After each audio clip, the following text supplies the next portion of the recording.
Hello. Good morning, Afton, Wyoming.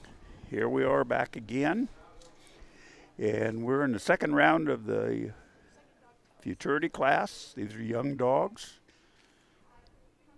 As soon as my friend that's working the computer puts the name on the screen, I'll know who's running. Okay, this is Trevor and Shep from Montana. They're the first dog in the futurity class. This is round 2, not round 1 of the futurity. So these dogs have already had one round. These are dogs that are 3 years old and under. The owners had to nominate them. That means pay a fee at the beginning of the year to get them entered. And then they get to show them all year in the futurity or nursery class, and then come to the finals and compete in a separate class, just a futurity class. So let's go over a couple little rules and points of interest for those of you that are not real familiar with the cow dog world. See how we're doing. So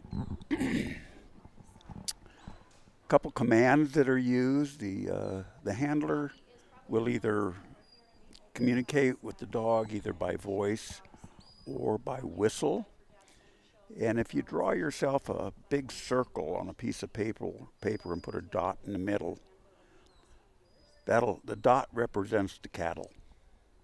So think of it as a big clock. The dot is where the hands come together. These border collies,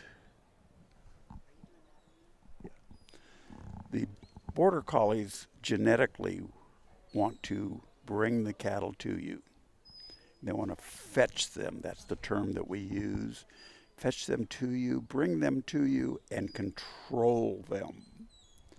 So right now, Trevor is working his dog to get into this third obstacle. They've got to go in from this side, out the other side. Now you can see Shep. Now he's going to come behind them and push. So because the border collie, now not all the dogs are this way, but the border collie is a bring them to you dog and a control them to you dog. So the last thing that they're taught is to drive them away. That's an unnatural experience for them. And it takes a while for them to really get a handle on it. Shep's doing a great job with his driving. So when you send the dog counterclockwise, like the dog's going now, counterclockwise to the stalk, that command is away to me. When he goes back the other way, clockwise, the command is come by, or some people use go by. Then of course they have a stop command or stop whistle. Could be stand, could be down, but the dog needs to stop. Then there's a walk up command where right now that dog walked up straight into the cattle. So they're trying to get them into this obstacle where the number 5 is. And you can see Shep keeps coming around and putting pressure on the cattle. He needs to turn this cow around to go back into that pen, just like that. He's going to come out. Watch that cow look at him and move away from his pressure. He's looking, now he moves. So when the cattle work on pressure and release. Cattle are a flight or fight animal. If we push them into a corner, they have no place to go. They're going to want to fight. They don't want to fight. They just want to get away from the pressure. So if we put pressure on them, and pressure is not biting or getting really close to them, it's just being in a certain place. They do not want to come where we are. They'll go away from our pressure. So watch Trevor move back, and then he just steps up, opens up the hole, and the cow will go out. It's really simple when you just put it on paper. It's very difficult when you get in there. So just keep watching. We'll keep talking about these dogs and their runs. You're going to see a lot of different types of dogs. Most of the dogs you'll be seeing are border collies. Some are long-haired, some are short-haired. I can't hear you. Some are long-haired, some are short-haired, some are red and white, some are black and white, some are tricolored, some have a lot of white on them. It's just all through the breeding process that has created that. I was told years and years ago when the Border Collie was first developed, in Scotland and Wales, there was no red and white dogs. And it hasn't been up until the last number of years that we've started seeing a lot more red and white dogs.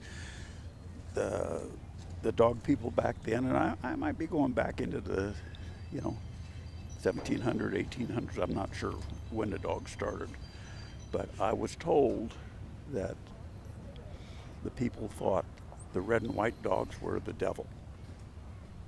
Why they thought that, I don't know. But they would kill the dogs, the puppies.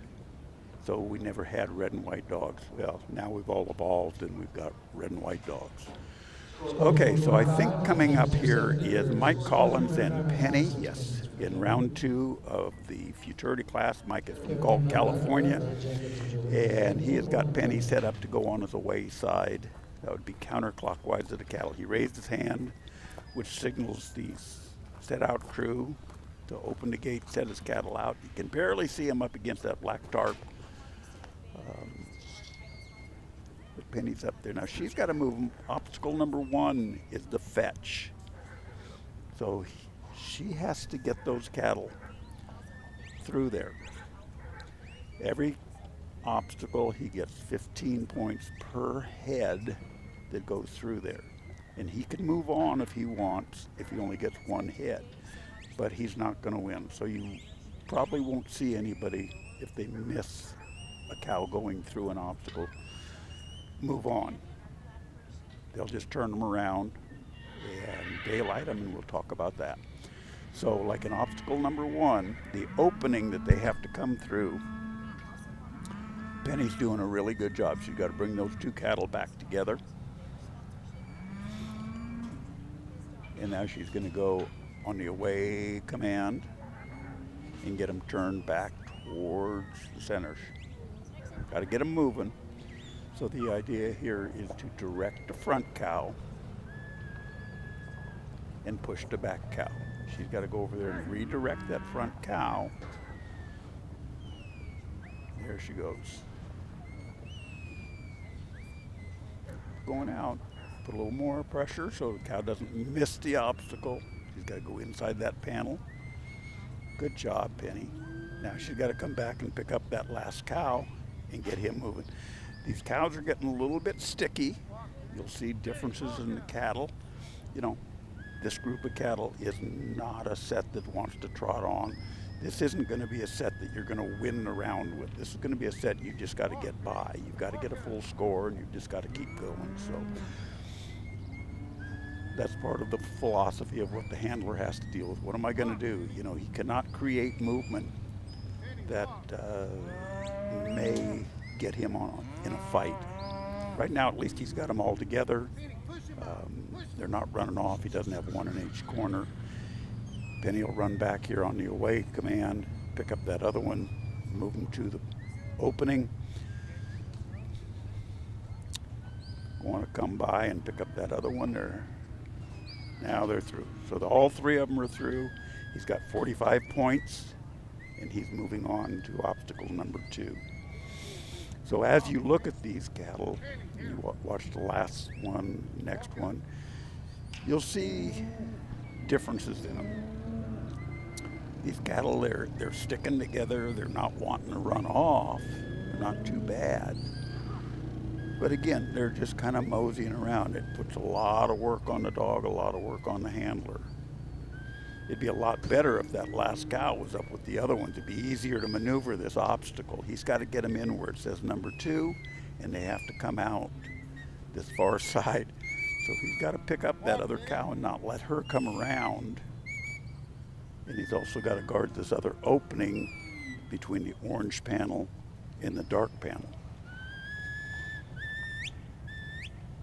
So let's see how Penny maneuvers through this. This is tough when the cattle aren't moving. You know, they just kind of want to meander. Now Mike's going to try to assist a little bit. This cow is going to see if Penny can get through there and maybe turn her and get her back with the other ones. You would like them to stay all together. If they stay together, it's a lot easier. And I can feel Mike's frustration right now that, you know, why isn't this going better, is what you're telling yourself. What can I do to make it better? You know, Mike tries to hurry him up a little bit, put a little scare into him. At least that gets them together.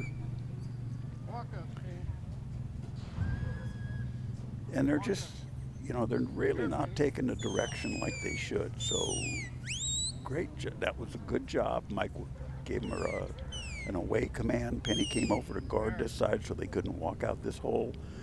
Now he's got them directed. So this is a team sport.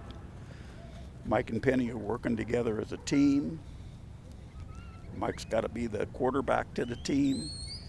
Penny's got to be the running back, take the ball and go where she has to make that touchdown. So you can watch these dogs as you continue to see different dogs and handlers perform.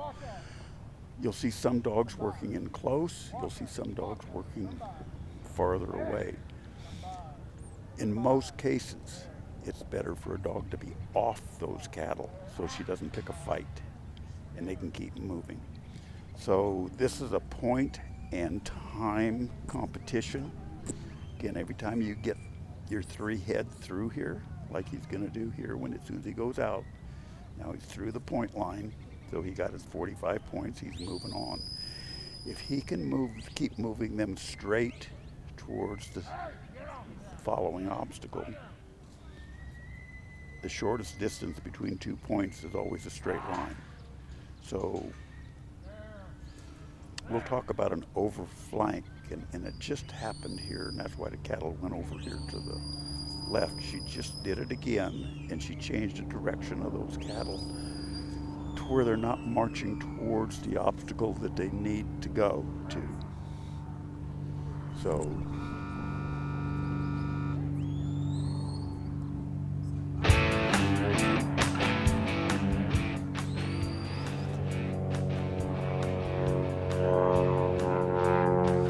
Mike's having a little bit of difficult time there.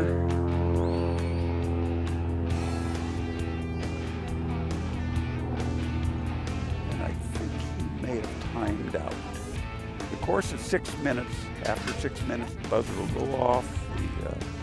The crew will come in and exhaust the cattle.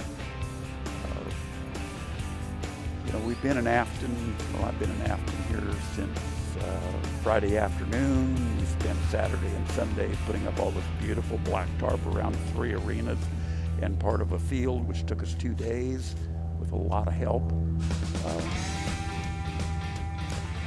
I don't know that everybody sitting out there that hasn't been here or hasn't been to these trials understand exactly how many hours the people involved with this really put together. I mean, thousands of hours. The board of the Mountain State Stock Dog Association, Steve and Sherry White, Clyde and Doreen McCord, Jeannie Biggers, put in endless number of hours getting here. There is real close to 50 people behind the scenes every day out here. Between our judges and announcers, we've got 3 arenas and a field going here. So in each one of those arenas and the field, we have timers, we have judges, we have people scribing and looking at the computer, translating all those numbers. We have stock setters in each arena to let them out there behind those black tarps. And if you look closely, usually there's 2 people in each one setting stock out. We've got a group on horseback. Kevin coordinates our cattle crew. They're up at 4:30, and I shouldn't say up at 4:30. They are saddling their horses at 4:30 to gather these cattle, to get them into the pens, to separate them, to sort them, to get them ready so we all can have fun and keep these cattle healthy and going. They're out on grass all night long, and they've got feed in their pens. So they're well kept and well cared for. So now we've got Cindy Coleman with MISR June from Weiser, Idaho. You'll see in front of the dog's name, some of these dogs have some initials. They could have a name, like MISR June. So the MISR in this case stands for Mill Iron S Ranch. That's Steve and Sherry White. So this dog came from their breeding program and is owned and shown by Cindy Coleman. So as you see those designations, you'll know. I don't know what they all mean. I just happen to know MISR. I know Steve and Sherry very well, and know their programs. But you might see some names there. It could be a brand, it could be a name, it could be just initials. Just depends. So that's what that is. Okay, here comes Cindy to obstacle number 2. This is a little tough. Now you see that cow walked out. Now if he goes, she's got to bring them all back around. In these obstacles, there's one correct way to enter and one correct way to exit. So they're all out. They have to go past what we call a daylight line, which the daylight line is between the panel to the right, to the panel that has the 2 on it, straight across to the tip of the orange panel. That's where they enter. So if they do not come out correctly, like this set did not, and she has to reload, and one kind of enters from one of these other holes, she has to take them past that line between the 2 and the orange panel. That's called our daylight panel. So now, that little bit of pressure that Cindy put on, turn those cattle. And that's what the pressure and release is all about. So kind of keep your eye on if you're not real familiar with it. That'll hopefully give you a little bit better insight to what's happening.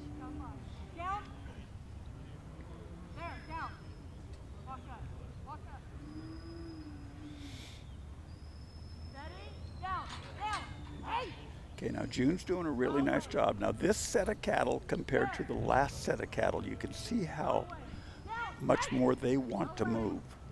They want to move. The dog's got to work a lot. He's got to be faster, but it's probably a lot less frustrating for the dog. It's definitely a lot less frustrating for the handler, rather than like the last set that Mike had, where they just stood there and they wouldn't move and they kind of just milled around and walked in a circle and wouldn't go anywhere. If they're going somewhere, the dog can always, shouldn't say always, the dog is able to control them better. Direct the front cow, push the back cow. So she lays them down, cattle are moving, they're moving in the right direction. She's going to pick up the dog and she's going to push him on a wayside to move that cow back in. And see the pressure? That's the pressure to move that cow. So when we're showing the dogs, we try not to watch our dog. We should know where the dog is because of what's happening to the cow. We send the dog on a flank, which is away to me or come by. When we see the cattle's head start to turn, we know that's the right place. We can stop the dog.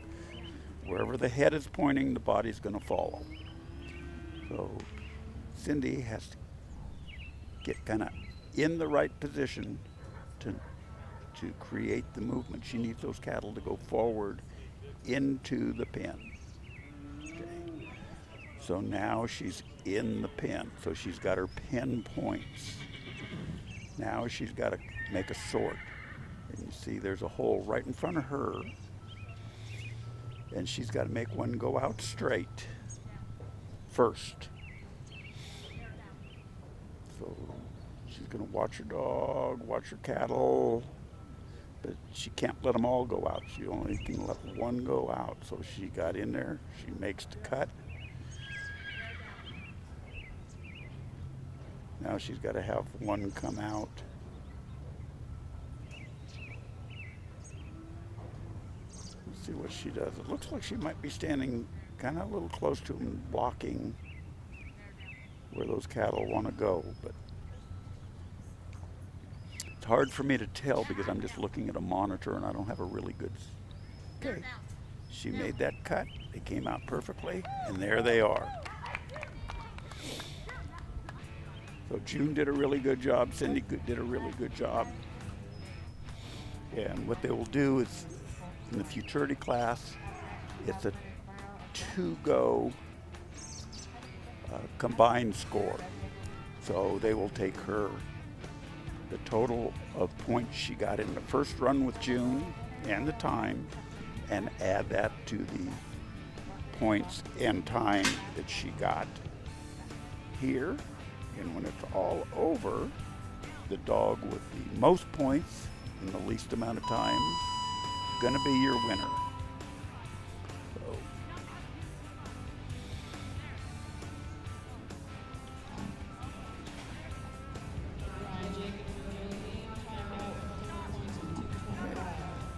you know, it takes a heck of a crew to keep this thing going, and it also takes a lot of wonderful sponsors. So one of them right there up on your screen is Got Dog. That's Jeannie Biggers. She's one of the directors of Mountain Safe Stock Dogs. She's up in Ontario, Oregon.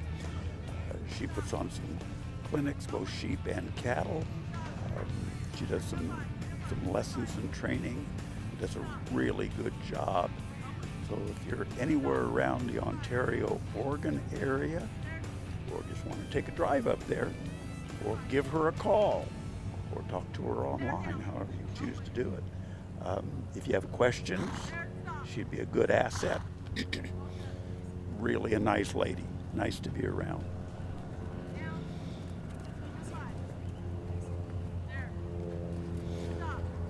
So our major sponsor is Nutrina.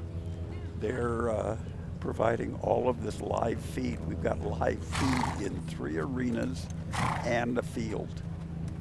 So that takes a lot of effort. This group of young men and young women, we've got 2 of them right here in front of us running the computers. We've got a young lady standing up in the corner shooting the video, making sure everything's going right. So you folks at home and at work can get the benefit of that. If you ever have the inkling of getting involved with stock dogs, get a hold of somebody, you know.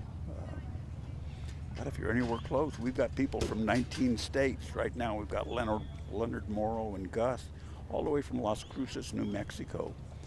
We've got people, I think they said 19 states. So we got California has the most handlers here.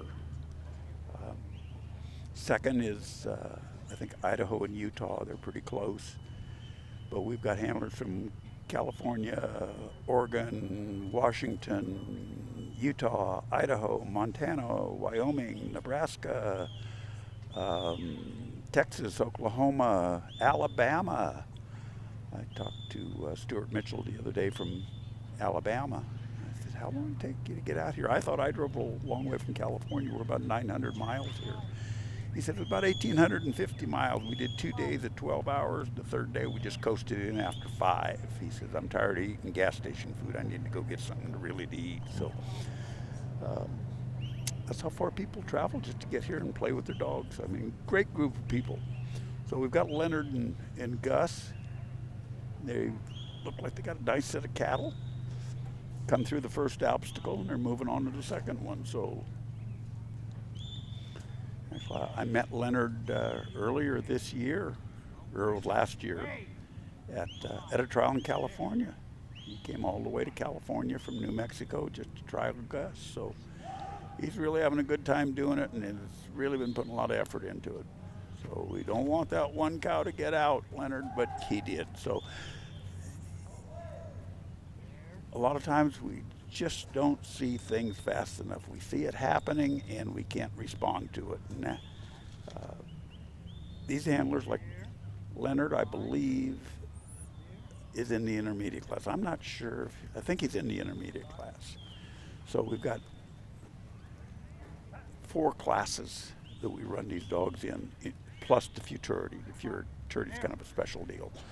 But we've got an open class, which is based on the handler. And those are the men and women that are very well accomplished at this. Many of them are trainers, breeders, do an excellent job, really know what's going on. The next class is the intermediate class, again, based on the handler, and that's people that aren't quite at the open level yet, but aren't really beginners. And then we have a novice class, which gives people that are just entering the sport an opportunity to come in and compete against people kind of at their own level. Remember though, in every class there's people that are at the top and there's people that are at the bottom, so it's always a learning experience. You're always trying to get better, and when you get better, you wind up moving up to the next level of class. Then we have a novice class, which is your novice, more beginner people get in, and that class has just grown by leaps and bounds over the last couple of years because of all the interest. A lot of it because of Mountain States Stock Dog Association providing such a venue and such a environment for people to come and work their dogs. I've been to every one of their finals since 2015. I think this is the 8th final that they've had since they've come into existence. And man, the people that I meet are just fantastic. Everybody's willing to help you and share information. I don't care if they're from Texas or California or wherever, just a good group of people. The camaraderie is fantastic. And then we have a nursery class. The nursery class is based on the age of the dog. Any handler can enter the nursery class, whether you're an open or a novice or an intermediate handler. If you have a nursery aged dog, you can enter. So it's a good place to, get an extra run on your dog and, have more opportunity to expand your knowledge and get better. So. Okay, Leonard's got 2 of his cows. One of them escaped, so he can hold those in there or not. But he's got to load all 3 of them in there before he starts his sort. So this is what we call a pen and a sort. So there's 2 obstacles kind of in one. So his first one is to get them all into this pen. And get him pinned, and then he can do his sort. So this course that they're running right now is a 6-minute course, and Leonard is about 4:45 right now. So he's got about another minute and 15 seconds to get his cattle in and sorted, which is definitely doable. Just got to get it done. So this is kind of where it becomes tough. Gus did a really nice job there at getting those cattle in. So he's got to get, yeah, I thought he was in the wrong place. He's got to get one out where it says number 5, and we would call that going by the hole. That's the hole that Leonard's standing in. So this is a by, and he steps in. And now he's got to let the other 2 out. So he's using Gus in the back to create some movement. So on this one, he needs to separate those, and he has to go out straight through, then by, and then out again. So it's kind of one straight out, one out the side, third one straight out. He kind of flubbed that up. At the end there, couldn't get back in to separate those 2. They were pretty close together. So he did not get points for his sort. So he will be down by 45 points. And that'll make him a score of 225 points. They'll add that to whatever he had the first time and the time, and that will be his placing.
Okay, now coming in the arena, we have Kevin Lippy and Max from Blue Eye, Missouri.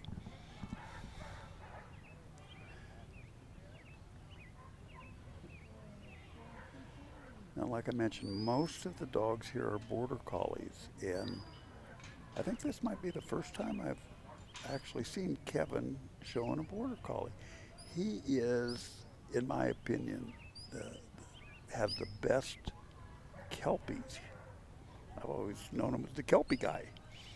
They really work good. Most of the dogs here are border collies.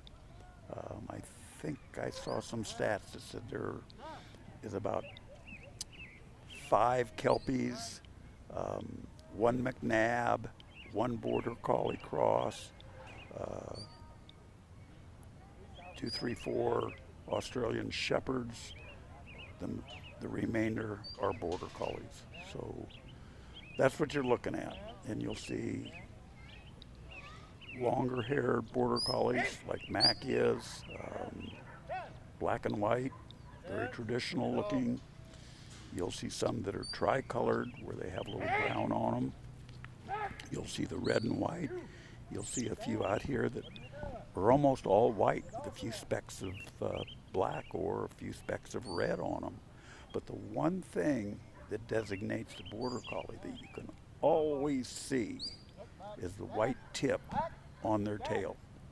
So look at these dogs and you'll always see a white tip.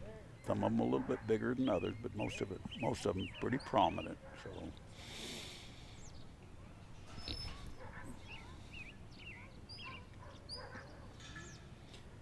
and over the years watching Kevin here, I've always just been impressed the way he works his dogs. He does a really good job on his training program. The dogs are always well mannered. There's a fine line between micromanaging these dogs and having them work on their own. So they have to be able to do what they know to do genetically, but they also have to listen very carefully to what we're asking, because they don't know exactly where we need these cattle to go. Hey, get out of that! So now that one went in that wrong hole, you've got to get him out. So he got him, he came right through. But now these cattle are, a little trottier than the other ones. Get off. They're wanting to go somewhere. But if you look at the difference, say, between Mac and the dog we saw a couple ago, Mac's working in most cases, a little bit tighter, which causes more movement. So we call it the bubble. We need to keep the dog outside the bubble. And the bubble is where the pressure starts. You walk inside that bubble and things start to go away from you. So you need that dog on the bubble. So the dog, the way it's supposed to be, not always that way, is the dog is not allowed inside the bubble unless he's invited to create movement. So if he's asked to come in because he needs to create more movement, put more pressure on the cattle, that's fine. But outside working, he'll get more done if he stays off those cattle and just gets more visual pressure. So way off and let that cattle turn. You get out of that! Hey! Hey! Hey! What are you doing? Get out of there!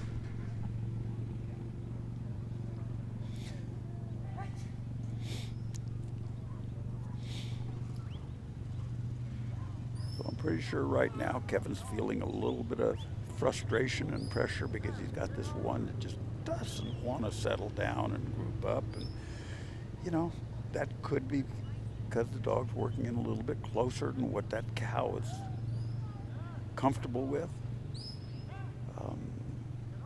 Could be just the cow. Maybe she just had enough. Ready to join on? Yeah. Looks like you're watching it on the Yeah. We've got this arena down here. And then that screen is that one. So Kevin's going to try to, and Mac are trying to group back up. We're just about at 5 minutes, so he knows he's not going to win. He's just trying to work his dog and try to make it correct.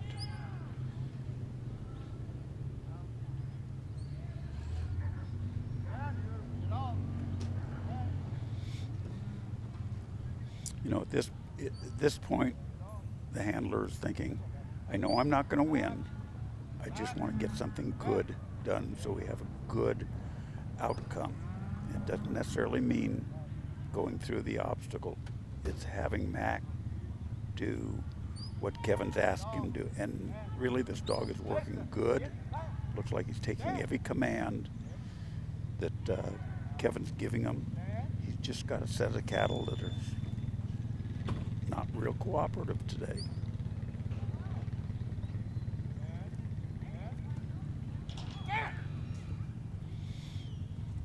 And you could see the frustration for Mac, that little heel bite that he gave that one cow. That wasn't really needed, but he's been doing everything he could do to make the thing happen, and he hasn't been able to get it done. So just like you and me out there, when we can't get the job done for one reason, it's kind of beyond our control sometimes, we get frustrated. So Mac's got a little frustrated, and they'll go back. Kevin and Mac will go back, they'll regroup, they'll try to fix their own problems, whatever they might think they are, and move on to the next one. So one of our sponsors here is Country Fit Naturals, good dog food.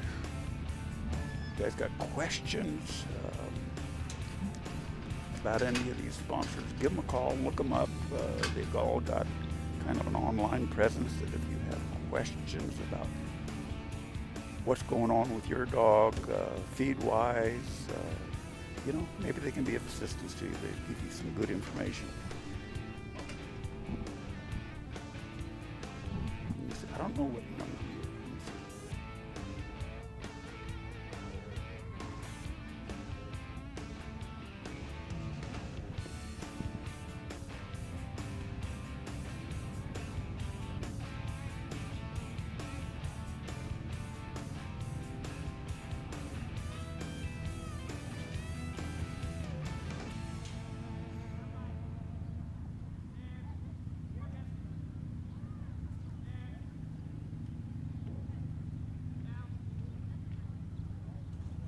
That's us, yeah.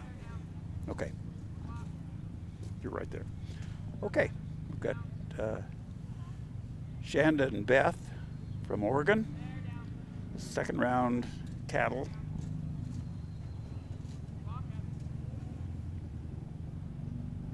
Not.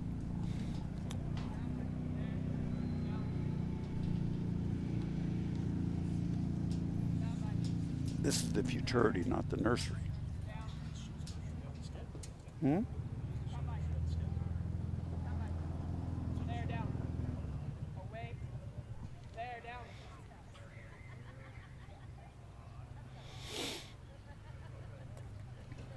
Feel free. Come to me. Yeah, it's good to be here. There, down. Corbin Red with Nursery? There, Okay. down. Come by.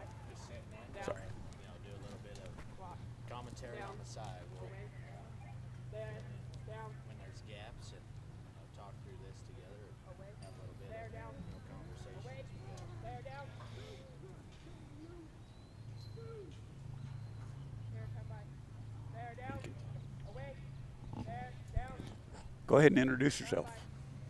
Yeah, so Corbin Red, I cover Neutrina Rep, and I cover the Utah, Nevada, Colorado kind of area, parts of each of those states.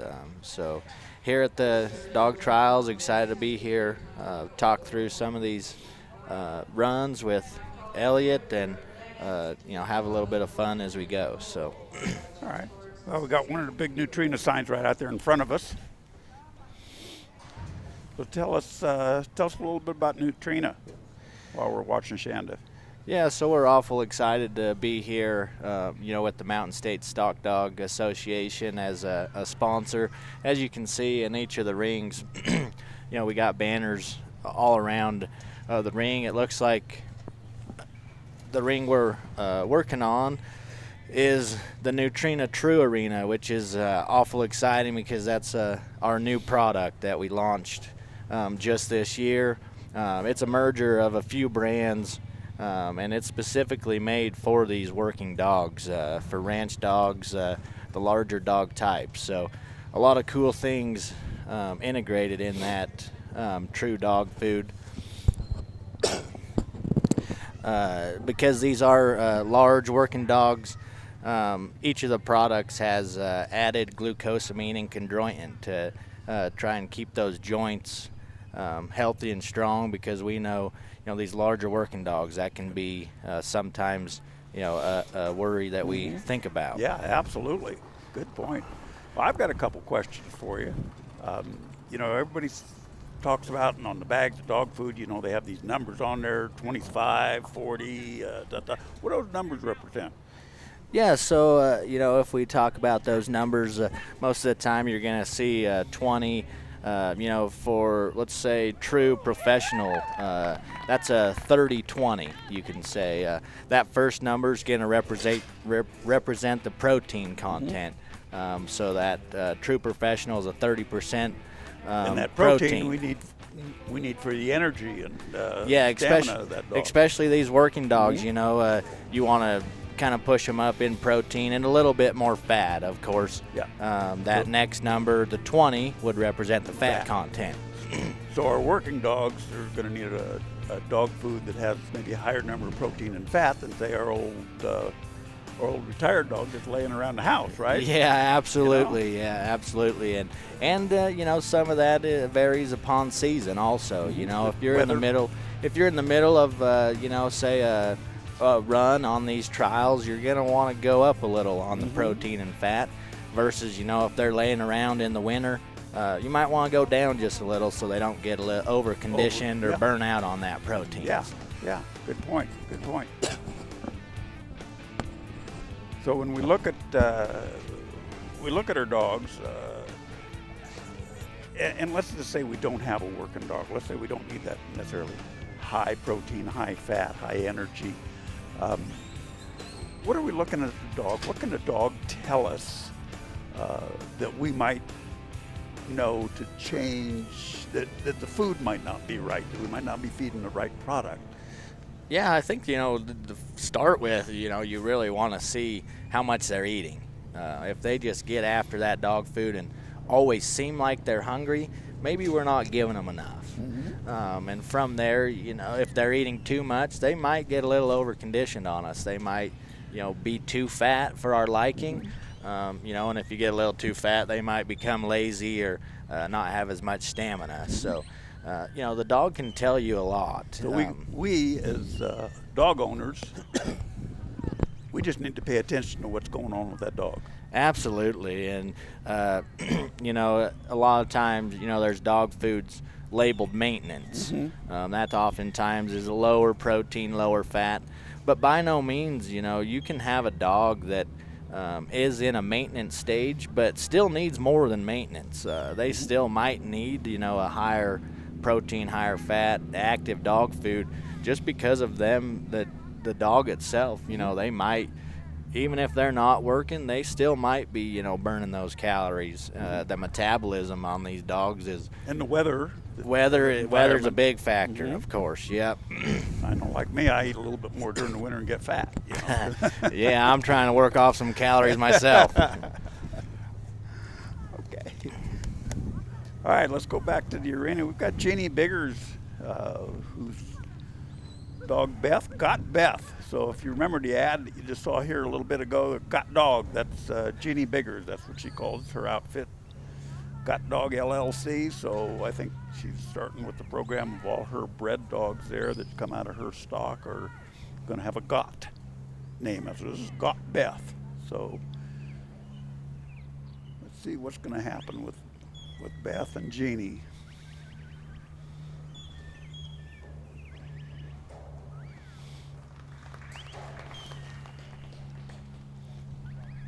So dog's doing really good to control these cattle.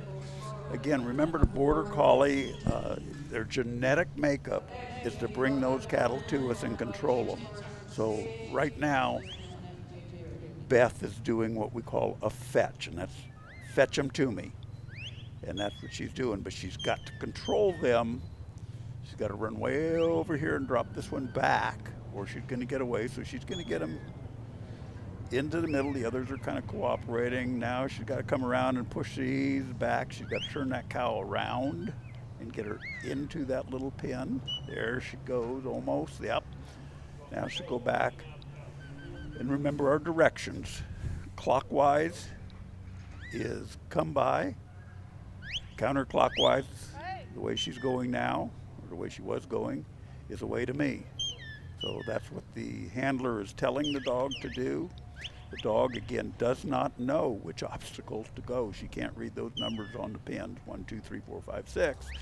So Jeannie's got to control the dog, tell him where to go. Beth is doing a really good job and working really hard in putting these cattle where they need to be. This is a set that's just not wanting to stay together really well, and they're not wanting to travel a lot. So the couple sets before, you noticed that they were traveling good. Now, Beth is, if you remember the last dog of Kevin's, that dog was working in a little bit tighter, and the cattle were, not staying together and creating a problem. Beth is kind of hanging out to the outside and just putting enough pressure on them to direct them into the obstacle where they want to go. So the cattle work off pressure and release. So she puts a little bit of pressure, releases them. This one still wants to walk around the outside. and she knows she's going to have to come over here to turn them. Well, Jeannie's standing right there, got it turned. Now she does it. Now we're going to go on to obstacle number 3. This one's pretty straightforward. You know, keep the cattle moving straight in a straight line. That's what we call an overflank right there, where she stopped those cattle. She went too far and stopped them. So not a big deal, except that it took her a lot of time, because once those cattle stop, she's got to redirect them and restart them. Now, watch this cow. She's just curious. She turns, she walks away. She's going to walk over there with the other ones. Jeannie will send her on a big away. Now we got them together. Cattle will follow each other in most cases. Now Beth started to take a wrong flank, but now she's got them. But there you go with an overflank again. Those cattle are going to that far right corner. Just the other side of that Neutrina sign is where she wants them to go.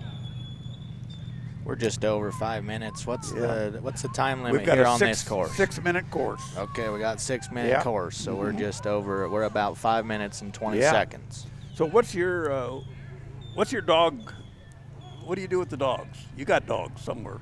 You got to have a dog. You know, I travel so much you sell that dog food, man.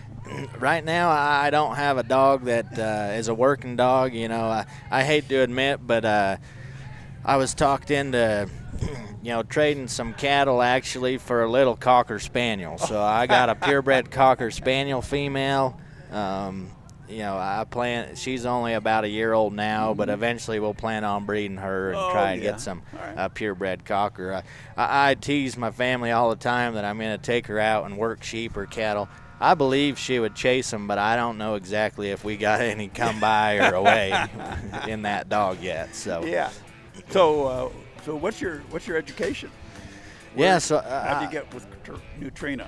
Yeah, so I went to college at Utah State there in Logan, Utah, and I got a degree in animal science and ag business.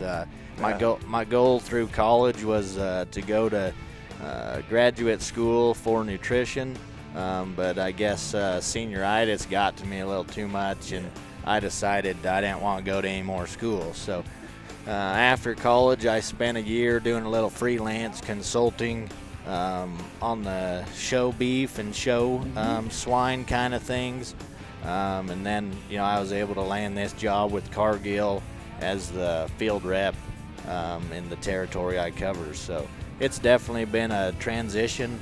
I spend a lot of time on the road, but I still get to consult that nutrition side of things. So it's been awful good. So sounds like you and I may have come through a lot of the same channels at different times. I went to Cal Poly. Okay, yeah. And I was, again, just like you, an ag business major with an animal science minor in it. And, had to take that old feeds and feeding class. Yeah, that was my favorite one. I'm not sure about you. In fact, I think I was looking in my wife's office the other day at home, and I saw that old blue feeds and feeding book. Oh, yeah. I don't know if it was still blue when you were in there, but it was blue when I was there. I imagine it hasn't changed too much. No, luckily, no. Luckily, the feeds we deal with haven't gone away or changed too much. Obviously, the makeup and some of the science behind it has changed a little bit. Yeah, I think that's for the good. We're trying to feed so many more people and animals in this country with a smaller amount of farmers and land that I think we need that science-based crops. So. And the genetics involved in all the animals. I remember when I was in school, we had cattle there, and I mean you took a steer to 1,000 pounds out of the feedlot, and he was done. Yeah. And now 1,000 pounds is nowhere. 1,000 pounds, I believe they're just about starting to put them on feed at 1,000 pounds. Yeah. They come off like these cattle we're working with here at the stock dog trials. These are cattle that got sent to Steve, to background on grass, and he'll probably, run them over the summer, and they'll hit the feedlot. I imagine at that point they'll be about 900 to 1,000 pounds. Yeah, so that's about what his program is. We were talking the other day about it when I was at his place before we came here. the cattle are gaining about 3.5 pounds a day, he says, on that grass. They've got some good grass over there. Yeah, grass is so good this time of the year, especially, you know, we're blessed in the western part of the country to have a real good winter, and we've been, you know, continually getting rain as we need it. Yeah. So the grass looks beautiful across the West Coast. Well, I'll tell you what, it does. It does. You know, and, you know, with that said, you know, I know there's some hard times, you know, going on the Midwest. You know, they're seeing a little bit of a drought. Texas, they're seeing a little bit too much water. So, Yeah. Well, in California, I tell you, we've been in a drought the last 3 or 4 years, and all of a sudden we've got rivers overflowing their banks. yeah. So, It's hard to complain when you need it, but Yeah. it sure does make a mess sometimes. yeah. Well, here we are with Irby Chandler and Nan. Irby's from Menard, Texas. He says he's about 70 miles from the border down there, so Wow, he yeah. sees a lot of activity. Nan's really working off these cattle nice. You know, look at the difference in the dogs. Look at the way they move, the amount of pressure they put on where they're going. There's a fine line between micromanaging these dogs, telling them every single move, versus allowing them to do what they do naturally. You know, Nan doesn't know those cattle have to go in this opening over here that they're about to go in. So Irby needs to control her to put the right pressure at the right place at the right time to put them on, to put them in and through the obstacle. So Nan's really been working good for Irby. Yeah, and correct me if I'm wrong, but I believe these 3 cattle, you know, they come out just gate sort. There's no sort of a draw, and but these 3 cattle won't see this ring again today. Correct. They only see each course once. They will run a couple more times on the other trials today, but not in this specific ring. That is absolutely correct. Those cattle aren't really getting knowledge of each ring, so Right. you know, it keeps it fair for each competitor. Yes. You know, when we go during the year, when we go to the smaller trials where we've basically got one arena to work and one course, usually the cattle will get 2, some of them might get 3 runs a day Okay, yeah. on them. And we definitely see that they get smart, and some of them get a little obstinate, get a little heavy on the exhaust or the Yeah. set out, and they start to know the program, you know. The luck of the draw, Luck if you of the start draw. the day or you end the day, those Yep. cattle might have a little Yep. bit of a knowledge themselves. Yep. So, you know, at these dog trials, you know, these cattle will run each day, but they won't see the same arena Yep. every day. So. Right, and that, you know, Kevin, who's our head cowboy in the back on horseback, and you might see him, he's got a big old black flat hat. He's still on the monitor when the crew comes in to exhaust the cattle. He has done a wonderful job, and he's really the one that creates this network where they're only getting back into this arena one time during a day. He's got them moving from here to there, over to the field. You know, we've got 2 trailers hauling cattle out to the field. Yeah, I in and believe out, they so brought that- in a couple pot loads of cattle and a pot load of sheep. And, you know, if you're watching that sheep ring at any point this day, those sheep were loaded straight on the mountain and came here. Yeah. So those sheep are pretty fresh themselves. Yeah, I went over and watched them a little bit the other day, and fresh is a good word for them. Yeah. I think Steve brought 400 head. Yeah, I believe they loaded a full pot worth of those Yeah. things on the mountain. Yeah. So. Yeah. Well, I was talking cattle. Oh, yes, 400 yes. head of cattle. I don't know how many sheep they had. And Irby's about to go into his sort pen. He's got to get them loaded all the way into this pen on the right first, and he'll get points for that. Okay, so now he's got his points for his pen. And he's going to send Nan around to the back to put a little pressure on him. Then now it's up to him.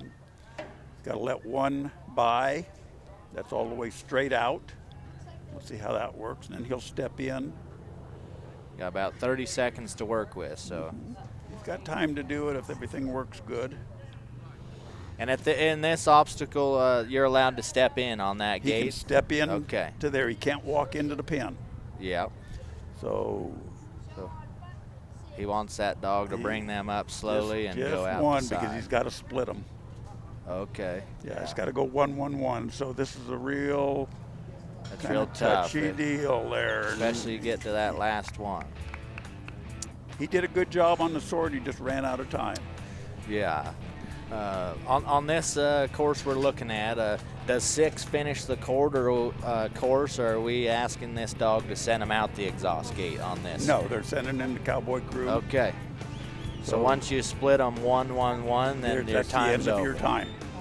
Now, we had a course, I think it was that course yesterday, same arena, and they changed it up a little bit, and they made the exhaust gate the last obstacle. Okay. So you had to hustle to the exhaust, get it open, get the cattle out, time stopped, and the last tailhead went out. Yeah. And I think in the word hustle is a quick walk, right? You can't do any running. No running. They take, they give us old people a little bit of an advantage there by not letting you young guys run. Yeah, you can shuffle your feet Yeah, as we can fast shuffle, as they yeah. want to go, but Yeah. no sprinting on this course. Yeah. So Yeah. And, they've changed it a little bit. A couple of years ago, most of the trials that we went to, the exhaust gate was your point. It was your time, and it was also a point. okay, And I think what they started seeing is that was creating more of a draw to that exhaust by pushing them and hustling. yeah, okay. So over the last couple of years, we've seen a lot of the folks that produce trials end your time at the last obstacle. And a lot of times it is the sort. So when you make When they that sort come out. last one out, time's over, cattle can settle, Yeah. they can open a gate. And then they're not getting so trained to just get They're to not the being out gate. forced Yeah. out. They have the opportunity to just walk out. The crew will come in and put a little pressure Just on get them, 'em, let them yeah. get out. So okay, now we've got James Butler James from Center, Butler. Texas, and with Bonnie.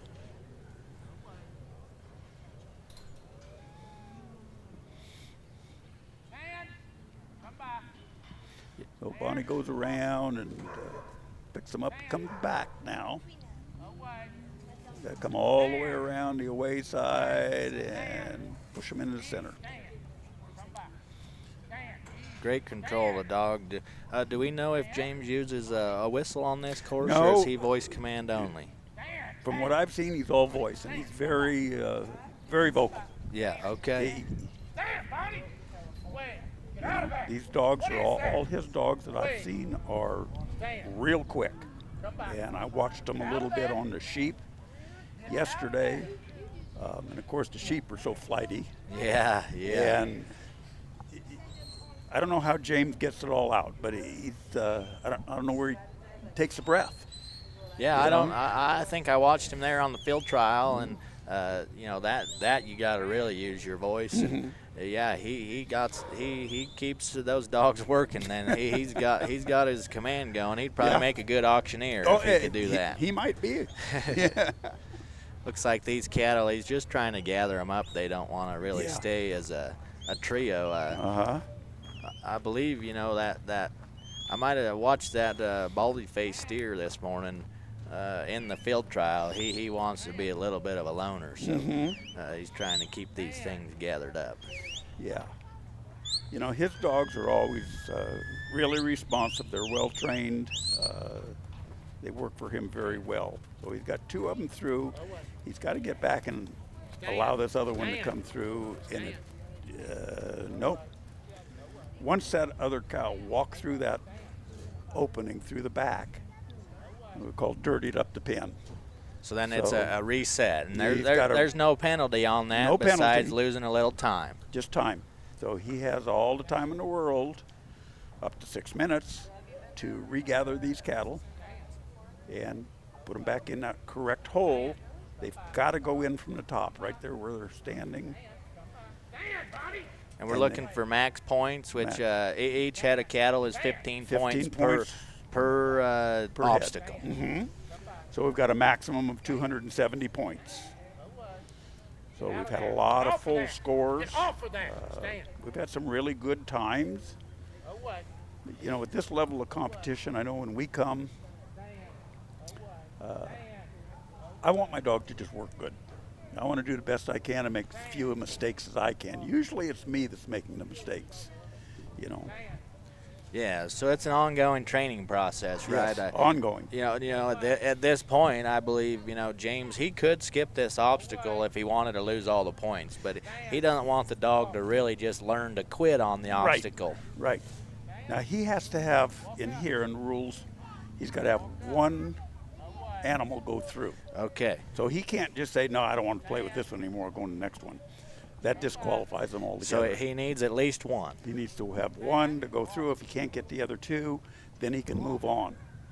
Now he can gather up those other two and move to the next one, or if those other two didn't want to play at all, he could just say, I'm just going to keep going with this one. Yeah. You know, I mean, he's not going to win anything. And he can run the one cow through all the obstacles and Yep. let the two go. But by no means that won't get you to the top. And No. we're taking 20 back for I think that's Saturday's correct. finals. Yes, yes.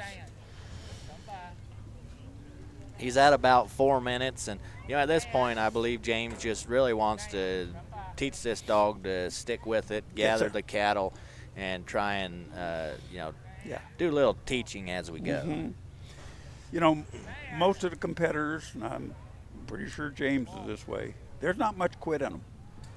You know, he's not going to quit until he hears that buzzer, and he's going to keep working towards the obstacle. His dog's working good. You know, Bonnie's doing a good job. He just doesn't have a set that's really going to cooperate. You know, as soon as that dog left that striped-faced cow, she just turned around and stopped. She didn't want to go back to the other ones. Yeah. You know? Yeah, so we're not really dealing with a trio that wants to stick together here. Yeah. You know, and sometimes that happens. These cattle all came off the same ranch. They've all been together. Yeah. You know, it's not like they've come from different ranches or different owners and things. They're all from the same ranch. Yeah, so they're used to the environment. They've been in together. Yep. There's some size difference, but that don't really have a play in what we're dealing with here. Most of them are pretty even. I've noticed there's a couple that are a little bit bigger. They're gaining a little bit more. They're born a little early. Yeah, yep, and I believe that could be the replacement heifer pen because I think all them larger ones are the females. Yeah, they are. So he's getting them through two here. Looks like we might get all. Looks like we might get all three of them this go round. There you go. And we're at about 5 minutes and 30 seconds, so he definitely wanted to finish that obstacle. Yeah.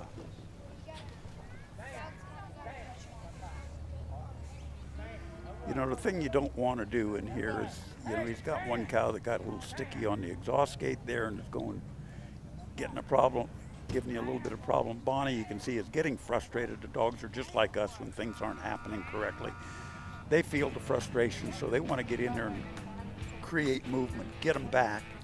And the worst thing that you want to do is when you know that things aren't going right and you're not going to be the winner for the day, is get your dog hurt. Yes, know? absolutely. So, and most of these, I think everybody out here has the same respect for these animals that you and I do. That, they're part of the family. Yeah, they're part of the family, and a lot of these dogs make a little bit of a livelihood for their handlers. Yes, absolutely. These dogs will go into breeding programs, or I believe some of these dogs are owned and trained by different people. So you're Yes, also trying absolutely. to make the best of what you can for the owner of the dog and as a trainer. That's true. So where do you live at? So I live in Spanish Fork, Utah right now. No kidding? Yep. All right, I know right where you are. Yep, it's a beautiful town. Not quite as beautiful here as Afton, but it's sure gaining some popularity and getting a lot of growth going in there. So that's hard to see, but it's needed. When people need somewhere to stay, we gotta build them a house, I guess. There you go. Yeah, there is. We've got friends. Clyde and Doreen McCourt live in Wellington, down by Price. Oh yeah, So, yeah. That's when we go over there, we always go through Spanish Fork there. And yeah, there's a lot of building going on right Yeah, there. there's a lot going right there. So it's one of the popular areas right now for growth. So Yeah. So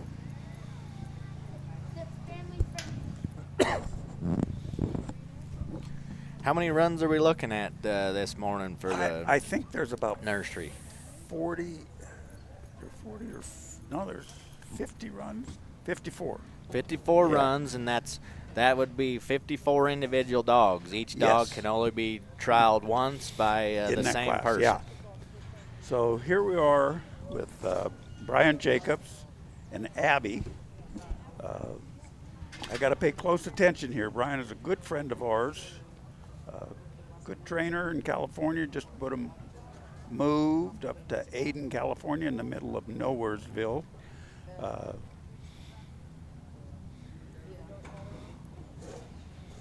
Recently married a year plus ago. Just had a baby. Doing really good. Abby, let's see what she can do. She's been very responsive for Brian. And nursery dogs were under 36 months. They're 3 years old and younger. Okay. Depending on their birth date, they could skirt that cutoff time, and there's a few that could be 3 and a hair over. This dog just turned 2.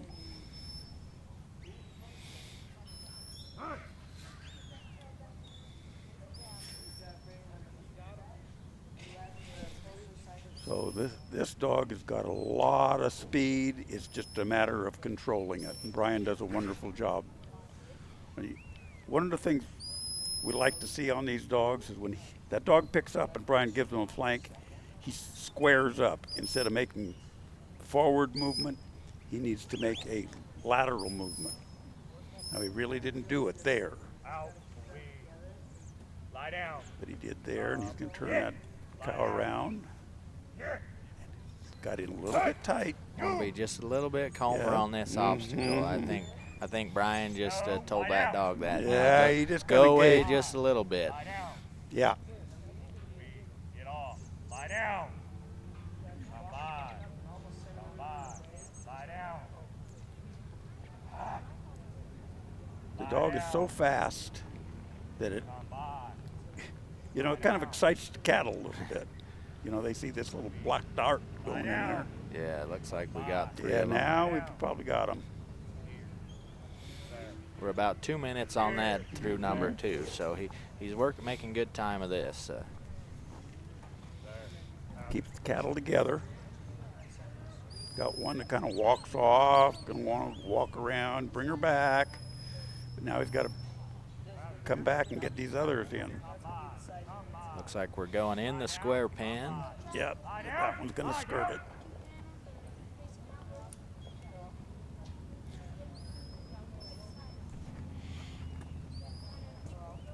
He's got to turn them back around. No issue going through. We're just going to have to clear before we go back in. Do what we call daylight, and he has to come out that front portion between those two panels, the opening, and that would be daylighting them. Once he brings them out, he can turn them around and push them back through.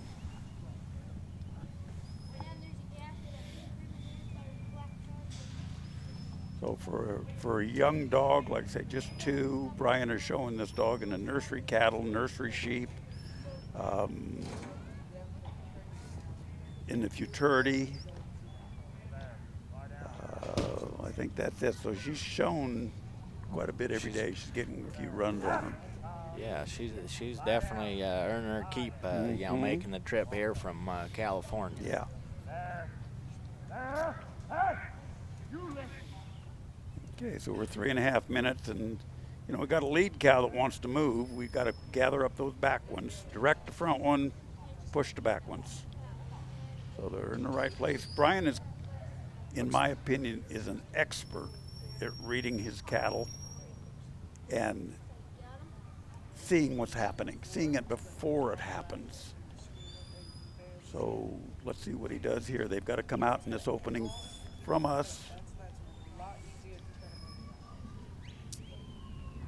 Got one that wants to walk across the back. These two front ones look like they're going to walk through, and there they are. Yeah, wonderful job there. Just take a little patience. You know, sometimes you know you have time to work with, so you don't want to get a little too quick. No. Then you'll lose those cattle out one way or another. Okay, well, all we've got to do is march down to the sort pen. They're on a nice pace. It'd be nice if they were a little bit grouped up, a little closer together. They're kind of strung out, so one might walk in while the other ones are kind of walking off to the side, but it looks like he's got them. Yeah, that dog just staying there to keep them, you know, coming in on that short side of fencing we got. So we've got them all in a minute. Now we've got them. We got 1 minute and 10 seconds to work with here on this obstacle. Yeah, if Abby doesn't get too excited and get in here and push him on top of Brian, we'll be okay. So, like that. Whoa. Brian was not happy with that. Now we're sorting one out the front, One out the side. one out the side, and then the last one out the front. So it's a buy, out, buy.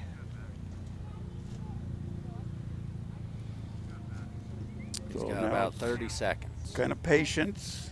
There's one. There he goes. Now Brian can go out and he can kind of hustle him out now. He's going to make it. So, you know, not the fastest time, but he's got a full score. Depends on what his other score was with the dog the other day. Take 2 scores. And we'll take scores first. So that'll be a 270. He'll group with everyone in the 270s, and then he'll sort from there on time. Right, right. So they'll add 2 scores, 270, get 540.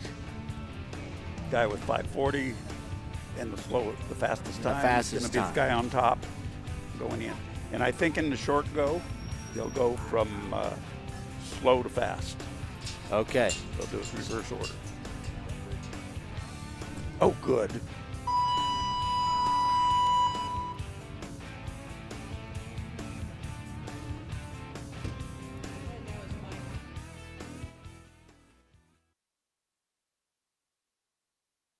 We use our dogs every day. You know, on the ranch, we run a lot of cattle here that would take 7 or 8 full-time cowboys, and we have no full-time cowboys. It's just me and my family and one hired guy. These dogs come out and handle these cattle and pen these cattle. We move 500-600 in a group at a time with 1 or 2 dogs quietly. We breed and strive to breed working cattle and sheep dogs that are versatile enough and that have enough trainability and are biddable enough that you can work both stock with them. I think that we really focus on the health of our dogs. We health test all of our dogs. We really try to push to create the best dog with the best genetic background that we can, both health and pedigree wise. If you want to get a hold of us, go to milliron-sranch.com. You can get a hold of us. We'll always get back to you. If you have any questions about anything, it's not even about purchasing a dog, about a dog that you own that you need help with, please feel free to get a hold of us. Go to the website, milliron-sranch.com.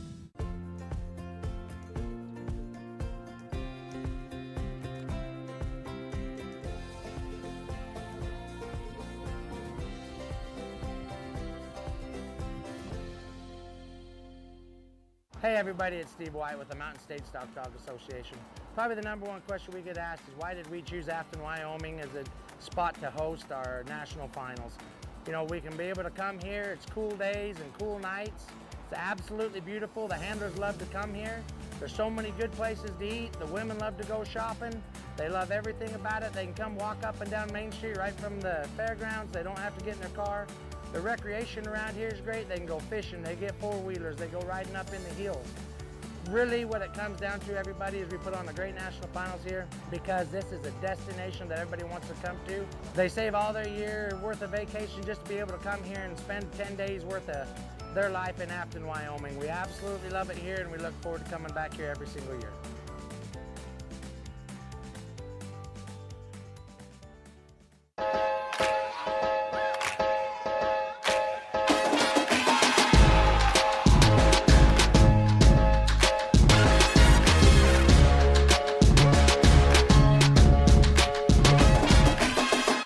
Thank you, Charlie.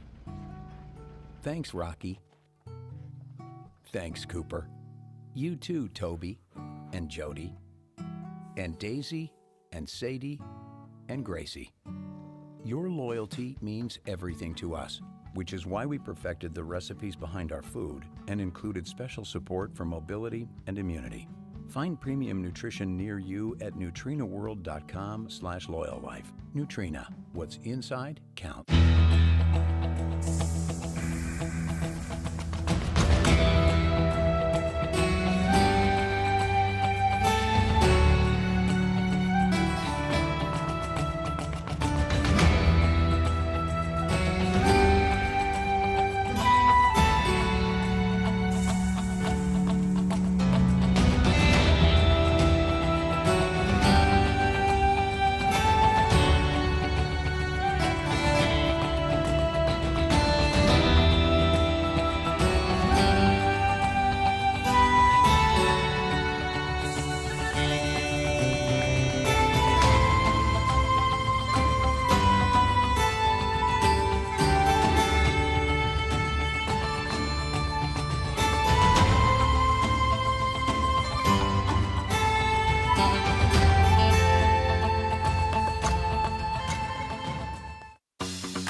From playful pups to cuddly kittens, Loyal Life Super Premium Pet Food makes it easy to choose the product that's just right for your pet's life stage. Every pet has their own special nutritional needs, and we've got the super premium option your family's best friend deserves. Making sure your pets get the nutrition they need to live long, happy lives? That's what we do best. With our special blends of quality ingredients, you can count on us for the pets counting on you. After all, being the best pet parent ever is what you do best.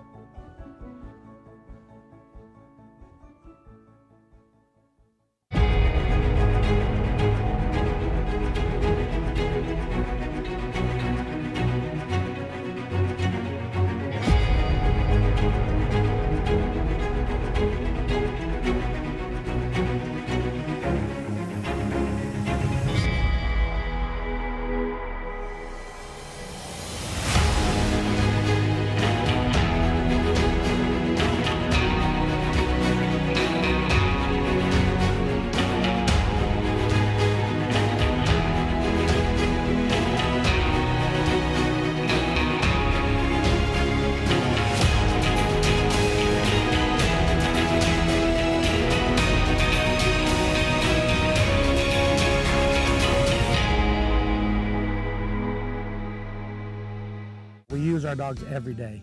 on the ranch, we run a lot of cattle here that would take 7 or 8 full-time cowboys, and we have no full-time cowboys. It's just me and my family and one hired guy. These dogs come out and handle these cattle and pen these cattle. We move 500-600 in a group at a time with 1 or 2 dogs quietly. We breed and strive to breed working cattle and sheep dogs that are versatile enough and that have enough trainability and are biddable enough that you can work both stock with them. I think that we really focus on the health of our dogs. We health test all of our dogs. We really try to push to create the best dog with the best genetic background that we can, both health and pedigree wise. If you want to get a hold of us, go to milliron-sranch.com. You can get a hold of us. We'll always get back to you. If you have any questions about anything, it's not even about purchasing a dog, about a dog that you own that you need help with, please feel free to get a hold of us. Go to the website, milliron-sranch.com.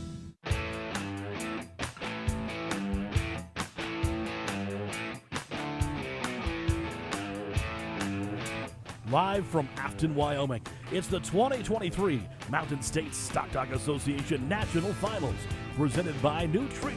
What's inside counts.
With both Sir and TG Fancy timed out with total points of 225. Angie Johnson and Mike, you are up next, followed by James Butler and HR Kate, you are in the hole.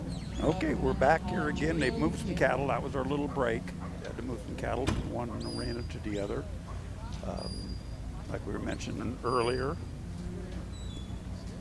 these cattle only get 1 run a day in any given arena, so they took some out of here and pushed them to the other arena, then pushed them into a pen where they're get a little break, get back on feed and water, and they're set. So now we've got Abby and Locke from Thayer, Kansas. Abby's family back there, they raised some crops, they raised some cattle. Her big brother Seth I talked to him the other day, and I said, "You running dogs?" He said, "No, I don't run those dogs." I said, "What do you run?" He said, "I run those John Deeres." And I said, "Oh, good for you." He's going to take over the farming operation, I think, from Sonny, the dad. And nice family. So let's see how Abby controls this cow with the tail up in the air. and they're not wanting to cooperate that well. So I was just sitting here talking with Steve White, who's the president of Mountain States, and we were talking about the cattle and the course and things. And you know, as the cattle go on, they, like anybody else, they get a little upset and they get pushy and they don't want to cooperate quite as well. So we need a dog that, like we've talked about in the past, that stays off. Are you on now? Yeah, looks like There we're you back go. live. Okay. Needs a dog that lets the cattle just group up, stay quiet, and see where they want to go. Just direct the front cow and push the back cow, but don't force them, because I think when we get into a situation of forcing these cattle too much, they're going to start splitting up and running off, and you know, they'll get the job done, but it's going to be a lot faster and a lot easier if the dog just stays off of them. Now, in that particular case, the dog came around the wrong side, put pressure on them, didn't allow them to go where they wanted to go, which was to the opening of the obstacle.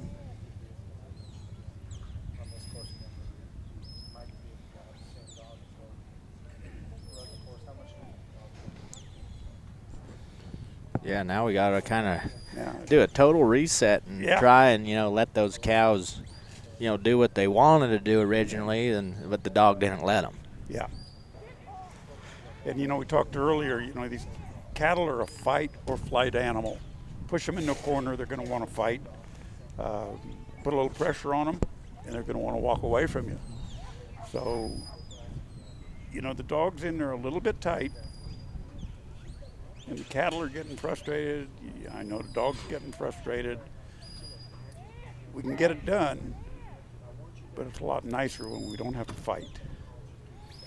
How much, you know, talk about a little, how much do these dogs feed off emotion? I feel like if you're using voice commands, you can get a little bit more emotional than the whistle. Whistle tends to stay consistent, even if you're getting a little bit anxious or a little bit angry. You know, the whistle tends to stay pretty consistent. So that is a very, very good point.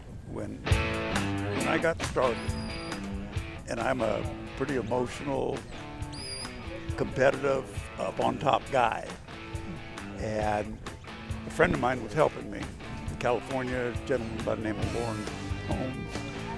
I call him the guru. Yeah. He's a fantastic individual. He's about 82 right now, and Okay. still got the ranch, walks up and down the hill with the dog. Yeah. You know, and I was introduced to him through another friend, and we went out and I had this dog. Bill wasn't necessarily listening to me real well, and I would get elevated, mad, and Lauren said, you gotta calm down. You gotta lower your voice. Be very quiet. Yeah. Very quiet. I can barely hear him when he's standing right next to me. So I kept trying, and I could go out to him, and finally he told me, he said, Elliot, you need to learn how to blow a whistle. He said, it'll take the emotions out of your voice. Once I did that, once I figured it out, it made all the difference in the world in the way those dogs work for me. Yeah. I still get uptight, but I didn't translate that information. So if you're a horse person, you would know how those emotions and how those, you know, the tenseness. Just, Yeah. you know, They feed off of they that feed pretty it. heavily. Yeah. What's it like, you know, transitioning, you know, a dog that's just been on voice commands its life to a whistle? Is it pretty tough there? Or? I don't think it's tough. You know, the dogs, they don't know your command. They don't know what away means. Yeah. They don't, and I've seen people use right and left. They don't know. I've always thought it would be kind of a cool thing to train the dog and take some just weird words. Yeah. And train the dog to the word. Use the word purple. Use the word Oreo. Use the word whatever to mean away. Of course, nobody else will be able to work that dog. Yeah, no one will. And, you know, I talked about that just a little yesterday with Tyson and his wife, Stephanie. You know, sometimes you're working multiple dogs and you might want to, you know, have different dogs do different things. But then again, you know, you have to remember what dog you're looking. It adds another step to the thought process rather than just saying, the dog's name and then the command. Yes, yes. And then, I put all my dogs all work off the whistles, and I try not to use my verbal commands. Yeah, so here we're looking at Mike Thompson and Zeke out of Hobbs, New Mexico. That's a long drive too. Now Mike's got them a set here that right now they're walking pretty good. They're traveling, and Zeke got up there a little bit too far, an overflank, what we call it, where he turned the cattle away from the obstacle. So we need to let those cattle go where they want. This looks like a nice set of cattle. Maybe not the set of cattle that you're going to be first place on because they're not traveling, but a set that you'll be able to get a full score and a decent time if we don't make too many mistakes. Looks like we're staying grouped together, Grouped together, that's, especially we just talked off mic on number 2 is a little bit of patience and keeping them grouped up, because once you lose one, there's so much open space there around number 2 for a straggler just to regroup outside of the obstacle. And you can see the direction that the cattle want to go. They know where they came from, so they want to go that way. Zeke went over there and just put a little pressure on them, didn't get in their face, didn't get in their bubble, directed them. Natural flow with just a tiny bit of influence, especially in number 3. That seems to be working really well. The natural flow, those cattle like to go to that gate. So Zeke could get up there and, we've seen some of these other dogs get a little bit closer, get inside that bubble, and they've all created a problem. Maybe they've been able to complete the run. Maybe they've had really good runs. But the cattle have not been this calm. Yeah, calm. And one of the things, when you're working with dogs, if you go around and listen to some of these speakers at different cattle expos and things, we talk about low stress handling of the cattle. Yeah. And, this is very important. Yeah, and I think, you might think of calm and put slow with it, but I don't think that's the case here. We're only halfway through, and we're almost on to our last, obstacle. If he can just get these cattle to go through this gate together. So, calm and slow, I don't think necessarily go together today. No. And again, that low stress aspect of working cattle, it's a little different in a competition setup. You've got to push for time. But when you're working on the ranch, low stress. If you got moving them from pasture to pasture, if you're moving them into a corral setup, whatever you're doing, keep them calm, keep them moving, keep them at very low stress. And the dog helps if they work off. Now, for some reason, we got one that just kind of wants to walk off and do his own thing. Let's see how Zeke brings them back.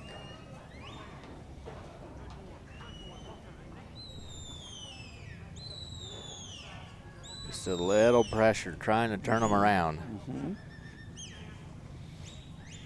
You can hear him. You hear Mike's whistles in the background, and he's walking them up. Now he pushes them off. Let the cow have an opportunity to do the right thing. Now he needed a little extra help there. Looks like the 2 are doing the right thing on the front end. We just need this last one to kind of follow at this point. And cattle will follow in most cases. So if you can get those 2, and even if you have one that didn't want to go through, just turn his head around, let him take a look at where those other ones are. In most cases, they're going to go. Now that one seems to be a little bit more curious, Zeke, maybe a little bit offended by what he's trying to do, but keeps turning around and looking at him. But I think Mike's a good enough stockman, very good stockman, good cowman. Okay, now we got us a little problem. Everybody's getting excited and upset. We got tail in the air. Zeke's getting frustrated. The cows are running off, and now we got to regroup.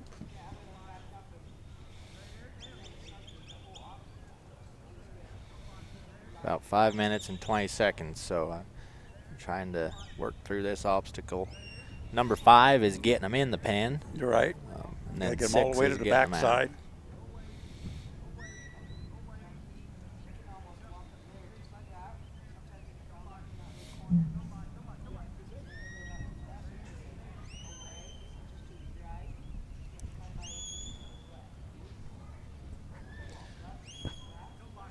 Okay, so he's got his pen points now.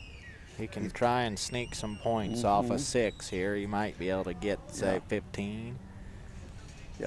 The sort is an all or nothing. Okay. So if you don't make the sort, like Mike missed it, you know, he ran out of time, so he won't get any points for the sort, so he'll wind up with 225 Okay. points. Yeah, that's good Yeah. clarification there on the sort, so that's an all or nothing. Yep.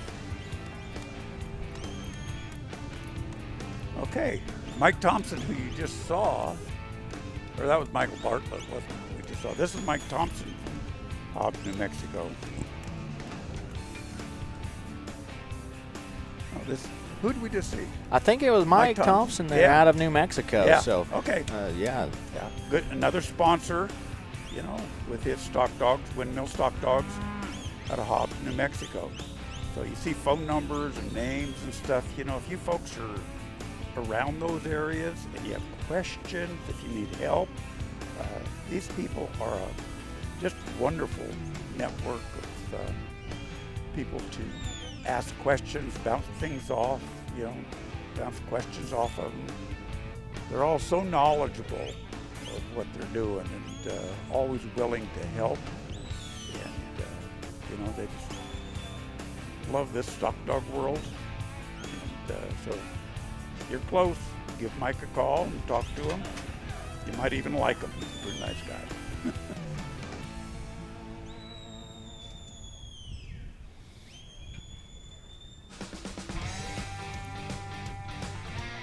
Yeah, and that's definitely a big thank you to all our sponsors. You know, it'll flash across the screen all day. We might miss them in terms of just saying their names, but, you know, they don't go without recognition, and this can't be put on without them. You know, all these breeders and, you know, like you see on this screen, they aren't necessarily just dog people, you know, helping us do this thing. Nope. So. Nope. You know, big thanks to all of them, you know.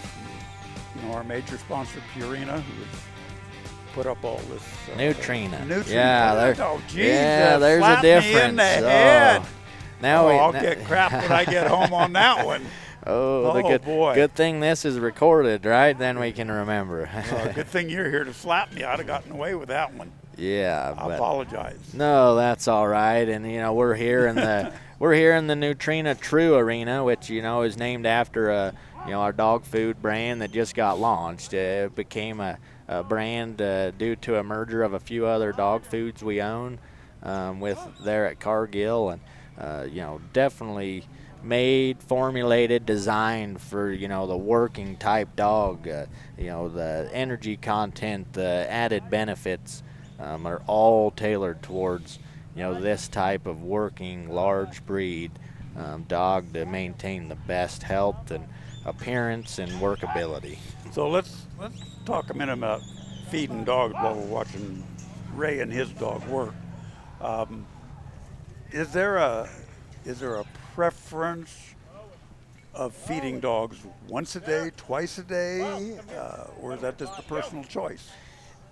You know, I think it's a personal choice. You know, I do.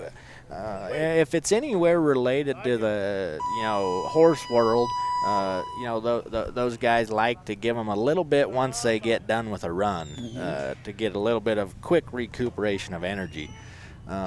You know, so, but I think there is a preference. You know, is that dog gonna eat breakfast and be lazy, or is that dog gonna eat breakfast and, you know, go to work? And if he does that, you know, yeah, definitely feed him in the morning, and then, you know, them dogs definitely throughout the day, they're gonna get hungry. And it's not just keeping them their bellies full, but it's giving them the nutrients to recover. You know, these dogs are working, they're burning calories, they're stressing their joints. They need that nutrients for recovery. So Yeah, personal preference, goes a long ways, and then I guess time management. If you're out working on the ranch, you might only be able to feed them, Right. Once a day. Or if you got to go to work and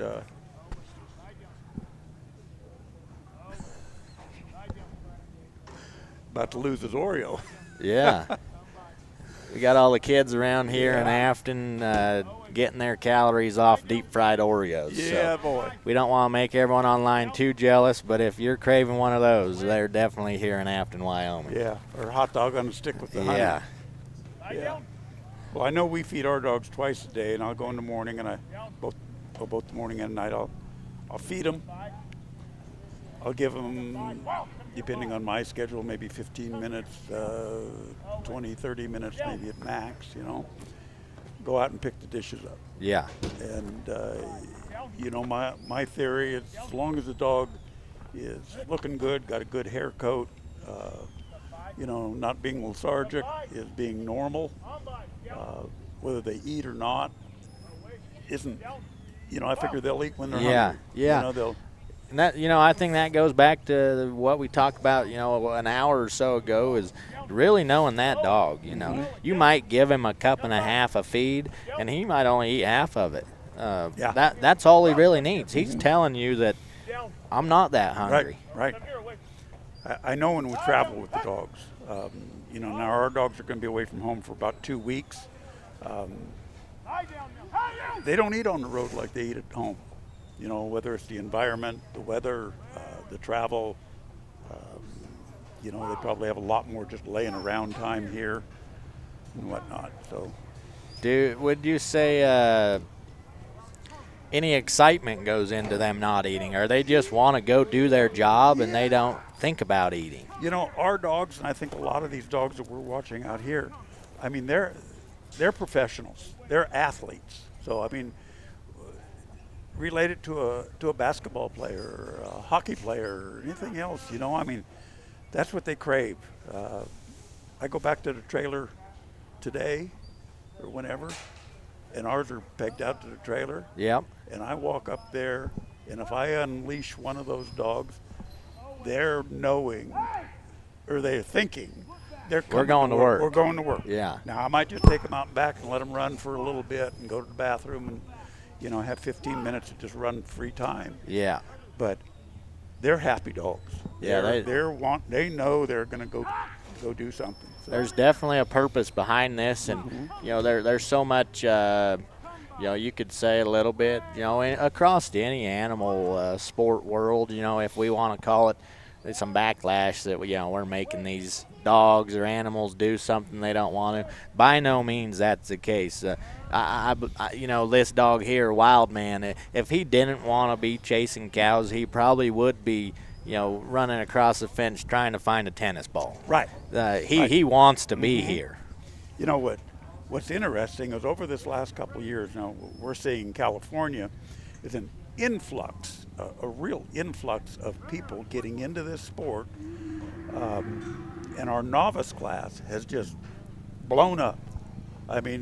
We'll have 30 plus dogs in a novice class, which is that's incredible. For us out there, in small trials, it's always the biggest class. And, since we trial a lot, I usually know most of the people. If I don't know them personally, I know them by just seeing them. But over the last, say, 2 years, I'll go to a trial and I'll see people that I've never seen or heard of before. Brand new people, and they're coming from the agility side. Okay. They're coming from the sheepdog world, and they just want to go do something different with their dogs. Yeah, and these dogs don't necessarily need to live on a ranch. No. These dogs can live.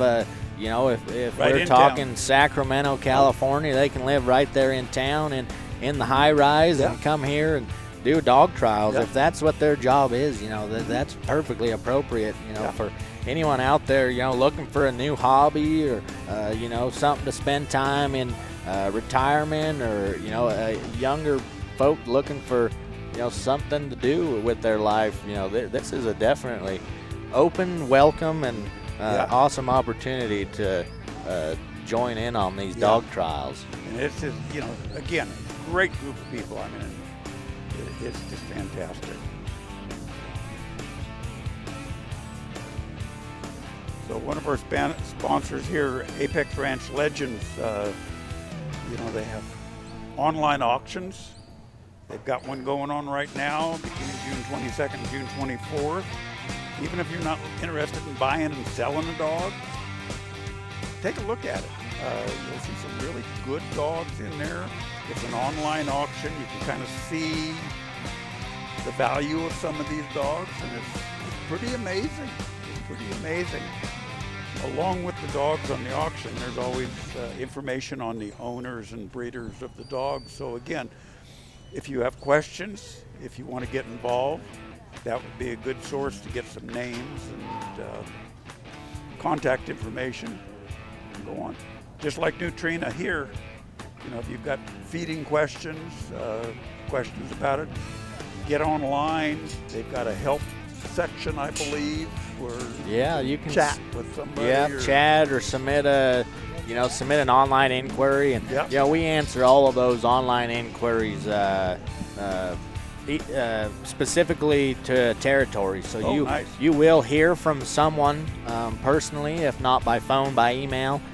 We first try to send a phone call. If we don't receive an answer, we'll send an email. But we like talking over the phone, and it'll be someone that represents your area. So if that's needing someone to come Interesting. out to the ranch, or Yeah. we can offer hay testing to go along with putting together a mineral program. There's so much we can do, and we love doing it. But it gets us out of the stores. It gets us in front of the people that we love to be around. So Nutrina is a little bit more than dog food.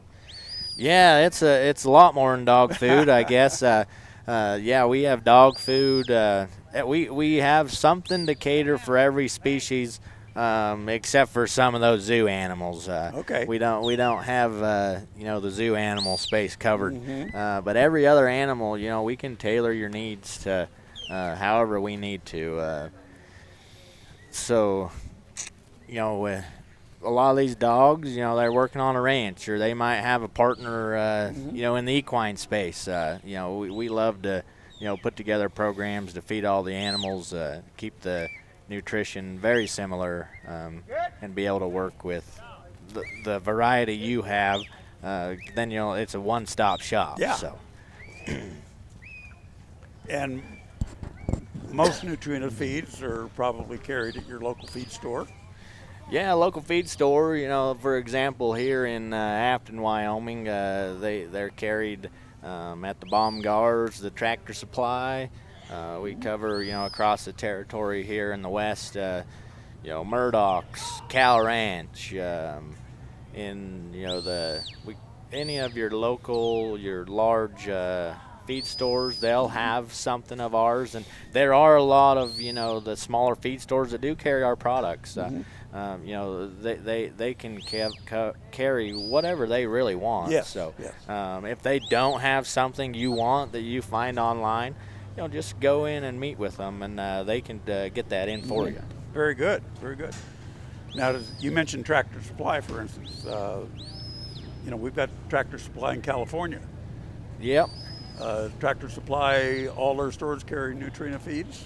Yeah, so the Tractor Supplies there in California, depending on the store, they'll either have 4 or 5, options of our dog food. Good. There is a limited space, so we try and keep in what's the most popular, what the consumers are wanting. Right.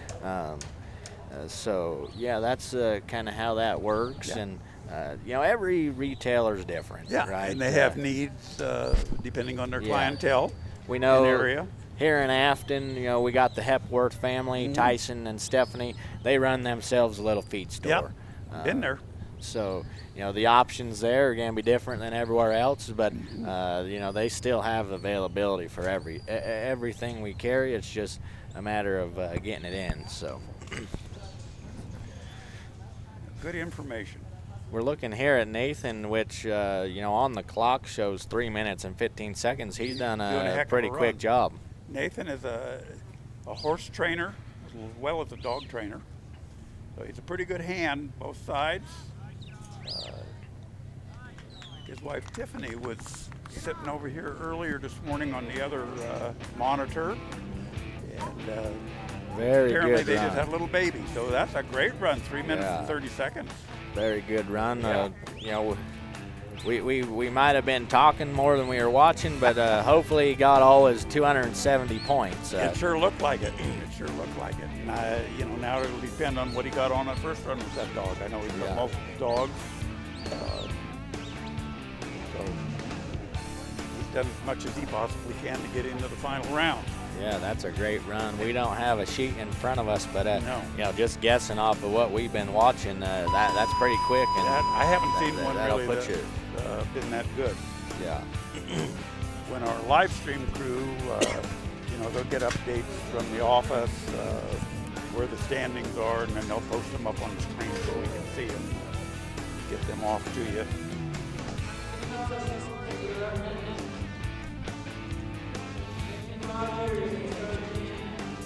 Yeah, and I imagine, you know, if you had any questions on what's going on here at the trials, or you know, I know there's a Mountain States Stock Dog Association Yes. Facebook page. I imagine that would be a pretty good place if you had a question. You could put on a comment there or send a message, and someone will find that. And if we do get those questions, we could get them answered. So. Yeah, that'd be a good idea. Wow, we're looking. Rainsville, that be Alabama or Alberta? No, that'd be Alabama. Alabama. I talked to Stuart the other day when he got here, and I met him last year here. I couldn't remember where he was from. I knew it was the South somewhere, and we got talking, and I said, well, how was the drive? He said, 1,850 some odd miles, he told me. He says, 2 12-hour days and a 5. Wow, so he made a trip here, and he's here for probably a 2-week span, you know, Well, come he's in a here- little early. Yeah, came in a couple days early, you know, and relax and let the dogs out. And he's a good handler. He knows what he's doing. He's got good dogs. Yeah, this dog looks really tentative, but you know, calm at the same time. Yes. Not wanting to get in their face. Walk up. Bo, walk up. Bo, walk up. Walk up, Bo. Come by. There, walk You know, up. see a lot of different styles on these dogs. There's a couple dogs that I've noticed that work really, really low to the ground. You know, they're just almost crawling. And, you know, it's just the style of the dog. You know, I don't know that it's anything that can be trained. It's more of just the way the dog feels comfortable. This dog is kind of upright, but it doesn't matter. He works good. And you can see when he's given a flank, he gets square. He doesn't come into the cattle. He stays off of them. Walk up. And now he's being asked to walk on or walk in, walk up, straight into the cattle. He's doing a good job. Another step or two, and we're going to turn a cow's head. We need that cow to turn in rather than away here. Yeah. Walk up. Walk up. Wait. You know, sometimes you just can't force it. You know you've worked cattle. Come by. You can't force them through a gate if they're not well in the go. Sometimes the best thing to do is just stand there and let them look at it. And otherwise, you're going to come back Monday morning, fix the gate or fix the fence, right? Yeah, well, there's plenty of time in the day, you know, no reason to get rushed. Of Yeah. course, you know, we're dealing with 6 minutes here in the ring, but, you know. Yeah, you can only wait so long, but you know, again, a set that's not maybe your winning set, but they're moving and they're staying pretty close together, even though right now we're seeing a split.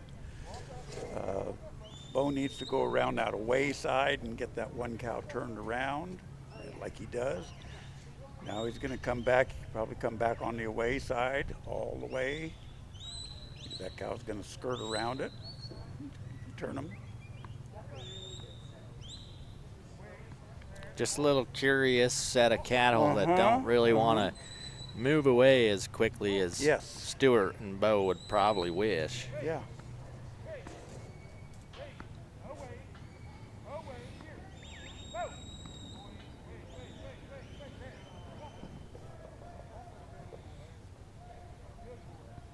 So there's that fine line like we've talked about. This dog is really doing a good job about staying off, walking in. Look at the curiosity of one cow. And pretty soon he says, yeah, you put enough pressure on me, I'll just walk away, you know. But they're not wanting to go anywhere. But Bo's been doing a good job of controlling them, keeping them directed, and doing the best he can with the cattle that he's given. I don't think he could do much better, do you? Yeah, no, he's kept them together and calm. You know, Mhm. I think, you know, he could have let a cow off or go by, and you know, then then you have to become a little quicker, and then things can go downhill if those cattle get a little bit, you know, worked up themselves. Yeah. You know, it'd be nice if these cattle would kind of trot off to this next obstacle and then just turn in and come through and keep going.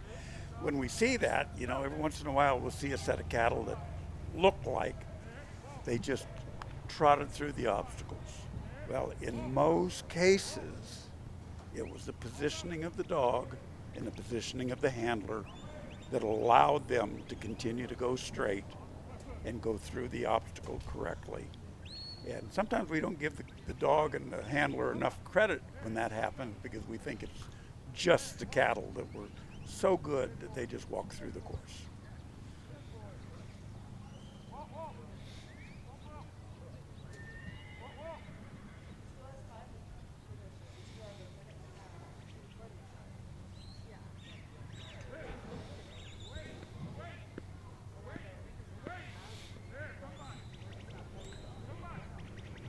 Looks like Bo wants him to just go a little bit quicker. You know, you can tell in the last minute or so he's gotten a little bit tighter. You know, he wants those cattle to work just a little bit faster.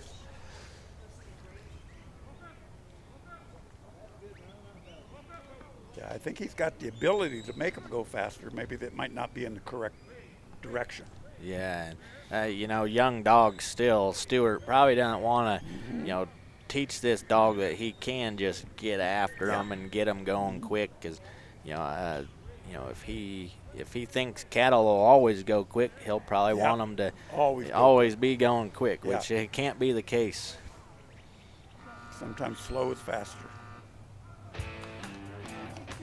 There goes the buzzer. So Stuart had a good run, but he didn't get the last two obstacles, so he's down 90 points. Here's our main sponsor again, Nutrina. This is that's the Loyal Life brand. Yeah, Loyal Life brand, which is another a different ring that we're working with. But yeah, the Loyal Life brand, there's you know, a good variety of dog foods in that brand. We got some grain-free options. We got some options with no chicken for sensitive skin and coat. You know, some of those spaniels and you know, some of these working dogs also, you know, they'll get a little bit of an allergy to chicken. So oh, do they? I didn't realize that. That sensitive skin and coat has no chicken meal, no chicken byproduct, so it's free of any of that for those sensitive skin dogs. What is the negative aspect of the chicken? You know, I think it's really just an allergy. Oh. You know, or, you know, it'll cause irritation. You know, the allergies, you know, vary. Sometimes it'll only affect, you know, their skin. They'll get a little itchy. Some of those breeds of dogs, like that Cocker Spaniel I have, with chicken, it'll give them some ear infections due to, you know, that allergy. So you try and stay away from the chicken. Most of the times with those sensitive skin and coat dogs, it's often fed salmon. Okay, so if you had a dog that was, like we've got one dog at home that scratches a lot. Yeah.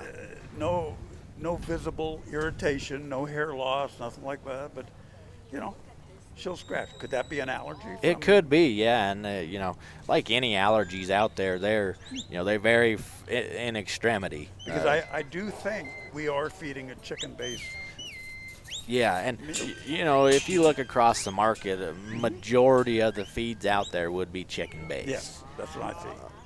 And you know, sometimes you get that allergy.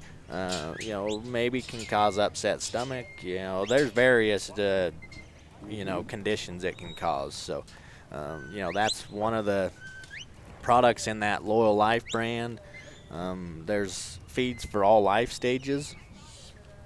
When dog food, especially in the Loyal Life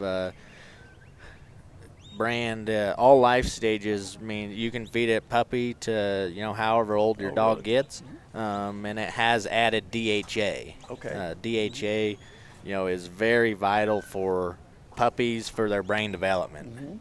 And so that's really what separates the all life stages, is it has the added DHA. Oh, all right. So it might be an idea for us, and something that I've learned. You know, we've dealt with a little itching issue with this one dog. Like I say, we've never had a problem per se with it, just the itching. Possibly change feeds from the chicken and go to the salmon. Yeah, and see, or you know, there's other options. You know, there's you know, say beef and barley.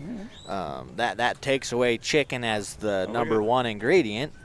Let me stop you for a minute and look at this run here. We're in the pen at 2 minutes. Wow, we're going quick. Lincoln Rogers here from Seminary, Missouri. He made a good trip here too. Is that Missouri or is that Mississippi? Missouri. MS. Come on. Mississippi. We're getting a little education ourselves here. You're so. Younger than I. You had a geography class here. MS. Yeah. Jeez. I guess we need to do some studying. We got 2 minutes, 36 seconds. Or did they blow through here? Oh, looks like they might have blown through there. So the time stopped. Okay. Yeah, here comes our crew. So, yeah. Wow, 2 minutes and 36 seconds. I've got to think that's going to the top. Yeah, I would imagine it is. And you know, I think he sent that dog back around just to say, good job, dog. Go do a little more work. Yeah. Gather him up for us. When will we know? When will we know on the cuts? Is that, you know, the final round is Saturday. Do we know at end of day today? Yes. Or? Yeah, I don't know. Depends on the office crew, how soon they're probably updating, you know, as we go.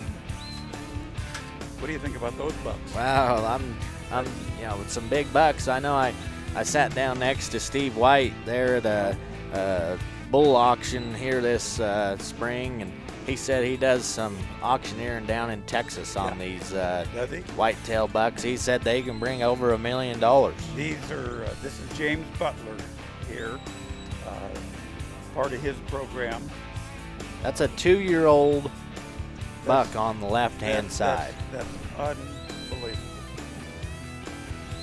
Steve's been down to James's place several times. Of course, James is here trialing. Yep. He and his wife Verona both trial dogs, along with the ranch down there. So it'd be very interesting to see those boys in person. Yeah, it would be. Maybe we need to tell James to have a dog trial at the ranch and go down there and spend some time. He does. Wow, that's awesome. Yeah. Neutrino might have to have a little trip down there. I think we might have to, and if that's the case, I'm going to say I want to go. Yeah. You got any food for deer? Yeah, we do. We got deer feed. It would be, you know, following the line. It's called Record Rack. I know we, you know, sell a lot down there in the Texas, Oklahoma market. Not as much here, you know, in the northwest. You know, not as many farm deer around here. So, and you know, local laws, you got to make sure you follow those and see if it's legal to feed wildlife or not. So, in Texas, I believe it is free game. Feed what you want and do what you want, huh? Still a little bit cowboy. Yeah. All right, here we go with Henry Van Orm in Drover. And Henry's from Oregon, Cave Junction. And we're in our nursery cattle run, round 2. Get out. There, get out.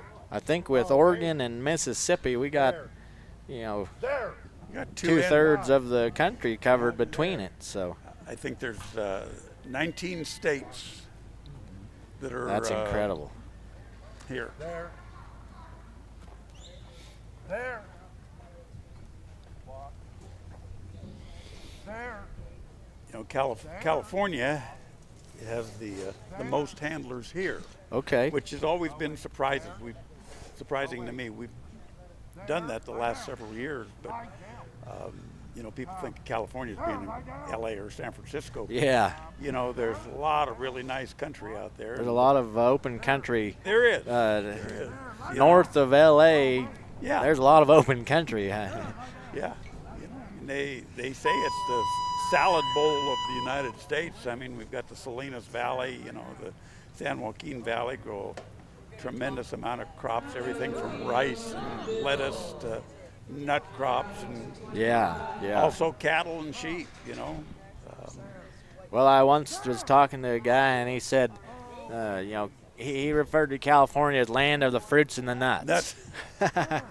We have a few of those. Yeah, yes. some have a. So just here on Henry's run, he went in the middle. Does he have to daylight out the side, or No, can he he's just gotta- come back through? Got a daylight. There's the line is Yep. it's one line. Okay, so you don't have to come in through the left. You can go in through the middle if you daylight. As long as it's daylight, or you can come in the other way. Yeah. You know, of course, the fastest route would be to come in that left side, keep moving, wrap 'em turning in. right in, wrap them around, and you're set. So But those cattle look like they naturally just wanted to go through the middle, so Henry let it happen. you know, you can only change it so much, and you got to decide what's your best option. Henry's got a good run going. Henry's been a great competitor these last 2 years. He's only gotten into it a couple years ago.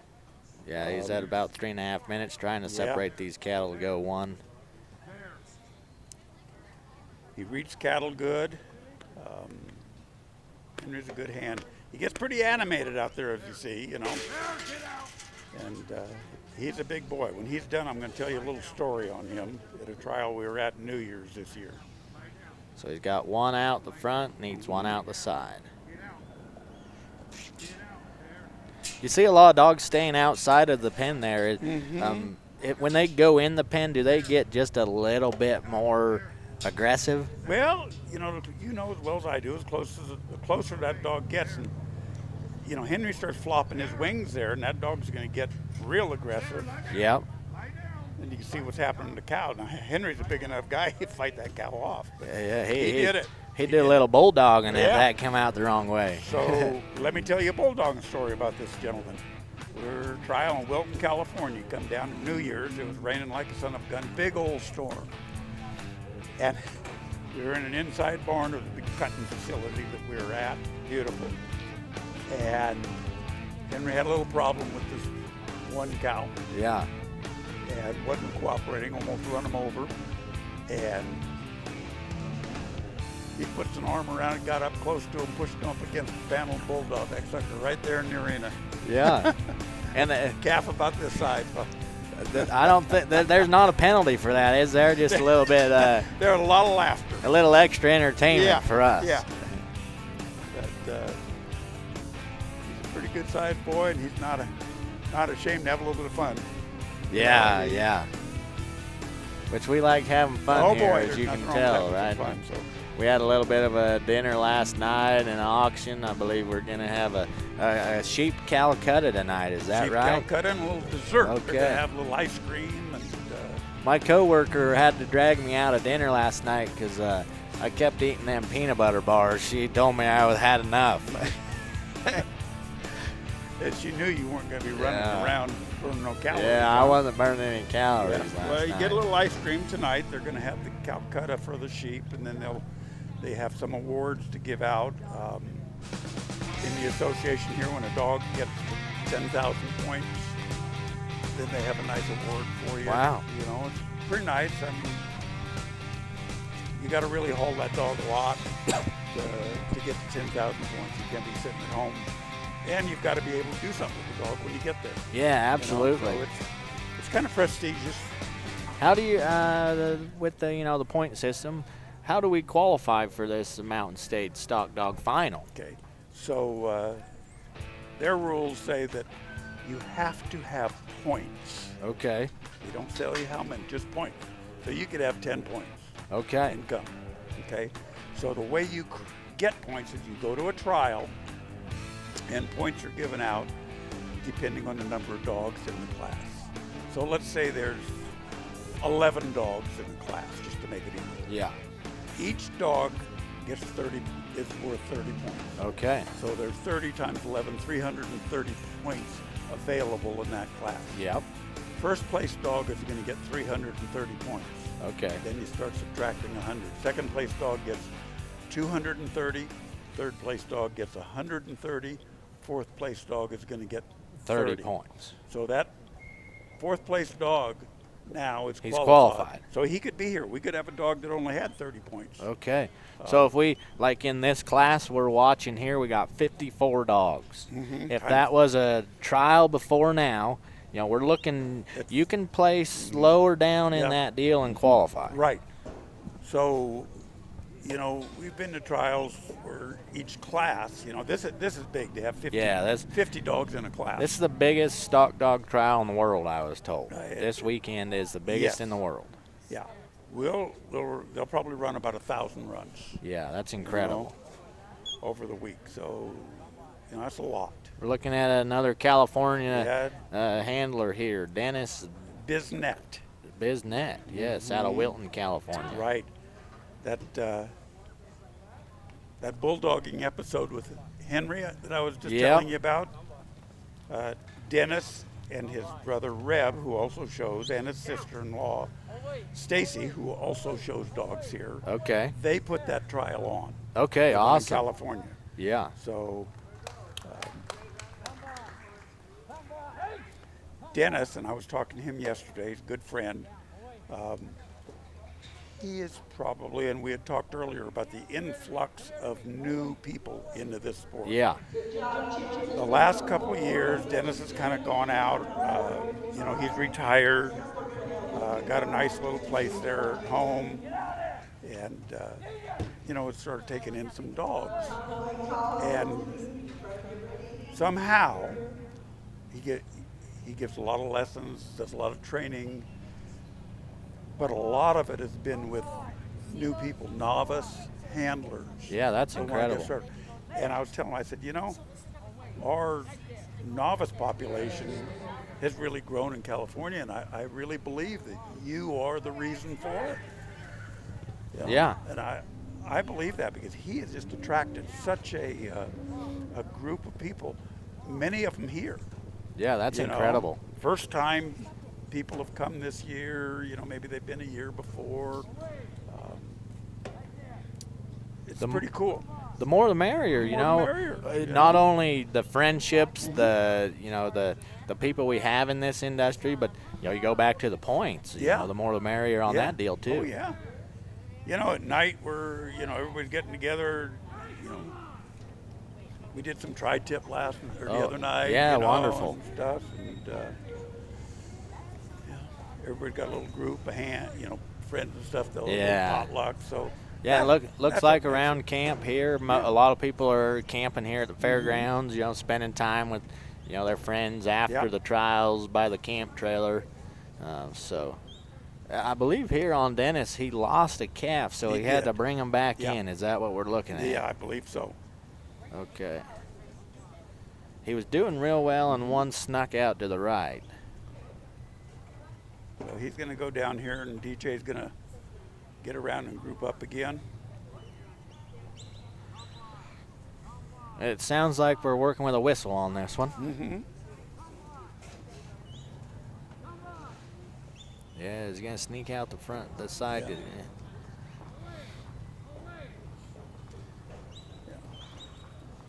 You know, now, one thing I haven't mentioned, I don't think we've talked about is, you know, in this class, there's a handler's line.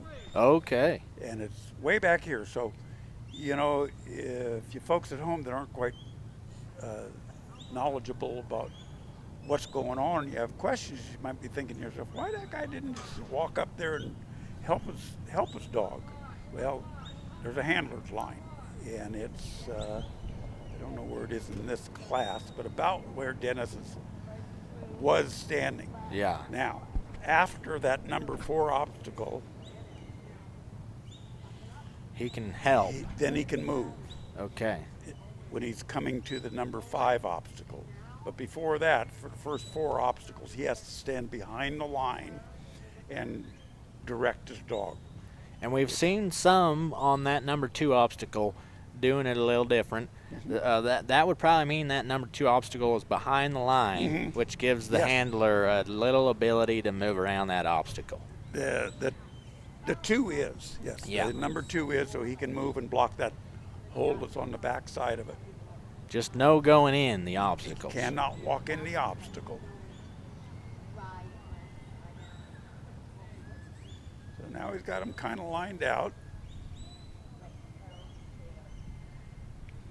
You know, when he got in it the first time, he was about 3 minutes. Oh, wow. So he's spent Yeah. 2 minutes. Missing that Yeah, one off so that's to the what side. it cost. You know, just and just little bitty mistakes. Yep. You know, We so got now him he's in got now. him in. You got about 45 seconds to work with to get these sorted out. Send DJ around there to create a little bit of movement, but not too much. And then a lot of it is Dennis's position, Yep. He'll and it's a want timing issue. So he's got one looking out. That's good. He's Wonderful. moved out. Perfect. 5 minutes and 41 20 seconds. seconds on the sort, which was a pretty good sort Not there. bad. Yeah, 5:41, but full points, so that'll Full put him points, up so- to the top of those ones that weren't able to get that Right, full points. right.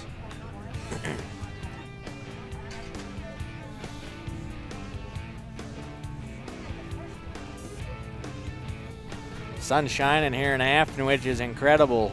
After the first couple days of rain, Yeah. that arena's dried out actually Still pretty nice. Still cool enough that these cattle ain't getting, hot. We ain't. Yep. You know, this is the first year the finals have been in June. Okay. They've always been this time July. Okay, a little mid-July. later. A little warmer.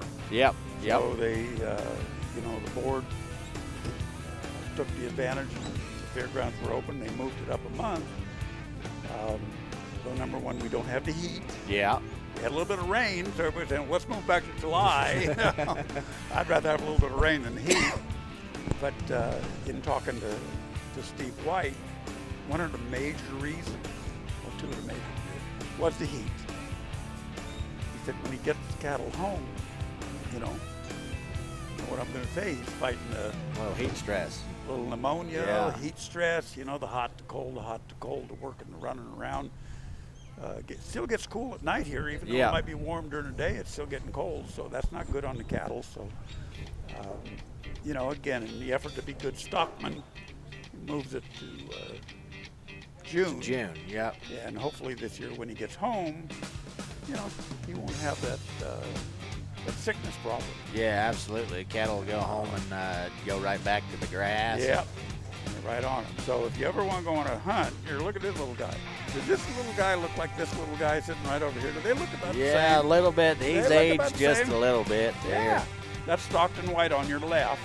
And he is Mill Iron S Outfitters. Wow, If you guys want to go on a bird hunt, a cat hunt, a moose hunt, I know, I'm not sure about moose around their place, but I know they got a lot of deer and elk. Yeah. Give Stockton a call.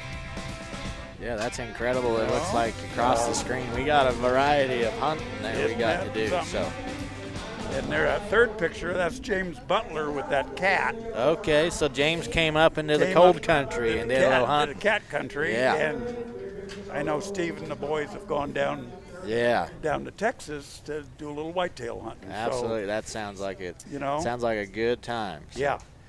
And again, just a reflection on the type of people we have in the sport and association that, everybody's got a little different interest, Yeah, different hobbies, things they like to do, things they can do. yeah. You Looks know, like Dwayne Hurleman. He's probably not hunting cats in Oklahoma, No, yeah, they're sweating back there. but yeah. So, Oh, never mind. We're Yeah, well, they're sweating and they are Kansas. too, you know. Yeah. So this is Sonny and Sis. They're Kansas. They probably would. They probably enjoyed the rain here in Afton, but wished it was back at home. Yeah. I haven't had an opportunity to talk to Sonny about their weather. I talked to his daughter Abby, and Dog's making quick work of this deal. We'll probably have to slow him down before too long. yeah. There's that bubble again and that fine line between too far away and too close. Yeah. Gathered the one up and it went right in. Maybe the other two will follow at a quick pace and we'll be making good time. Yeah. Wow, that was incredible there. That did work. That was a lucky thing that cow just stood there in the obstacle. Good lead the way there. Let's see what he does on obstacle number 3. Dog is a little quicker. We've talked about those dogs that are a little slower, but control this dog. He's controlling what he's doing. He's just a little quicker. Mm-hmm.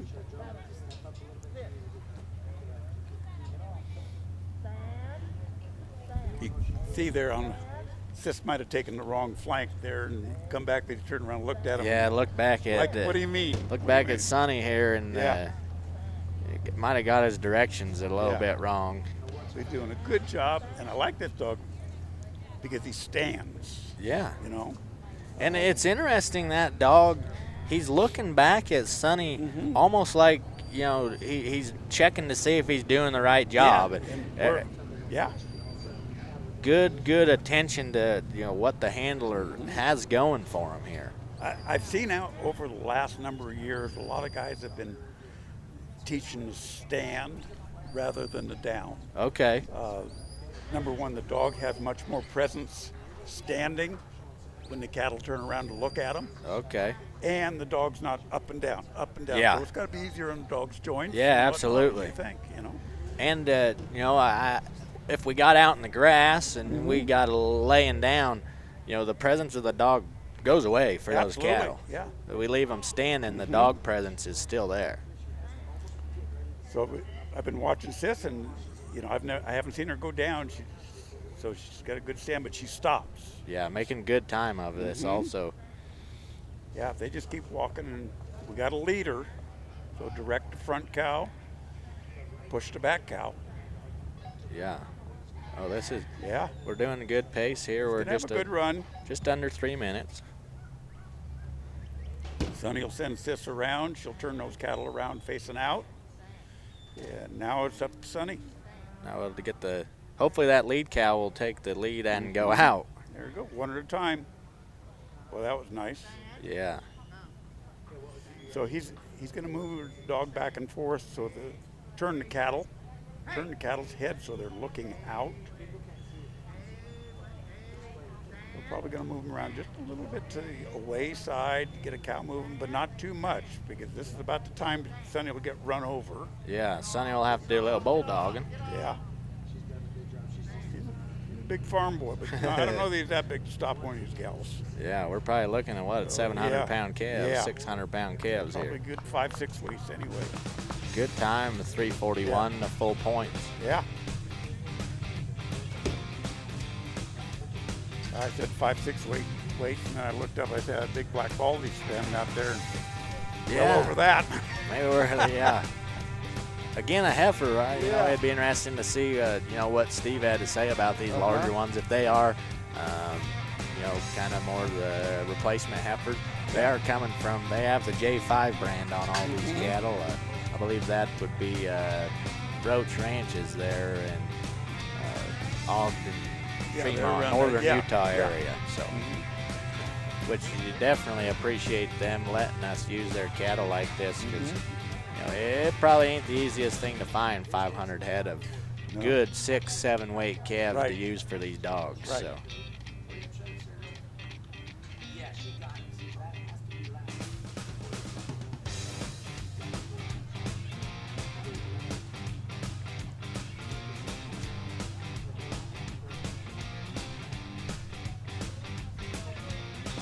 Yeah, we're working 4 rings this weekend. Hopefully Elliot and I haven't, talked your ear off too much. I guess if you have, you can tune over to the other ring. Steve's on, the other ring here. We got somebody down at the Sheep Arena, I think. I believe we got, someone at the Sheep Arena, Stephanie, and, my counterpart there, co-worker, Maddie, she's on down in the field trial ring. Okay, so, all right. Some good conversation, I imagine, going on in all these rings. That's good. And then the other day I got to sit with Haley. Yeah. Here. She covers that Idaho territory there. Right. So Yeah, she's from Idaho. This dog here, I just looked at Joni, man, the last name I don't know how to pronounce, but I'd be interested to see if she named this dog after this city. I saw that yesterday when I was up here and she ran it. Yeah. I've got a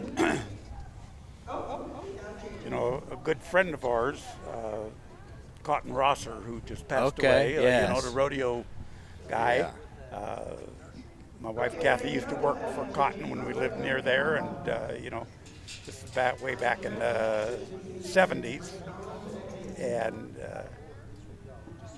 one of his sons, that actually is now, after Cotton has passed away, is running Flying U, Rosser Rodeo. His name is Reno. Okay, yeah. Well, guess where he was conceived? I'd imagine what do they call that? The biggest little city in the world, Yes, sir. Reno, Yes, Reno, sir. Nevada. Yes. Yeah. I guess, that when you name a dog, what goes into naming a dog? Is there? I think everybody got a little different Yeah. thought, I mean, the way the dog looks, the way the dog acts. Yeah. What you like, what you don't like. Is there, these are, these things live with you. Yeah. A lot of sentimental value behind a name most of the time. Yeah. Yeah.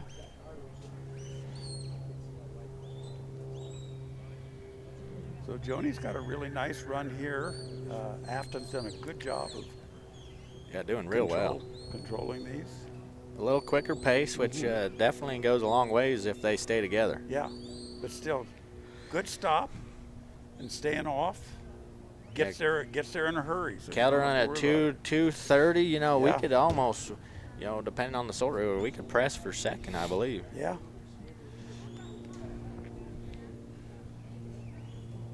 This sort is really where all the pressure is on the handler. Yeah. We don't want anyone getting ran Yeah, over for sure. Wow, we're gonna make a quick this run. nice sub one, nice. sub good. 3 minutes. That's Mhm. incredible. Yeah, and I'm pretty sure Joni's a really good handler, and I would only imagine that her and Afton have a really nice run on this. Yeah. I would hope so. Yeah. A good combined score.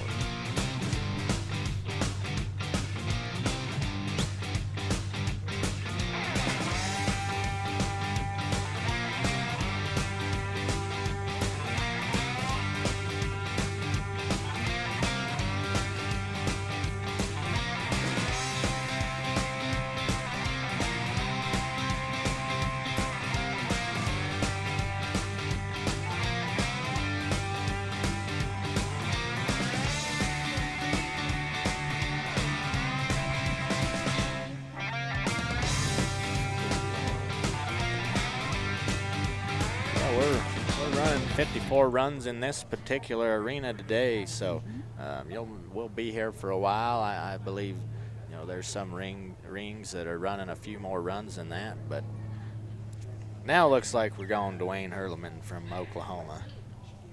Yeah. HSD skid.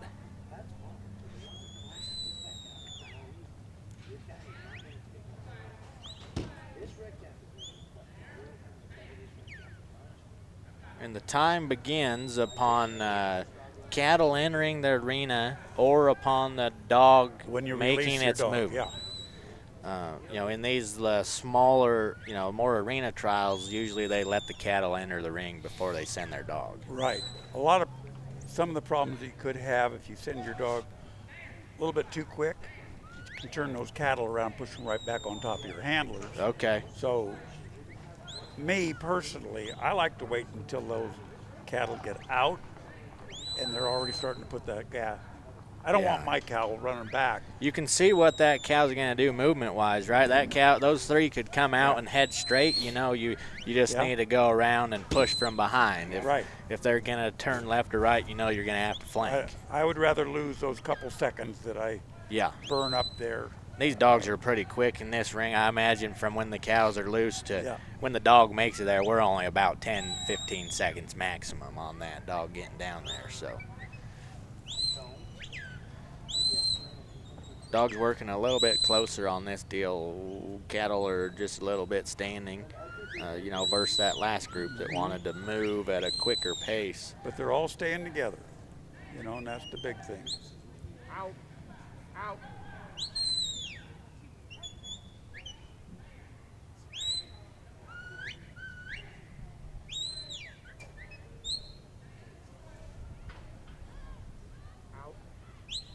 Yeah, and looks like on this, you know, Dwayne's, he's staying at a good distance back. He's really letting the dog do the work here. You can see those cattle kind of looking off away from the dog. That they're probably looking at Dwayne. So he's noticing that. I imagine at this point he's backing off just a little more so those cows will do what the dog wants them to do. Yeah, this is a game, as you know, just inches. You know, I've stood there. Sometimes when you're in the ring, you don't see the whole picture. Yeah. You know, and I'll hear somebody yell at me, "Back up." Okay. You know, and I'm thinking, like, I am backed up. No, back up. Yeah, you're just, you might be 12 inches too close. Yeah. It's just a game of inches. Get out. Yeah, because I guess the flight zone on cattle, you know, debatable in terms of where it's at, but you know, it's probably within the 12-foot range. Would you say? It depends on the cattle, but yeah, you know, we've had some that you know, you even make a step to them from 20 foot out. Yeah, and they're over the fence, you know.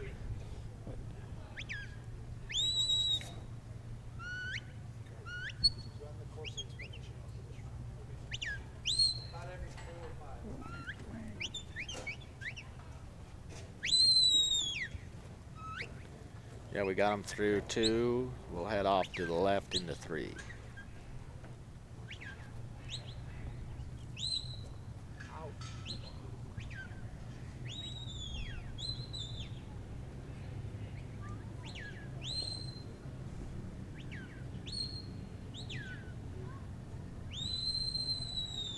Okay.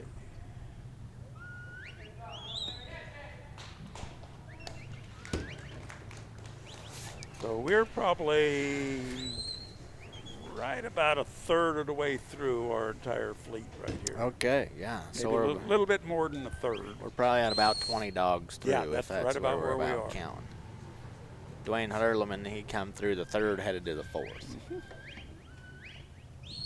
Good job, J.K. Butler. Full point for 270, time of 5:45. We're looking next for Mike Collins, followed by Steve Booth and Duke.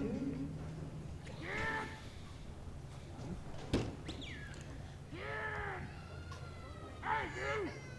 You better listen! Red cow come out the side. We'll have to regroup and come through the middle.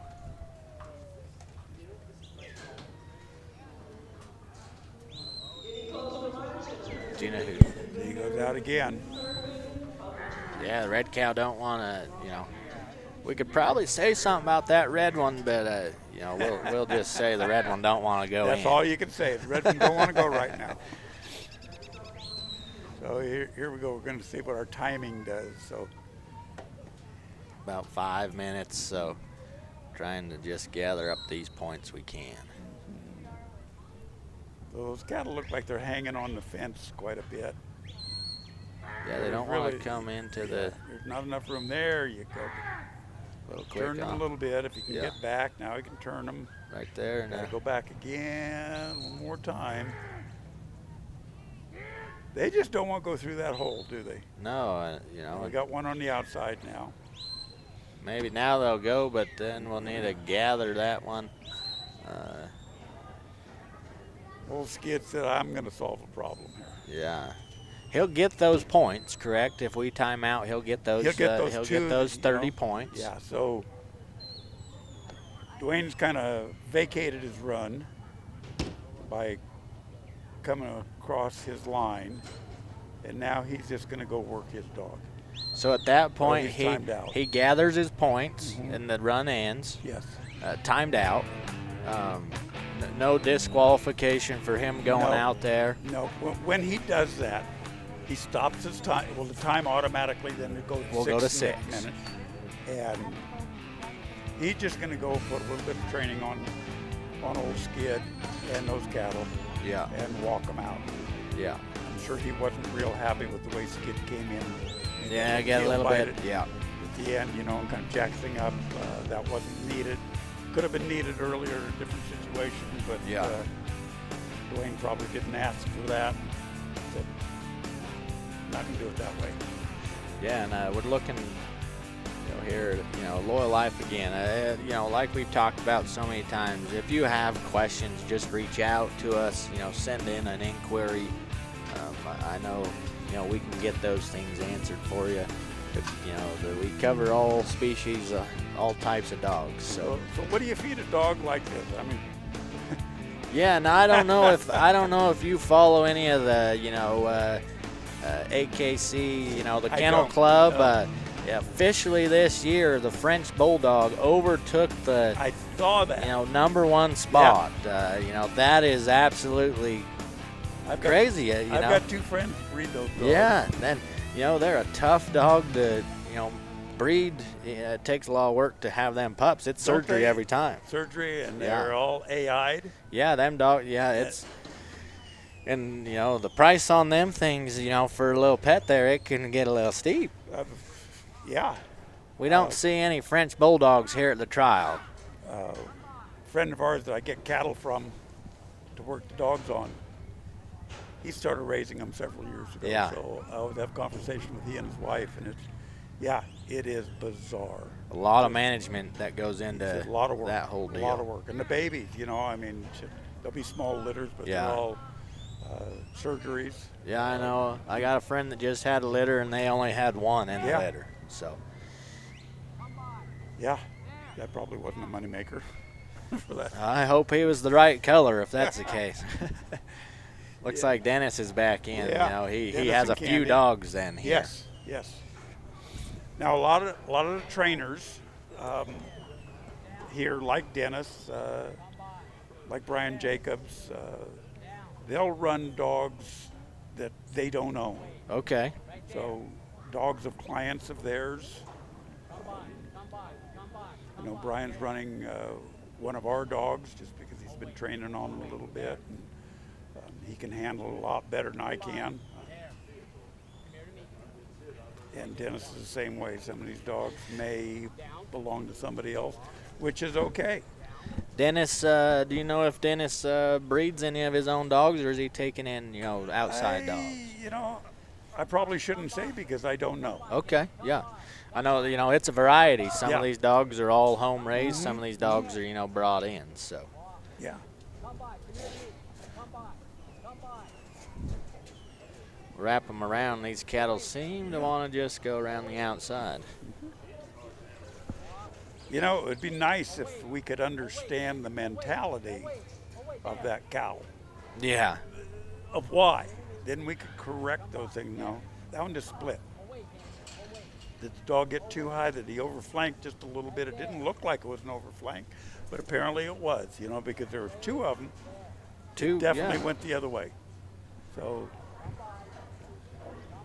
now it really, these cattle aren't, there's not an open gate for them to leave. They're just kind of trying to figure out what the dog wants them to do in terms of pressure. Right. That Baldy is kind of looking around, but not. Yeah. Yep, that was an overflank, and it pushed him away.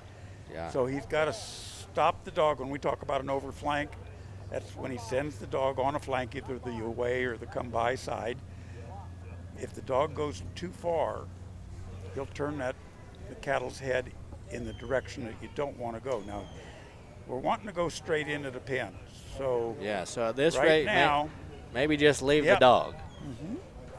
See, that time the dog did not go all the way around up to the rib or the shoulder of the cow to turn them around. The cattles have peripheral vision out their back, kind of at about a 45-degree angle. So they can see the dog. And that dog can move those cattle from one side to another by just getting on the dog's hip. Yeah. You know, he doesn't have to get all the way around to his rib or his shoulder. Don't have to go all the way to the head for No. that cow to see him. Yeah. Yeah. Now it looks like we need to gather them back up. You know, sometimes that's a dog issue, but a lot of times it's a handler's issue. I know in my case, I've got dogs that pretty much will stop when I ask them to, at least some of the times. And when I don't see it, when I'm not watching the cow's head, and I let that dog go those extra 2 steps, I've got that overflank. Yeah. And then I've got to quickly try to bring them back and correct that. So. What's the hardest thing to train a dog? What the hardest step? Is it different on each dog? Or I really think I have not trained too many dogs. I've been very fortunate. I've got a couple of people that have helped me tremendously in getting where I can be somewhat competitive, and my dogs work well. But it's harder. A lot of dogs, they'll definitely go do a fetch. That's their natural talent. You just cut those dogs loose and they'll come bring you cattle. It may not be the prettiest outrun. It might be more direct to the cattle that we don't want it. But that's easily correctable. Put a little pressure on them to get them to move out and make a nice outrun. Probably, I would say, getting them to come inside to do an inside flank and then to do a drive away, because that's an unnatural thing for the border collie to want to push those away from you. Okay, yeah. So having them drive rather than fetch is kind of the last thing that they get taught. Looks like Candy here. Candy wants to be a little more on the inside of the action.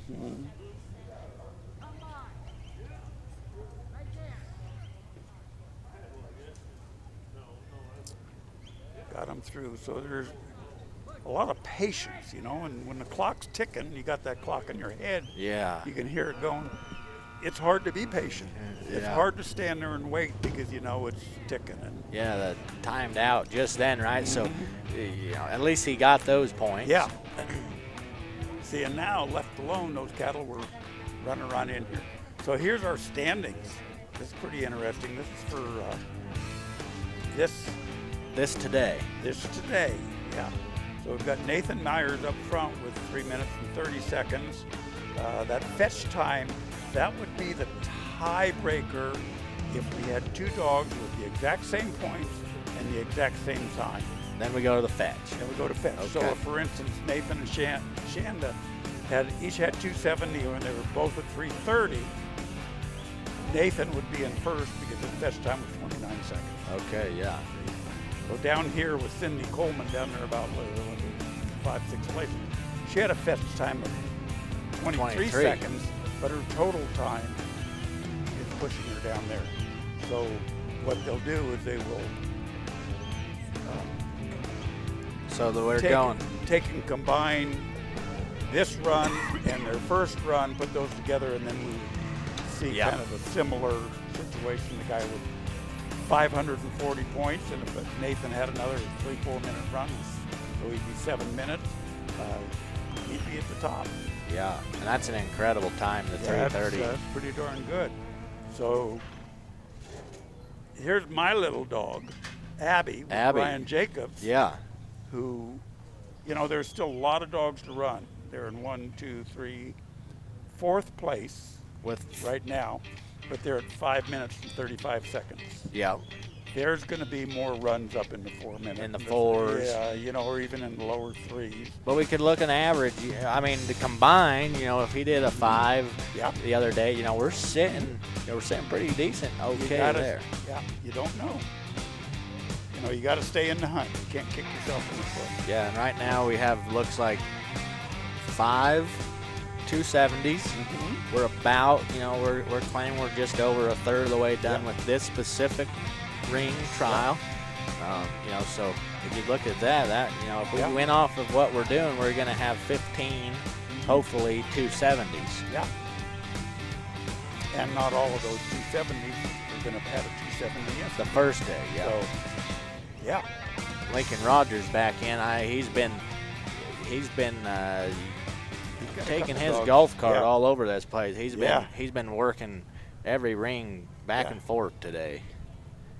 You know, these guys that have 4, 5, 6 dogs, and they're showing, you know, maybe in the nursery, they could also be showing this dog in the open class as well. Okay, you know, so you can do that. Yeah. Just has to be same handler in all of the classes. Not necessarily. Okay. So the dog has to be qualified by the handler. So in my situation, we were just talking about Abby, Brian and Abby. Brian is showing Abby in the nursery class because he got her took her to another show, got her qualified in that. We've nominated her in the futurity, so he's showing her in that. He's showing her in the novice sheep, and I'm showing her in the intermediate. Okay. So that dog. So that's how she was qualified. Yes. Yeah. And it looks like, you know, we got Lincoln Rogers with H.R. Jan. You know, coming from the cattle world quite a bit, the prefix, is that just some people do it and some people don't, or does that mean that dog is registered? No. That's the breeder. Now, in this particular case, HR stands for High Rollers. Okay. Which is James Butler's, I don't know, prefix, brand, or the way he registered. Okay. So this would be a dog out of James and Verona's breeding. James Butler, we've talked about him quite a bit. He's running dogs today. He's got them beautiful whitetail. Absolutely. You know, elk. I mean, deer down there in Texas. And he's a dog breeder with you know, a pretty competitive dog at this rate. You know, we're working pretty quick. Yeah, I'm not familiar with the breeding, but that is, we've talked earlier. I've mentioned some of these dogs do have a prefix. Yeah. Could be somebody's brand, you know, like an S4 or whatever it is. It could be a name. There's a couple dogs in here that are called Daybells. Okay, you know, and then like the name. Daybell's Bob. And that's the way Richard Daybell's registers all his dogs. He puts his name on the front of all them dogs. Right. Steve White, for instance, they call her Ranch Mill Iron S Ranch. Yep. So it's MISR. So you'll see several dogs with MISR. MISR. Okay. MISR Bob. Yeah. You know? Yeah. Lincoln's got him a good run going here. Yeah, he just needs to get this sorted. Yeah, we were at 3:30 for number 1 we just saw. So that's the time we're trying to beat, is a 3:30. And he could do it. You know, we've seen the sort done in 20 seconds. So once you get the first one moving, it's a game of inches right here, isn't it? You know? We got 2 that want to go, but not alone. Take that step a half a second too early and you shut them down, and if you're a half second too late, you got 2 of them blowing through you. You know, and we got 15 seconds for first. We're gonna cut close to where we need to be. Be really close. He needs to step back just a little. Let the dog work one up.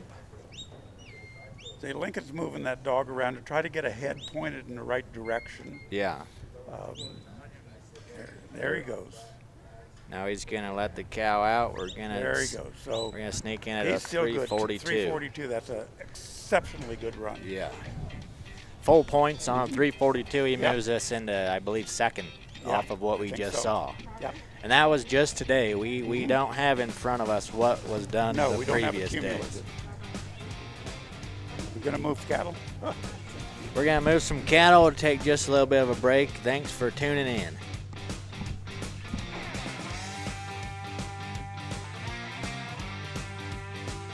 We use our dogs every day. You know, on the ranch, we run a lot of cattle here that would take 7 or 8 full-time cowboys, and we have no full-time cowboys. It's just me and my family and one hired guy. These dogs come out and handle these cattle and pen these cattle. We move 500-600 in a group at a time with 1 or 2 dogs quietly. We breed and strive to breed working cattle and sheep dogs that are versatile enough and that have enough trainability and are biddable enough that you can work both stock with them. I think that we really focus on the health of our dogs. We health test all of our dogs. We really try to push to create the best dog with the best genetic background that we can, both health and pedigree wise. If you want to get a hold of us, go to milliron-sranch.com. You can get a hold of us. We'll always get back to you. If you have any questions about anything, it's not even about purchasing a dog, about a dog that you own that you need help with, please feel free to get a hold of us. Go to the website, milliron-sranch.com.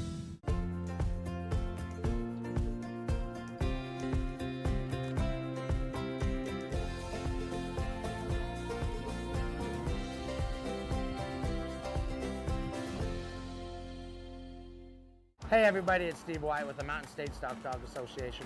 Probably the number one question we get asked is why did we choose Afton, Wyoming as a spot to host our national finals? You know, we can be able to come here, it's cool days and cool nights. It's absolutely beautiful. The handlers love to come here. There's so many good places to eat. The women love to go shopping. They love everything about it. They can come walk up and down Main Street right from the fairgrounds. They don't have to get in their car. The recreation around here is great. They can go fishing, they get four-wheelers, they go riding up in the hills. Really what it comes down to, everybody, is we put on a great national finals here because this is a destination that everybody wants to come to. They save all their year worth of vacation just to be able to come here and spend 10 days worth of their life in Afton, Wyoming. We absolutely love it here and we look forward to coming back here every single year.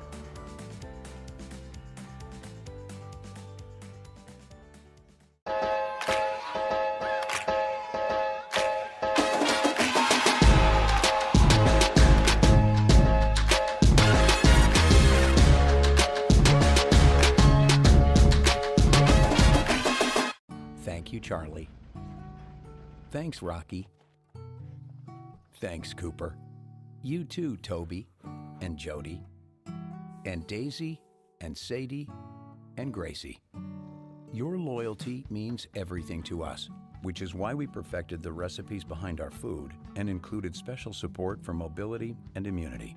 Find premium nutrition near you at nutrinaworld.com/loyallife. Nutrina, what's inside counts.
From playful pups to cuddly kittens, Loyal Life Super Premium Pet Food makes it easy to choose the product that's just right for your pet's life stage.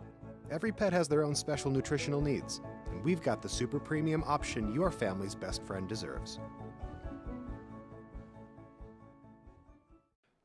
Making sure your pets get the nutrition they need to live long, happy lives?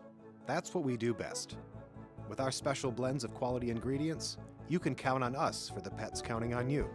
After all, being the best pet parent ever is what you do best.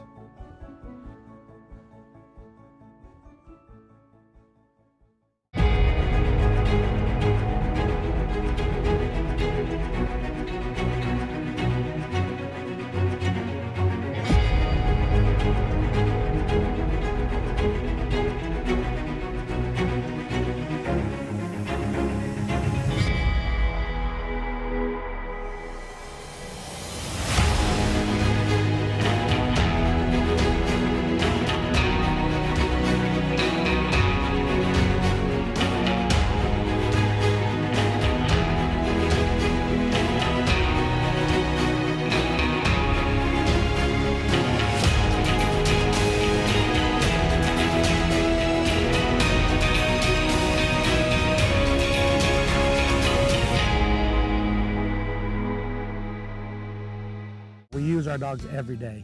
You know, on the ranch, we run a lot of cattle here that would take 7 or 8 full-time cowboys, and we have no full-time cowboys. It's just me and my family and one hired guy. These dogs come out and handle these cattle and pen these cattle. We move 500-600 in a group at a time with 1 or 2 dogs quietly. We breed and strive to breed working cattle and sheep dogs that are versatile enough and that have enough trainability and are biddable enough that you can work both stock with them. I think that we really focus on the health of our dogs. We health test all of our dogs. We really try to push to create the best dog with the best genetic background that we can, both health and pedigree wise. If you want to get a hold of us, go to milliron-sranch.com. You can get a hold of us. We'll always get back to you. If you have any questions about anything, it's not even about purchasing a dog, about a dog that you own that you need help with, please feel free to get a hold of us. Go to the website, milliron-sranch.com.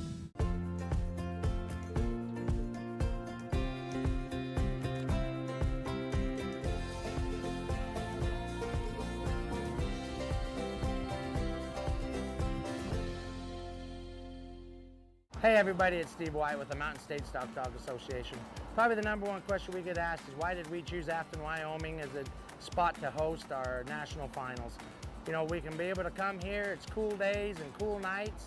It's absolutely beautiful. The handlers love to come here. There's so many good places to eat. The women love to go shopping.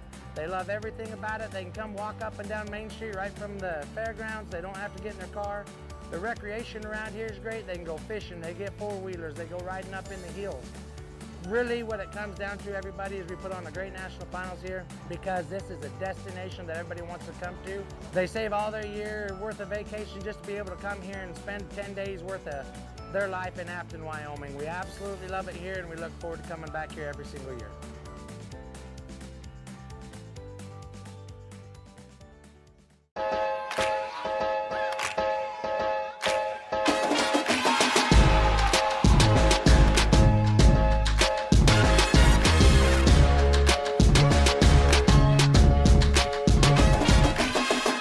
Thank you, Charlie.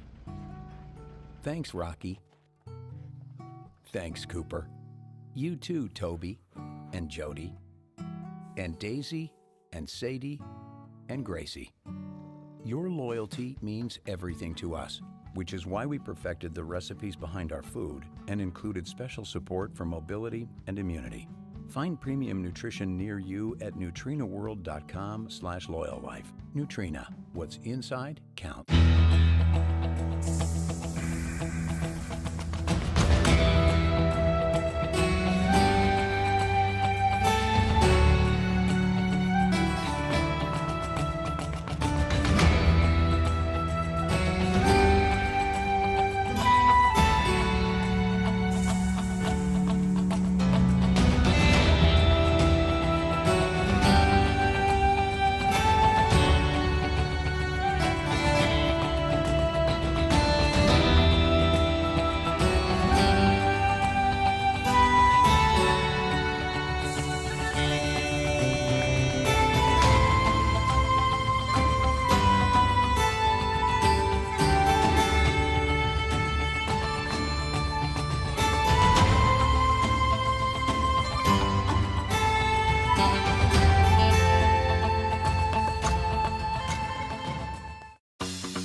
From playful pups to cuddly kittens, Loyal Life Super Premium Pet Food makes it easy to choose the product that's just right for your pet's life stage. Every pet has their own special nutritional needs, and we've got the super premium option your family's best friend deserves. Making sure your pets get the nutrition they need to live long, happy lives? That's what we do best. With our special blends of quality ingredients, you can count on us for the pets counting on you. After all, being the best pet parent ever is what you do best.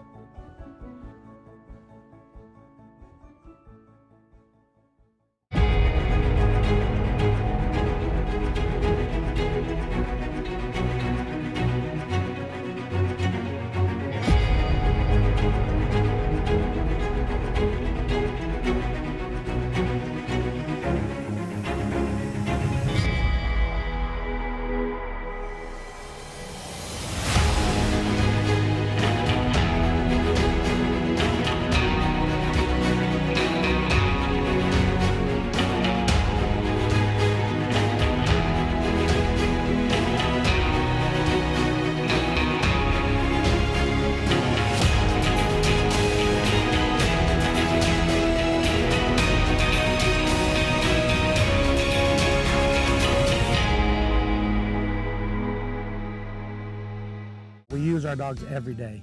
You know, on the ranch, we run a lot of cattle here that would take 7 or 8 full-time cowboys, and we have no full-time cowboys. It's just me and my family and one hired guy. These dogs come out and handle these cattle and pen these cattle. We move 500-600 in a group at a time with 1 or 2 dogs quietly. We breed and strive to breed working cattle and sheep dogs that are versatile enough and that have enough trainability and are biddable enough that you can work most stock with them. I think that we really focus on the health of our dogs. We health test all of our dogs. We really try to push to create the best dog with the best genetic background that we can, both health and pedigree wise. If you want to get a hold of us, go to milliron-sranch.com. You can get a hold of us. We'll always get back to you. If you have any questions about anything, it's not even about purchasing a dog, about a dog that you own that you need help with, please feel free to get a hold of us. Go to the website, milliron-sranch.com.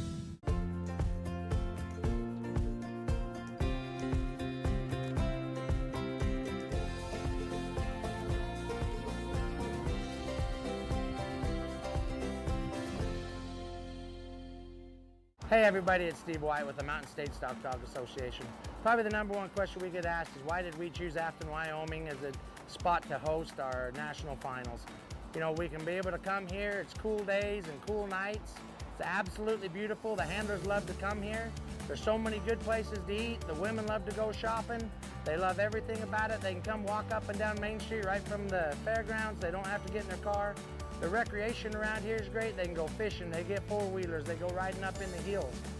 Really what it comes down to, everybody, is we put on a great national finals here because this is a destination that everybody wants to come to. They save all their year worth of vacation just to be able to come here and spend 10 days worth of their life in Afton, Wyoming. We absolutely love it here and we look forward to coming back here every single year.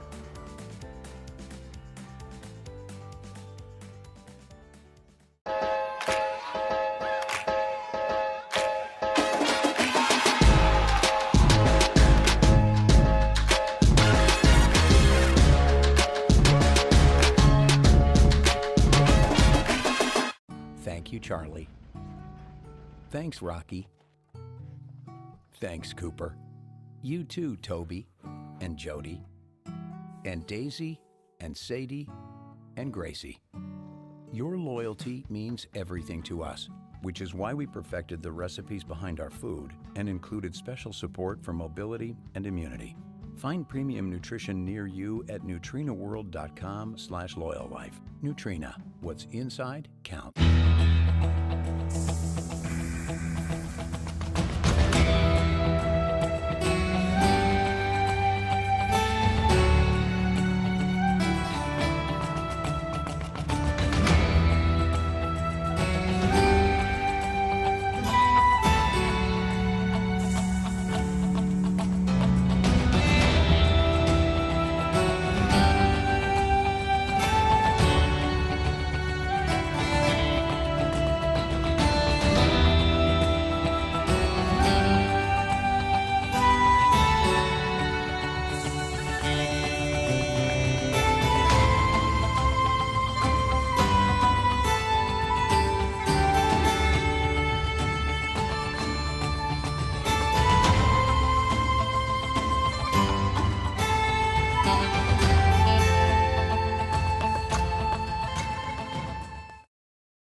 Live from Afton, Wyoming, it's the 2023 Mountain States Stock Dog Association National Finals, presented by Nursery.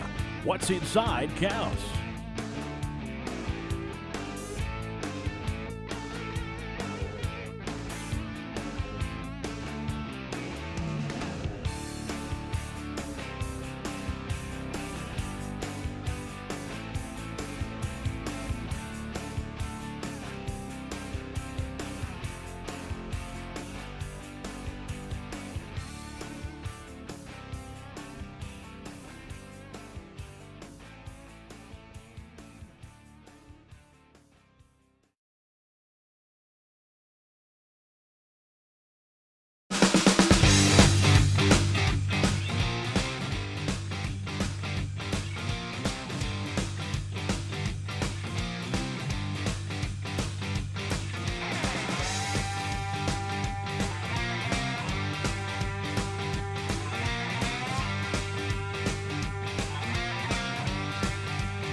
Good job, Brian Jacobs. Full point. There, stand. 556. Slow. Up next, Walk. if Jamie's Walk. in the neighborhood, Away. it will be him. There. Otherwise, it will Walk. be Kevin Lippy and Chuck. Walk. Come back. Come back. Okay, we're looking for Kevin Lippy and Chuck. If Kevin's not here, it will be Verona and Eli.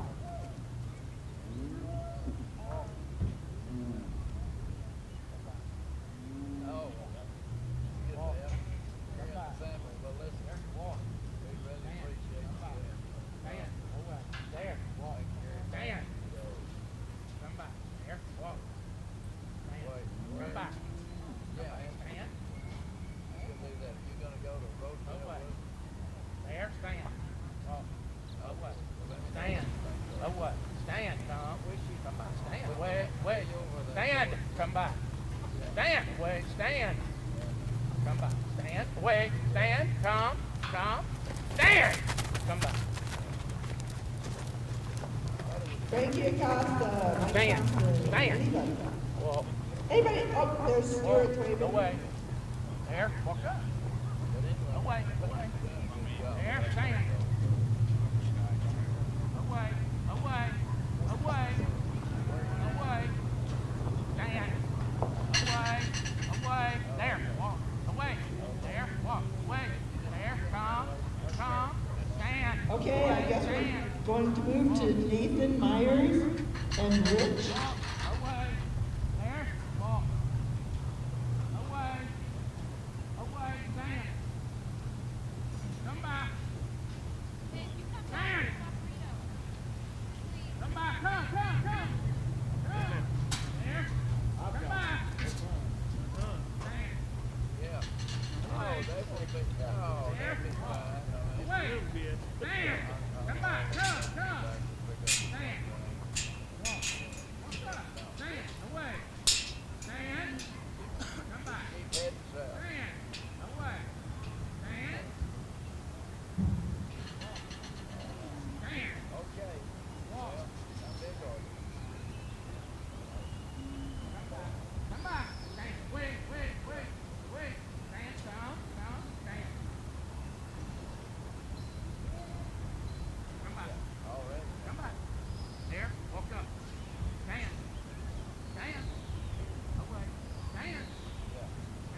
Lie down. Bye.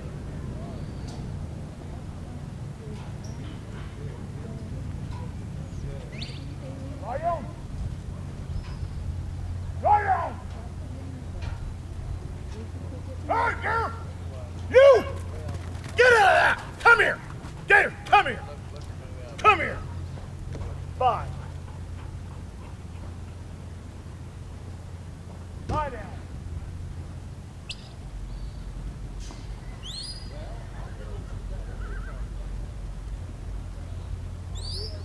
Gator, leave it.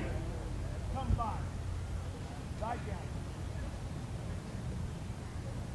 Come here.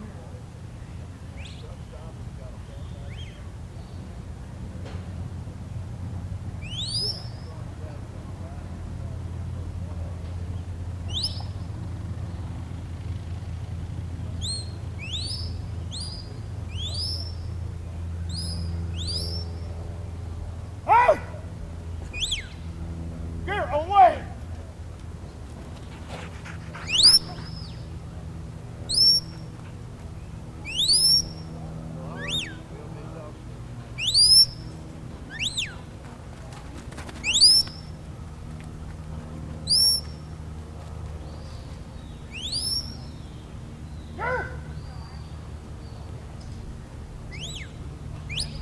Down!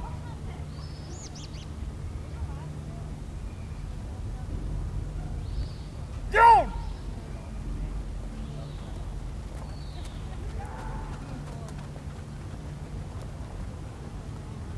Down! Gator! Lay down! Away. Lay down. Away. Get out of that!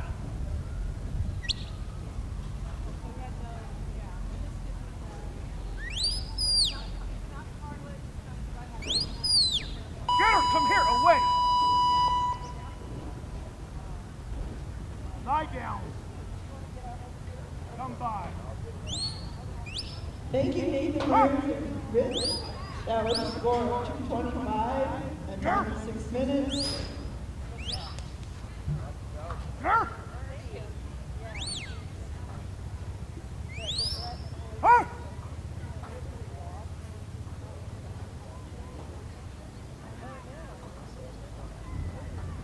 Okay, looks like our next contestant is going to be Verona and Butler and Eli.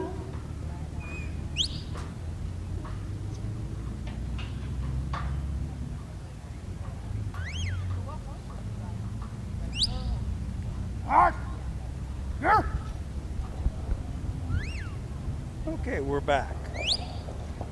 There. We're still in round 2 of the nursery, and we're looking at Ray Temple and Gator. Here, come.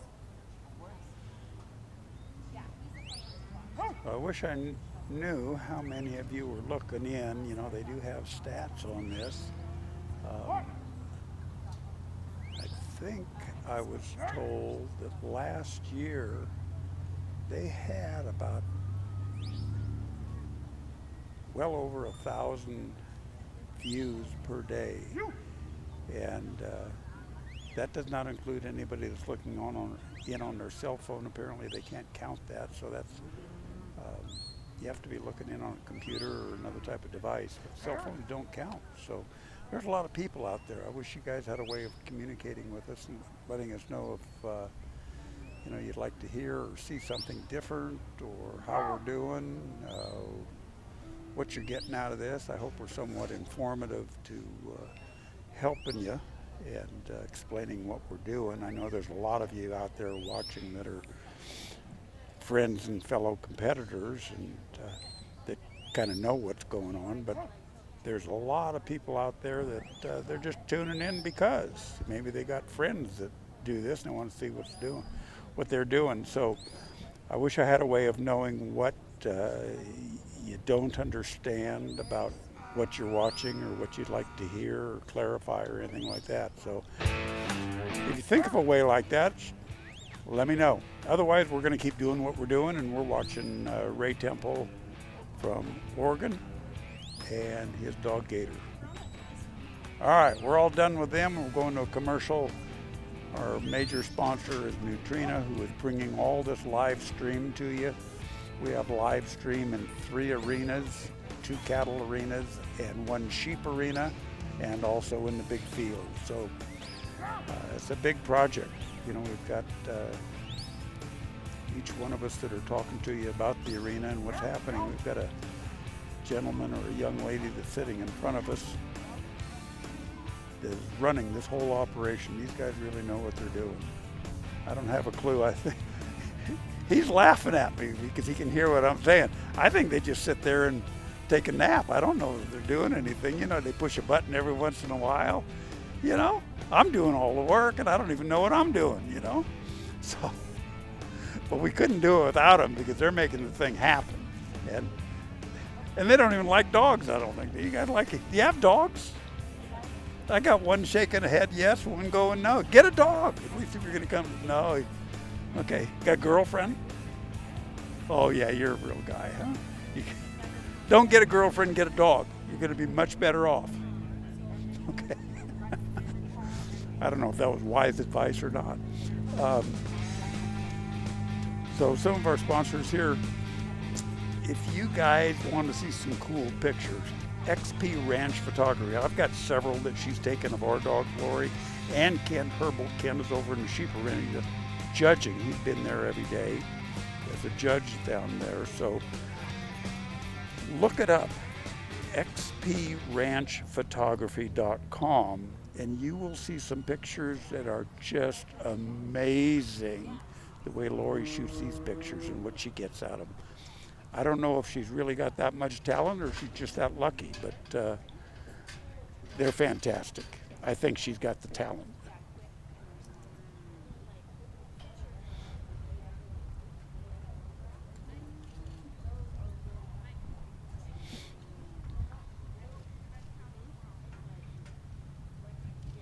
So now we've got Mike Thompson and Curly coming up. Mike and Curly are from Hobbs, New Mexico. That's a long drive. Round 2 of the nursery cattle, so what they'll do is they'll take the score from round 1, the score from round 2, combine the total points. I think they're taking the top 20 back into the short go. It'll be on Saturday, and they'll run them from the slowest back to the fastest. So 20th place will run first, all the way down. First place going in will run last. So here goes Mike and Curly. Mike sends Curly on her way. He does a nice outrun. If you notice how far out he stayed, he just hugged that fence all the way around, picked up his cattle, started them moving. He's got to bring them through that center opening where that number 1 is. That's our first obstacle. That's called the fetch, like fetch them to me.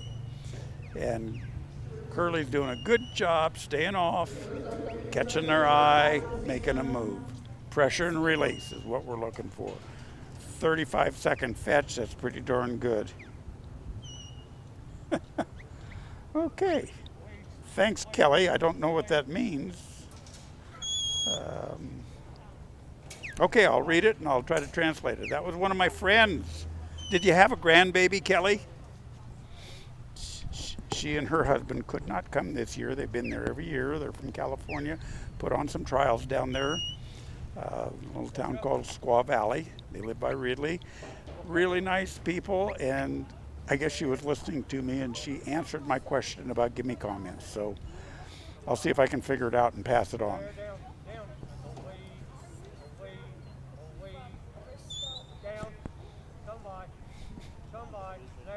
Hmm? No.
Okay, well, I'm going to read to you what my friend Kelly Pennybaker says about communication back and forth so I could do a better job and get more information to you folks. So she says, as people watch on Facebook like I am, we can comment on the video as it runs live in Facebook.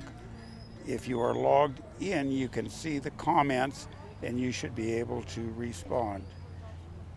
Okay, well, I've got to see if I can get somebody to set me up on Facebook here because I don't have a computer in front of me or near me.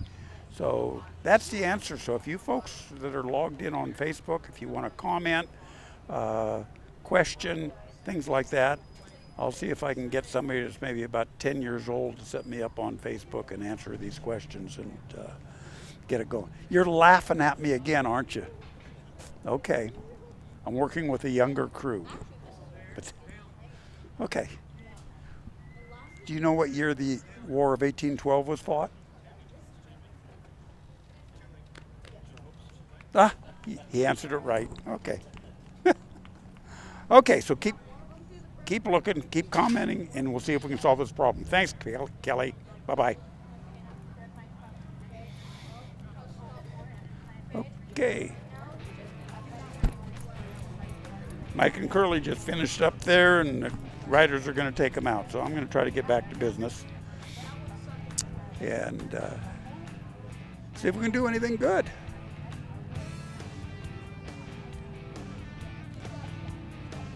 I hope you all out there are enjoying the live feed. If you couldn't make it here to Afton, we're having a good time. The sun came out for a while. Now it's behind the cloud. The arenas are pretty much dried up after several days of rain. They were pretty muddy. There was no sense changing my pants because they're just going to get muddier again. And, but now we're dry.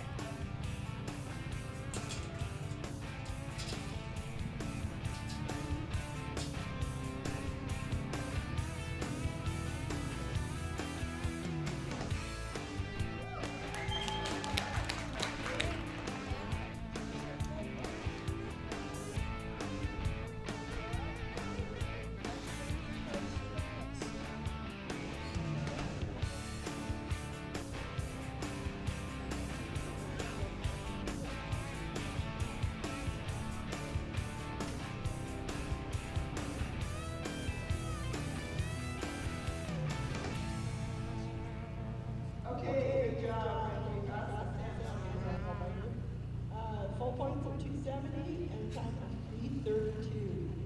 We're going to try to get back in order. It's going to be James Butler with HRK, followed by Kevin Vivian Chalk, Jeannie Biggers, and MISRZP.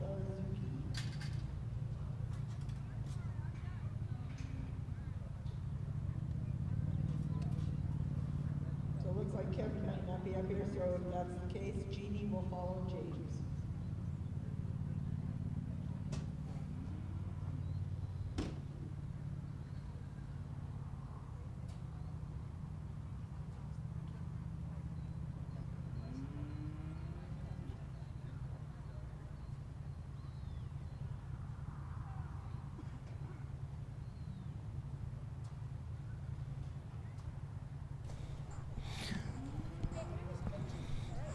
Okay, now we're back live with Michael Bartlett and his dog Sis from Spanish Fork, Utah. Nursery round number 2.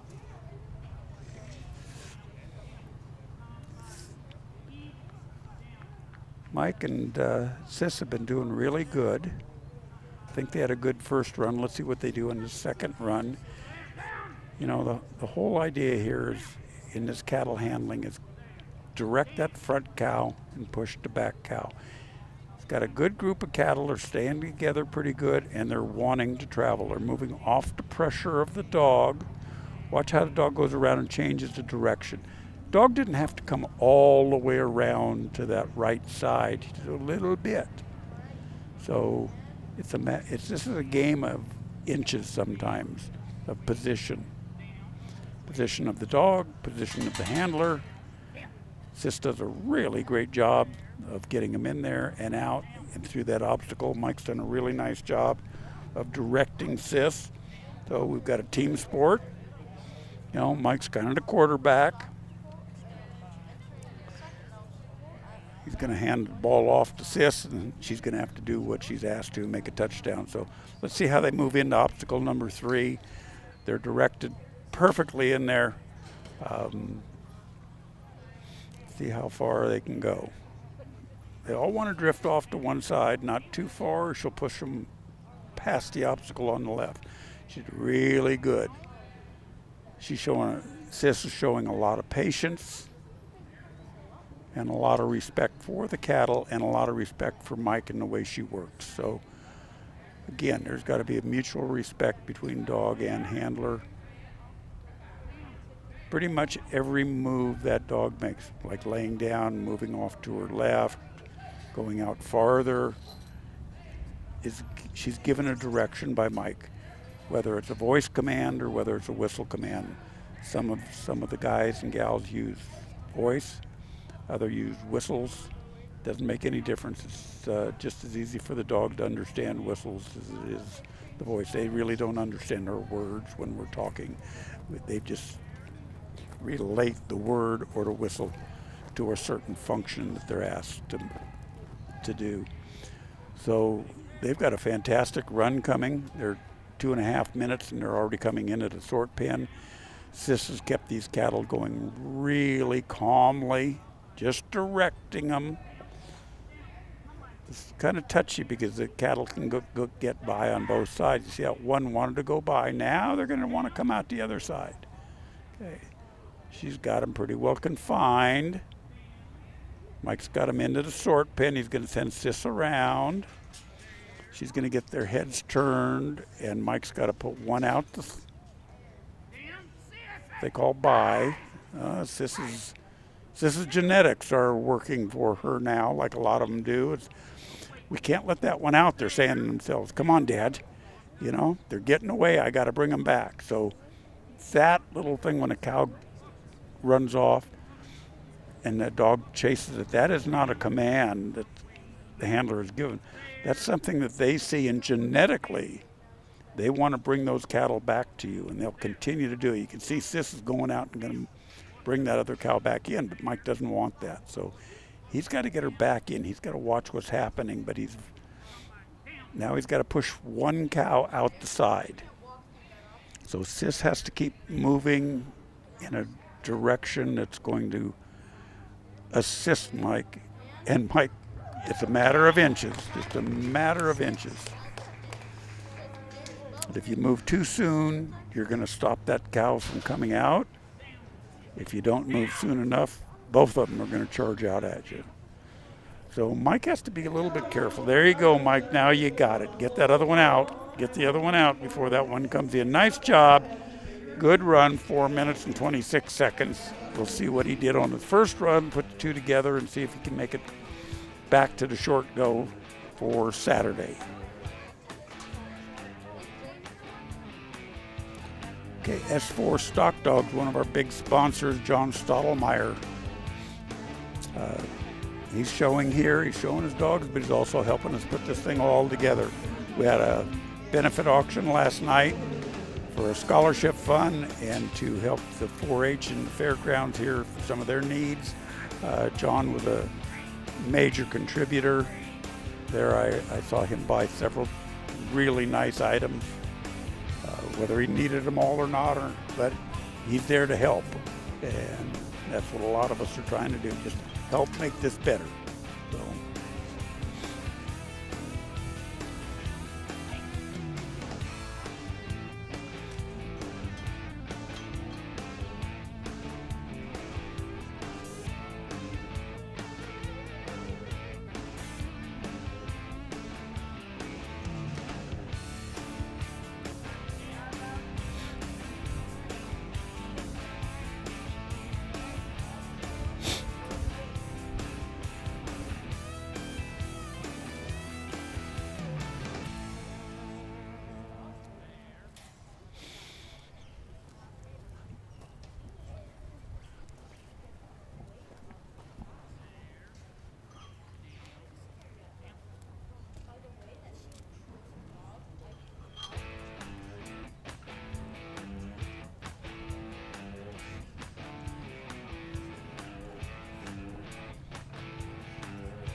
Okay, now with Trevor and Rain. If I remember next time I see Trevor, I've got to ask him how to pronounce his last name.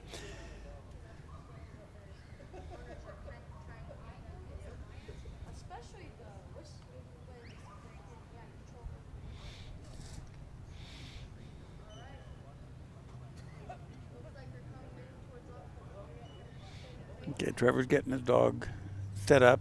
He's got him pointed in a certain direction. That's the way he's going to send that dog, and that's the away to me side. So call for his cattle, they're set out. The dog wanted to go the other way, he corrected that, and sent him on the away. The cattle have tended to come out of this gate over to that side, probably because of the way the gate opens. It just pushes the cattle there. So if you send them the other way, you're going to tend to chase them and set them farther away from the fetch panels, which are about to go through. So most of the competitors have sent them on the away side, and it works very good. So nice fetch, 33 seconds through the first obstacle, on to number 2.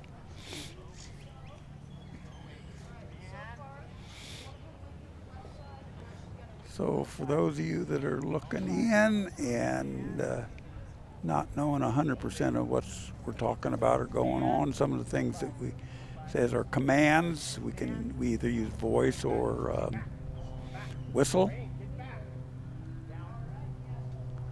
And the counterclockwise command is away to me. The clockwise command is come by or go by.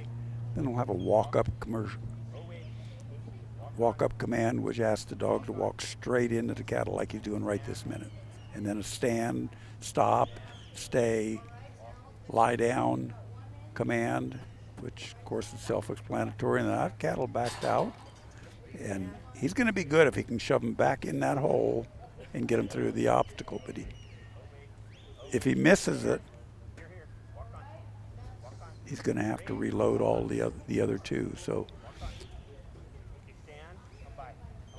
Rain's coming back, and he's going to get the job done. Nice job. So now they're on to obstacle number 3. Obstacle number 3 seemed to be the one that's giving them the most trouble. These cattle want to go, if you see them moving to the right, they want to go that way. They want to go out through the middle, out to the gate that they came into. They think that's a better place. So Trevor moved Rain over to that right side, to the away side just a little bit. He kind of comes down there and guides them in. It doesn't take a lot of pressure to move these cattle. You know, they're pretty dog broke and respect the dog. So if you watch where the dog positions himself and where the cattle's heads are moving, you'll kind of get a better idea of what we're trying to do out here.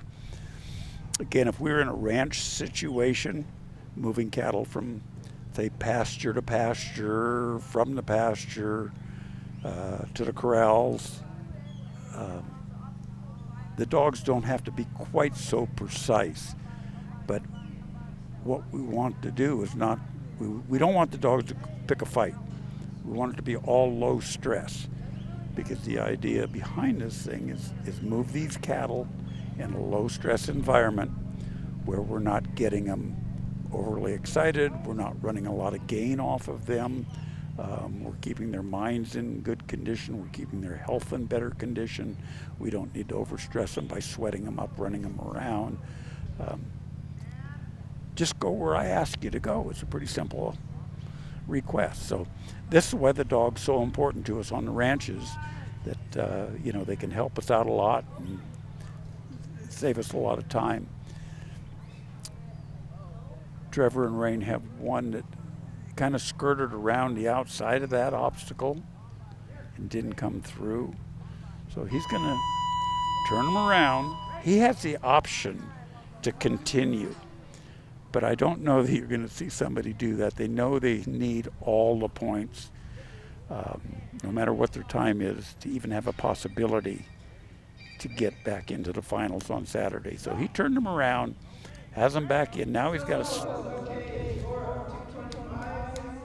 He's got to bring them out through that middle opening that we're looking at. It will go there, otherwise it will be Lincoln Rogers and Jack next. So Rain's got to come around here on the away side to that black cow and push him back in. Yeah, he's going to miss it. Now he's got himself stuck in the middle there in that little V, and that's a problem.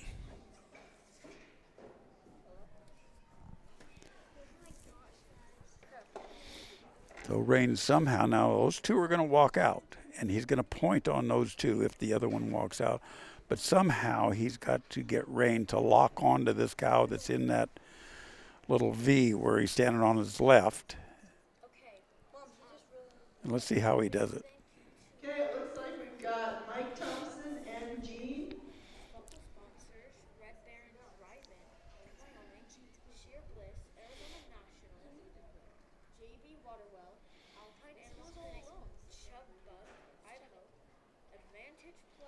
You know, one cow is just, he's just there.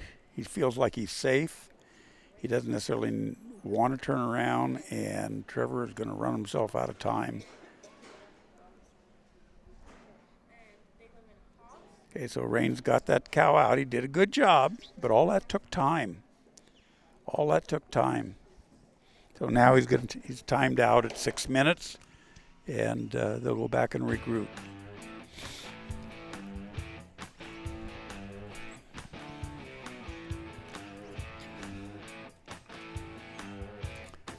One of our sponsors again is Mill Iron S Outfitters LLC, Stockton White. See the little kid in there on the left? That's Stockton. That's your guide, boys. He's the one that's going to show you that big moose. He's going to show you that big cat, that big turkey, that bunch of ducks. This kid is amazing. Amazing. If you're looking to go hunting, give him a call. Got a phone number right there. That might be his mom's phone. I don't know if it's Steve and Sherry have given him a phone yet. Or look him up, millirsoutfitters.com. It'll be a tremendous experience for you, I guarantee it. They hunt around their place there in Bancroft, Idaho, and the surrounding areas for all that, all of them critters. Okay, here comes Buck Mendenhall with Ruger from Alpine, Utah.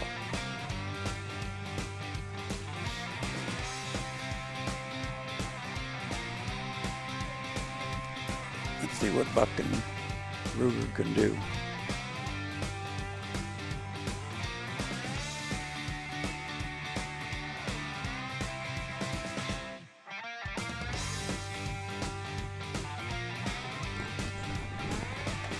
Okay, Buck sends Ruger on the away command.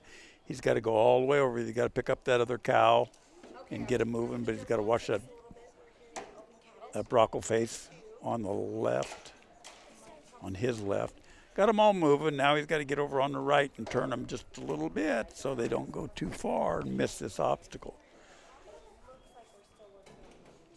Okay, they turned in, and he's got a nice fetch. Good fetch time, 30 some odd seconds.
Okay, so Buck, we got Buck and Ruger still working out there. Got his cattle split up, and Ruger trying to put them back together. Try not to get in too tight to them. We're going into that second obstacle.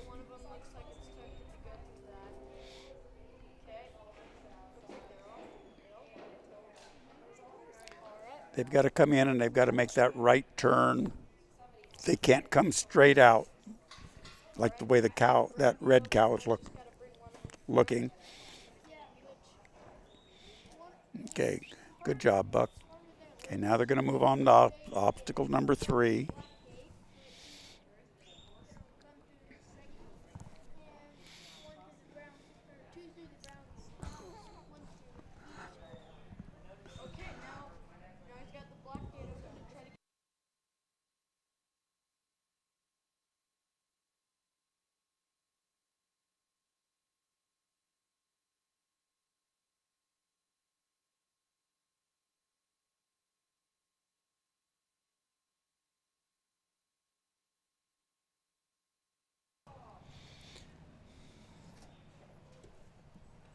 Great job, Mike Thompson and Gene. That was a time of 5:51. He used Okay, all the time bubbles. A full thank you. score of 270. Next up will be Lincoln Rogers and Jack. Stuart Mitchell and Rick, be ready. All right, let's see how he works this obstacle this time. This is really a timing issue. Doesn't make any sense that they don't want to go in there, but there they are. You've got it done. Normally cattle will follow. If you get one that'll lead, the other should follow. Now we're going up to the upper right corner. And the quickest way to make this obstacle is just the way he's doing it. Go right around there. Now he's got to come back, push the back one. And if he can scoot through between the fence and there and turn them, he's good. And he's got to watch that broccoli face that he don't squirt out the other side. Looks like he's got him pretty much contained. Yeah, not too bad. Lincoln Rogers and Jack You know, from Seminary. He spent a lot of time on the obstacle number 2, but he may not make the whole course in time, but he's doing a good job. And I guarantee all these guys and ladies that are out here, they all want to win. Everybody wants to win. Everybody wants to be number 1. But really what we want to see is we want to see the dog work good, Dogs work good, and we make as few mistakes as we possibly can. Sometimes that doesn't always happen. We make enough mistakes for both us and the dog. But if the dog's working good and we walk out of that arena and somebody says, boy, your dog worked nice, I don't care if I only got through one obstacle. I feel like I've won. So I think everybody has the same mentality. They want to win, but they're more proud of the way the dog works. So one of our competitors here is Mike Thompson. We watched him a little while ago from Hobbs, New Mexico. He's also a sponsor. Windmill Stock Dogs. If you're in that area, give Mike a call. If you've got questions or comments and you want to know something about stock dogs or get into this sport, Mike's a good guy to talk to, very knowledgeable, very personable. I like Mike. I say, good guy. If you're in there, talk to him. Okay, we've got, take us just a minute to get the cattle out of the arena, and then we'll be back live. So talk to you in a second.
Okay, up now we've got my friend Brian Jacobs and Elwood.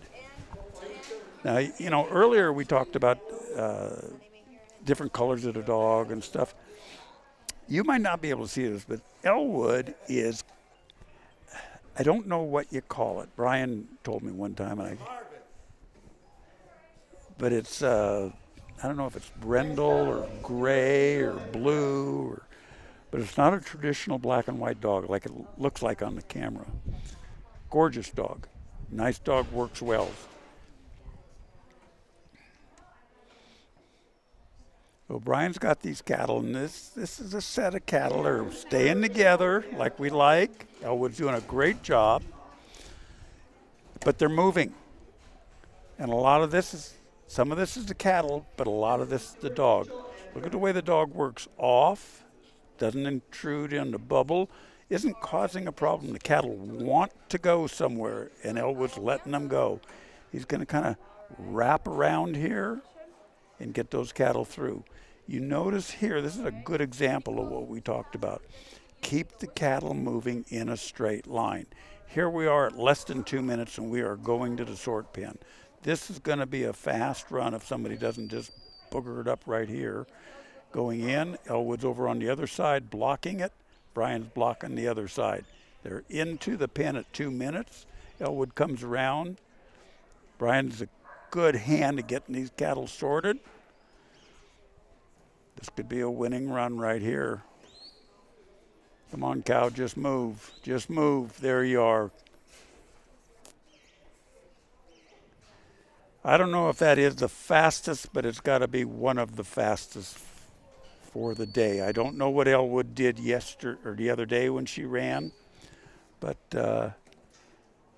2 minutes, and I don't know if it's bothered because my clock's still running. So I don't know if their clock went off at 2:16, 2:18, but it was pretty darn quick, pretty smooth, and it was a good example of keep those cattle moving in a straight line. Shortest distance between 2 points is a straight line, and that was a prime example of moving them smoothly. The dog didn't overflank any, which is going too high, getting those cattle to stop or turn and zigzag onto their next obstacle. If you just keep them moving straight, and that set just kept moving, you know, that was a good example of it. So nice run, Brian and Elwood. See what they did on their first run. You know, when they get some results posted, I'll pass them on to you. Wait for a minute and wait for them to clear the cattle out of that arena and get our new contestant in, and we'll go from there.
Okay, we're back live with Chance Horrocks and Sage from La Pointe, Utah.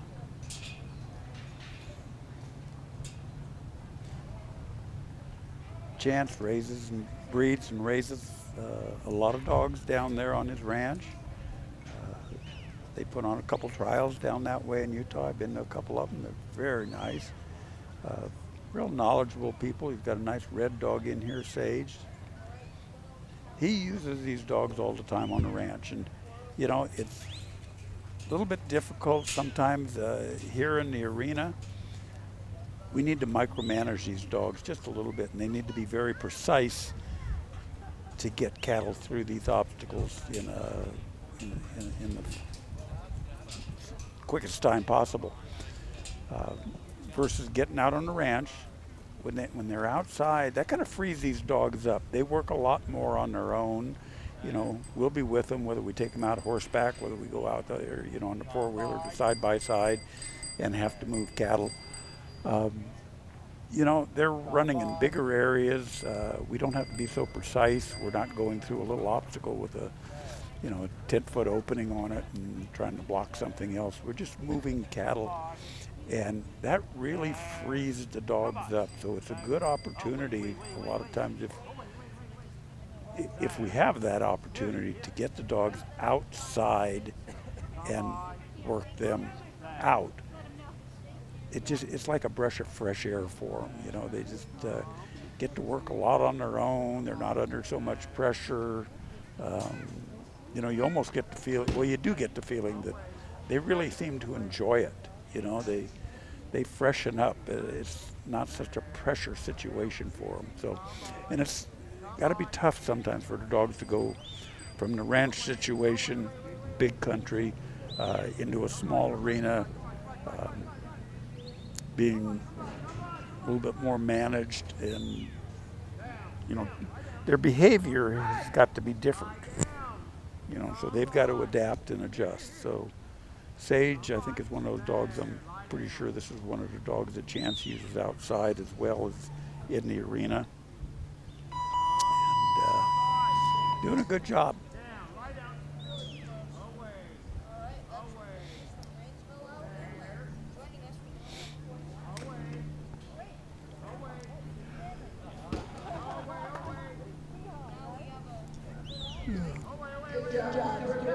They're having a little bit of a timing issue getting those cattle through that obstacle number 3.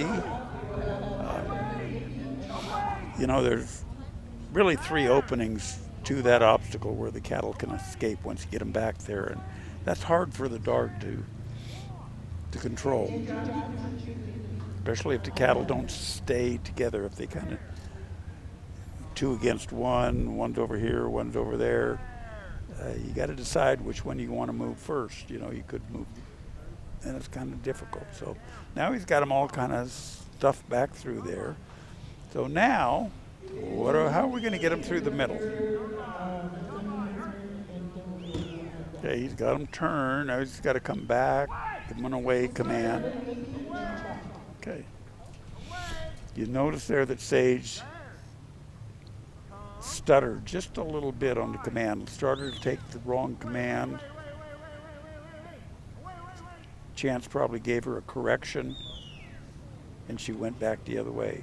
So, you know, the dogs are as tense as we are out there when we go. You know, we're competing.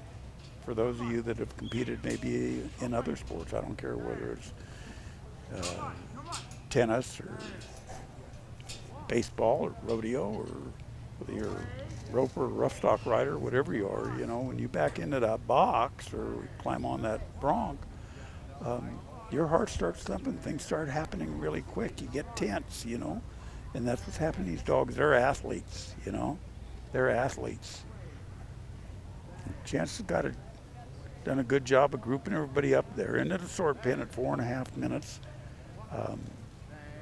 This isn't the winning run of the day, but it's going to be a run that's going to be added to the score from the first run. And if he had a really good run there, full score, he's going to make it back to, possibly make it back come Saturday to the short go. Yeah. Okay, he's got that done. And he's done. So he's got a good score, 5 minutes and 5 seconds. The full score, and he'll go back and sit down and settle down and pet Sage a little bit, give her a drink.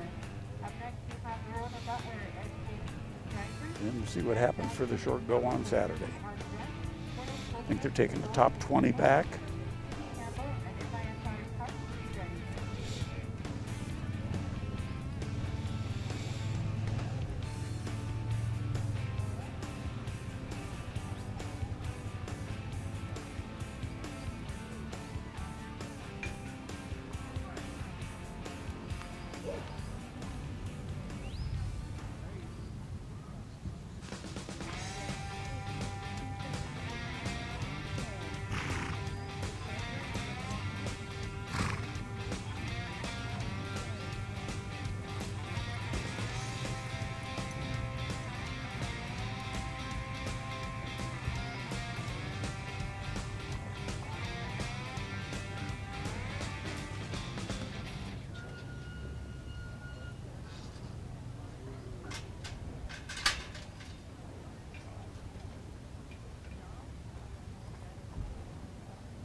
Okay, here we come back.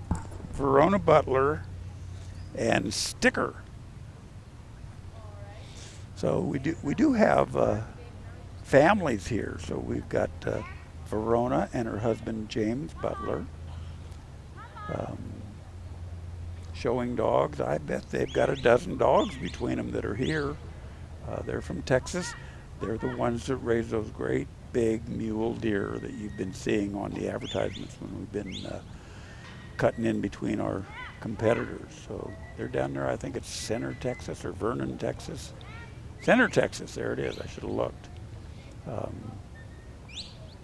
And they put a lot of trials on down there and raise those deer and have a beautiful place from what I've sold. I've never had the opportunity to get down there, but hopefully one day I will. So Verona's a good hand, and she is really working this dog Sticker nicely. Come through the obstacles, they're right at 1 minute.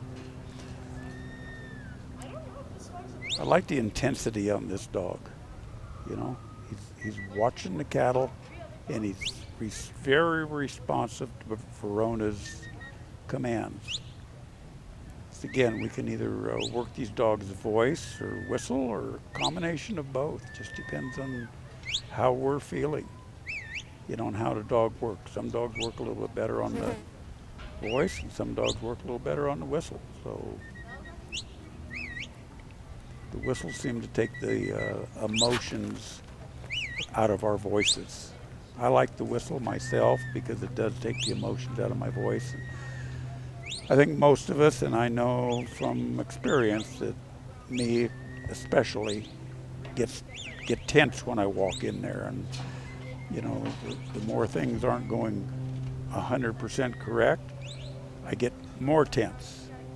And my voice gets elevated, and of course the dog feeds off that. So, you know, if you're not familiar with that aspect, for any of you, those of you out there that are horsemen, you can understand how your emotions on a horse and your aggressions or tenseness translates to that dog. So I had trouble years ago with a horse that was one of my head horses, and every time I'd back him into the box, he'd just spin around on me, and I couldn't figure it out. And I thought, man, I'm doing everything I've been told to do and know to do, and I just can't settle this horse down.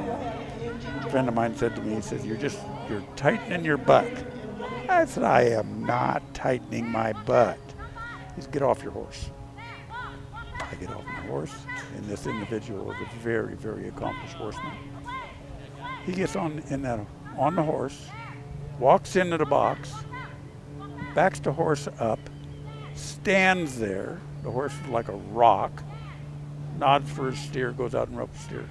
Comes back, hands me the rein. He says, you know, if that horse can feel the fly on his back, he can feel you tightening your ass. And I went, Jesus.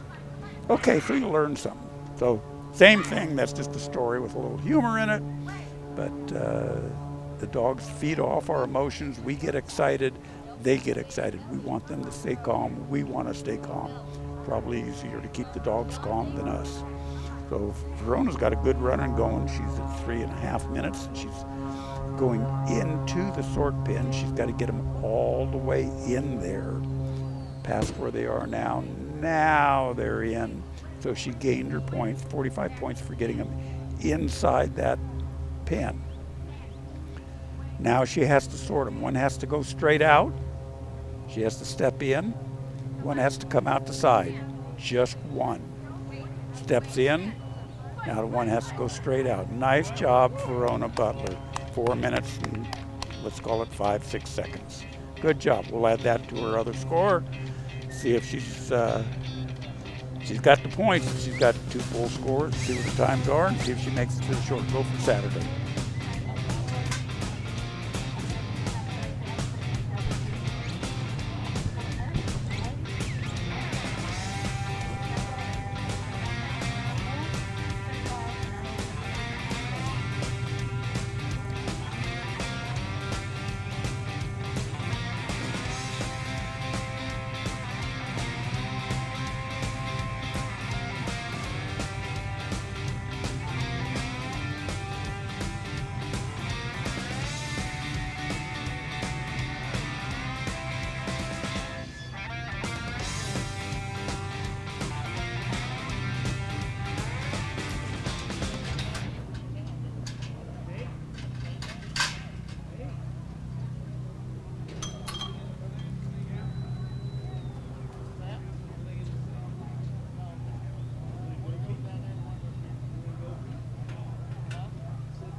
Okay, we're back. We got Guy Johnson with Double J Ruby.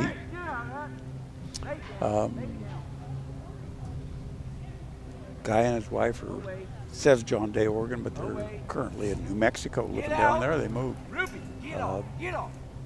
Both Guy and his wife Angie are here. Both of them showing dogs.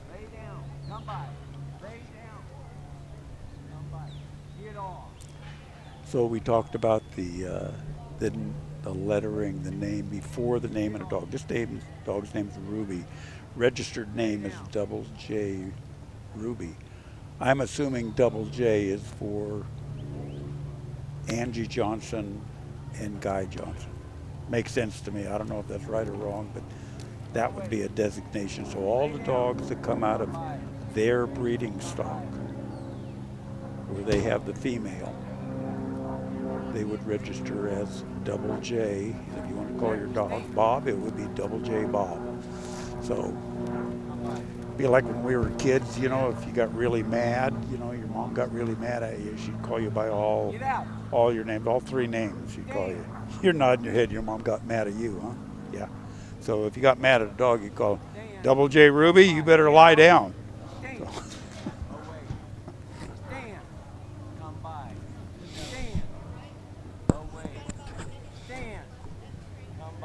You know, the dogs that Angie and Guy have, you know, it seems like all well-bred dogs.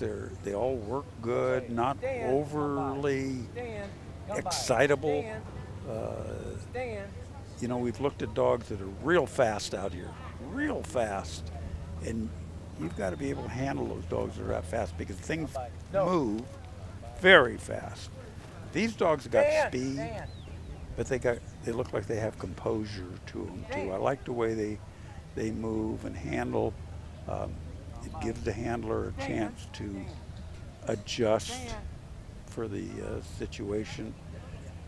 Okay, it looks like we're going to skirt one. Guy needed to get that dog over there a little bit quicker. And now he needs to bring him around the other side and get him turned. So we were talking about fast dogs and slow dogs, and I'm not telling you this is a slow dog, but this dog's looking off to Guy a little bit when she was coming back. Maybe you could see that head turn. Looking for instructions. Again, this is the nursery class. These are younger dogs. I don't know how old this dog is, but she just did it again, turned around and kept looking for instructions. You know, until the dogs get up into the 4-year-old category, that's when most of them start really turning into adults. You know, right now they're teenagers and they're looking for direction. They want to do it right, but they don't have the maturity and sometimes the confidence to do the right thing. Sometimes their emotions get ahead of them, you know, and they make mistakes. So, you know, in this dog, she's probably a little bit on the younger side. They can be up to, 3 years old, but you watch her, she's doing a good job. But watch her look, she just did it again. She's doing all the things. She's taking her commands well. She's giving the cattle time to move. And I think when we see this dog back next year, a year later, she's going to be a really strong dog. She's going to, her confidence level is coming up. She's doing everything she's asked to do. She hasn't really done anything wrong. So that's what we look for in the dogs. And, we've got all these great dogs out here, and they're all just a little bit different.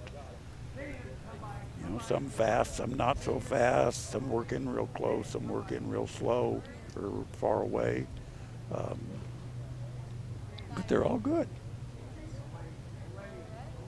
And not the same dog that is not going to fit everybody. The dog that fits me may not fit you.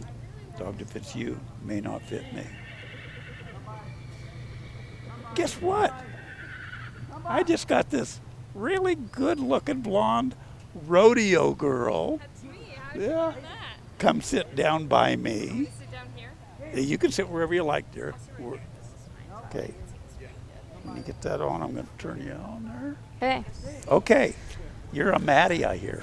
Yes. My name's Maddie. I am one of the other Neutrina reps here, helping sponsor and support you guys this weekend. And doing a wonderful job. Oh, thank you. Yes. Okay. Thank you. We're going to go back to you for a second. Yeah, happy to.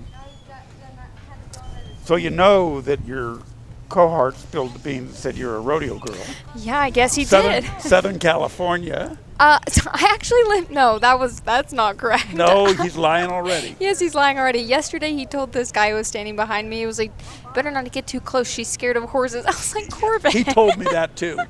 No, I actually live right outside of Billings, Montana. Now. Yes, now. But where were you from? So I actually was from Central Coast, California, so that wasn't a lie. Central Coast. Okay. Yeah, so like San Luis Obispo area. Went to school there. Okay, Cal Yeah, Poly. Cal Poly yes, boy. Yeah, yes, baby. yes. Way before you were born. I doubt it was that long ago. Yes. When were you born? Come on. Okay, 1997. Oh. I was an old man in 97. Okay. I graduated there in 71. That's awesome. Yeah. It's definitely like tradition when you're from there to Yeah. go to school there, but I venture down to colder weather, that's Yes, for sure. that's Yes. for sure. I went to Montana State in Bozeman. Okay. Yes. So let's go up a little bit. You got blonde hair, you got a lot of hair, so you're a barrel racer? Okay, not necessarily. I rope also, so Okay, I good barrel for you. race and I Okay. rope. Yes, Breakaway, yes. team rope? I breakaway, and then I team rope a little bit at home just with my husband, but I don't compete team roping. Okay. Yeah. Good.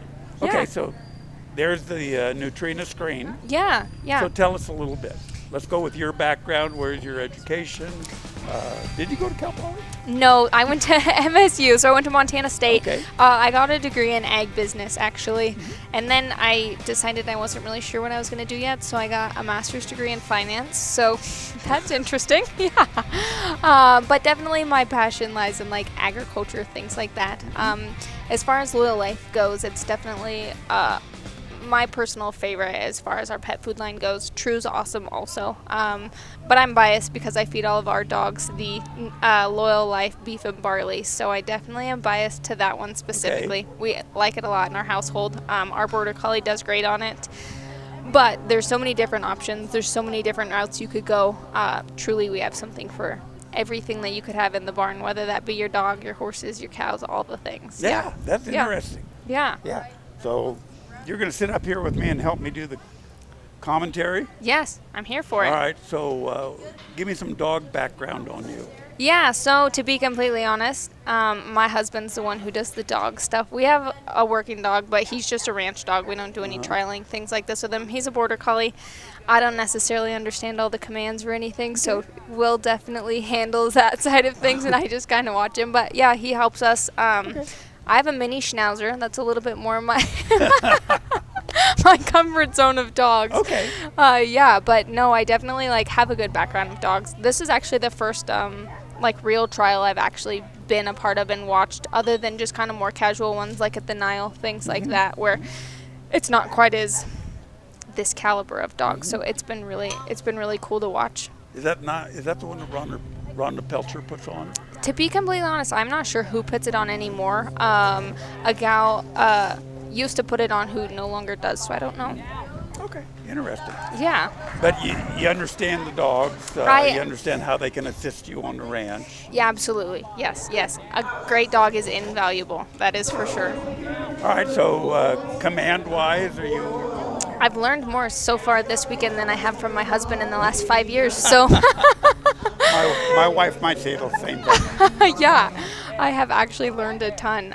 It's been really helpful. Everybody has been very helpful in kind of understanding the different commands. The whistle, I still don't fully understand all the different tones and whatnot. And everybody's got different whistles. That's what I heard. Yeah, it's not so cut and dry. My whistles could be completely backwards to your whistles. Exactly. My away whistle might be your come-by whistle. It doesn't make any difference. It's what we... So with that, if you trained a dog and that was like your whistle for your dog, and then you wanted your dog to move on to go to somebody else, like if you were going to sell them or whatever that may look like, do you train that person to how does that work? It's pretty simple. Of course, it would depend on the individual as well, how proficient he was or she was.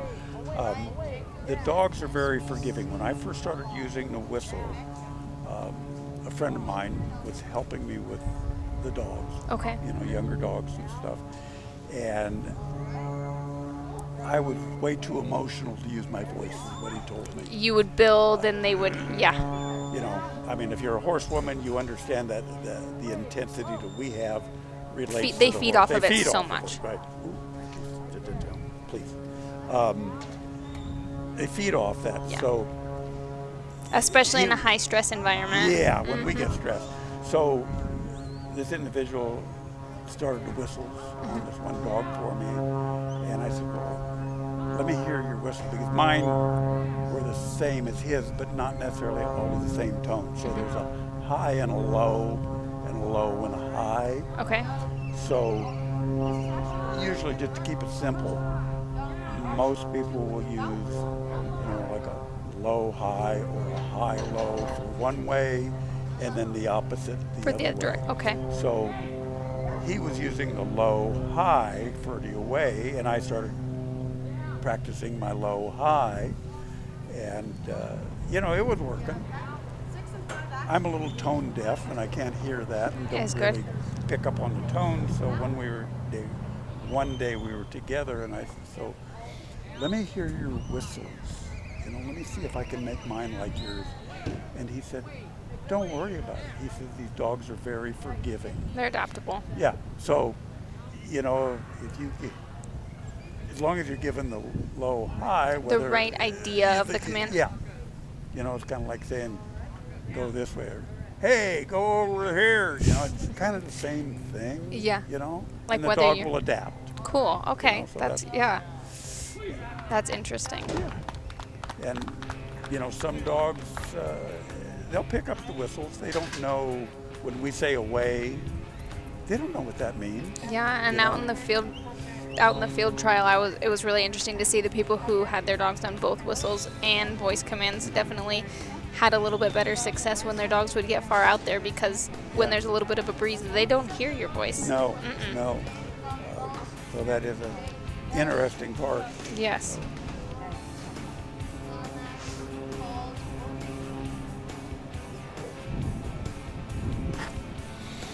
So there's Neutrina. Yes.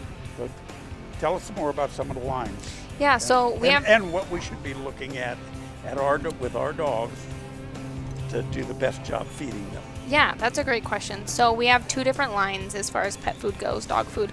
We have our Neutrina Loyal Life, which is our super premium. It's going to have no corn, wheat, or soy in any of those products. And why don't we want that? So it's not necessarily that we don't want them, because our Neutrina True is grain inclusive. It is going to have the corn, wheat, and soy. So I don't want to say that they're bad, because they definitely aren't. But if you're looking for more of a super premium dog food, sometimes people tend to think of corn, wheat, and soy as filler grains. Sometimes they're necessary in order to reach a really high protein and fat level. Sometimes you truly can't get a 30-20% with rice and protein. Like it's just really hard to reach that higher percentage. So it really just comes down to personal preference at the end of the day, truly. With our Loyal Life, with that no corn, wheat, or soy, we also have some grain-free options if people like to go that route. There's 3 grain-free options, and then there's one that we have that is for sensitive skin and stomach. So it's going to be grain inclusive in the sense that it has oatmeal as a grain. It's going to be salmon and oatmeal. Oatmeal is really easy to digest and doesn't cause a lot of sensitivities. It's going to be one of the few pet foods in aisle, really anywhere you go, that's going to use oatmeal as a grain. The one thing about that isn't necessarily like the SKU that I would choose for any sort of a stock dog, unless they're kind of maybe more of a retired stock dog and aren't working as much, because it's not necessarily going to be high enough protein and fat. So with these stock dogs, obviously, they're extremely active. Probably like a solid 85% of the time. Like, even if they're just at home in the yard, like, they just have that high drive attitude and they always want to be doing something. So you really need to make sure they're getting enough protein, fat, and a high enough calorie content to where they're not just eating food and not having enough energy to really utilize those things, enough carbohydrates, all of that kind of stuff. So that's kind of where the True line, people tend to gravitate towards it for stock dog, hunting dogs, things like that, because there are a few SKUs in there that have that higher protein and fat than some of our Loyal Life. So the protein and the fat are really the two main things, unless that we're going to look at. Yeah, those are really the two things, like when we're talking about pet food, that people really like to focus on, as far as just making sure your dog's getting enough protein and fat, because that's truly where they're going to get their energy from at the end of the day. With that said, though, like in our Loyal Life line, we have one that's a Loyal Life all life stages, which is really nice because you can feed it to all life stages of dogs. So puppies, mama dogs, senior dogs, middle-aged dogs, whatever that looks like, you can feed it to everything in your kennel. So if you want one dog food for everything, because it's easier that way. Make it more consistent. Exactly. Make it easy, make it consistent. If somebody's coming to feed dogs for you, if you're going out of town, it's way easier to just tell them how much of that one instead of this dog gets this one. Exactly. So that makes sense, yeah. Makes it easy. That one's going to be a 26% protein, a 16% fat. So that's still pretty high as far as protein and fat goes. And that's going to be our no corn, wheat, and soy. It's going to be a chicken and brown rice formula. People really like that one. It's one that's pretty popular as far as in the realm of stock dog type things, because there's often puppies around, stud dogs, female dogs, things like that. So that's kind of one of our favorites to recommend in that. And then going to our Neutrina True. Our Neutrina True Professional probably is the most efficient for this type of dog. If you have a dog that's a little harder to keep weight on when they're this active, things like that, it's going to be our highest protein and fat out of any of our dog foods. It's going to be a 30-20. A lot of times when people are looking for hunting dogs, stock dogs, anything like that, ranch dogs, whatever it may be, they're looking for a 30-20. For whatever reason, that's kind of the number people tend to gravitate towards. That's the 30% protein, 20% fat. So that would be our Neutrina True Professional. So when we look at a bag and we see these numbers on there Yeah. without reading the label Yeah. on the back, and it says 30-20, Yeah. is the first number always protein? In our brand, always yes. And in 90% of the time, yes, it's always going to be your protein, and then fat is kind of how you, protein first, fat second. And if it's not, usually it will be kind of like highlighted that that's not what they're showing. But yes, 90% of times it'll be like the first number and then a dash and then the other number or a slash. And that's what that means. Yeah, that's good information for people that are just going to the pet Just to store, look. the feed store, to, and they're comparing this to that. And, Absolutely. So there's a lot that goes into the nutrition. Yeah, there really is. More so More than than we could ever even explain. Yeah. But yes, a great place to start is making sure that your dog has enough protein, fat, and calories, so that way they maintain their body condition, they're healthy, they have enough energy to do what you're asking them to do. Oh. Yeah. I was mentioning, who's your cohort? Corbin or Kylie? Yeah. Corbin. This morning we were talking, and it seems like we've all got the same basic education. I was in ag business with an animal science major. And my wife, who just brought me some food, she was an animal science major. Cool. And I told him, I said, just the other day, I went back and I found my old feeds and feeding book. Oh, yeah. In Kathy's office, and I had to dig that out to look something up and stuff. That's 50 years ago. But still, It's still there. It's there's all so the much same science stuff. and things that have evolved, but at the end of the day, nutrition is nutrition, and Yeah. I'm sure there's some great knowledge in there. Oh, So, yeah. I mean, absolutely. Like I said, technology has advanced. Yes. But protein's still protein. Fat's Fat's still still fat. fat. You still Absolutely. need so much to get it done. Yes. So if we've got a dog that's maybe losing weight, Yeah. sometimes we might tend to just see if we can feed more. Yeah. Is that the right way, or are we better off to think or ask or investigate a little bit more and say, well, maybe she's eating enough, but we're not feeding her the right thing. food. Maybe get her more protein, more fat, if that's Absolutely. I mean, if you think about it in the terms of like healthy food versus like McDonald's. So if you're gonna eat McDonald's, you're not going to maintain that energy for very long. And if I feed you more, I've been maintaining that energy for a long time. I've been carrying it around with me. like little kids, they like get a energy high and they're like feeling really great for 2 hours or so, and then they're hungry again. Yeah. An hour maybe even, then they're hungry again. So really it comes down to like the value of the nutrition that they're eating. If you just feed them more of it, sometimes that's not the answer. And sometimes, like our Border Collie specifically, you can feed him all you want. He's only going to eat as much as he wants, and then he's going to walk away. He's like, no thanks, like I'm done. Yeah. I don't want to eat anymore. You literally cannot force them to eat anymore. So a lot of times it is taking a step back and taking kind of a holistic approach and thinking maybe they need something different, whether that be a higher protein fat. Maybe they don't like the palatability of that food or something and they're not eating enough.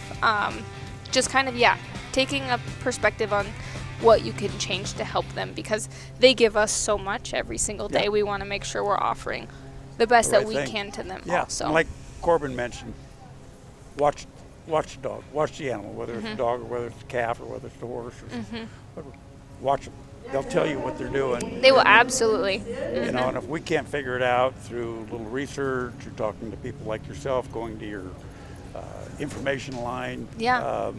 if you've really got something going wrong, take to a vet, have it Exactly. tested. There could be some internal Deficiency things, or something, yeah. you know, could have something going on that we need to correct. Exactly. So good information. Yeah. Good information. So how long have you been out here now? In Montana No, or here. here at this event? At this event? Since yesterday. Just since Yesterday.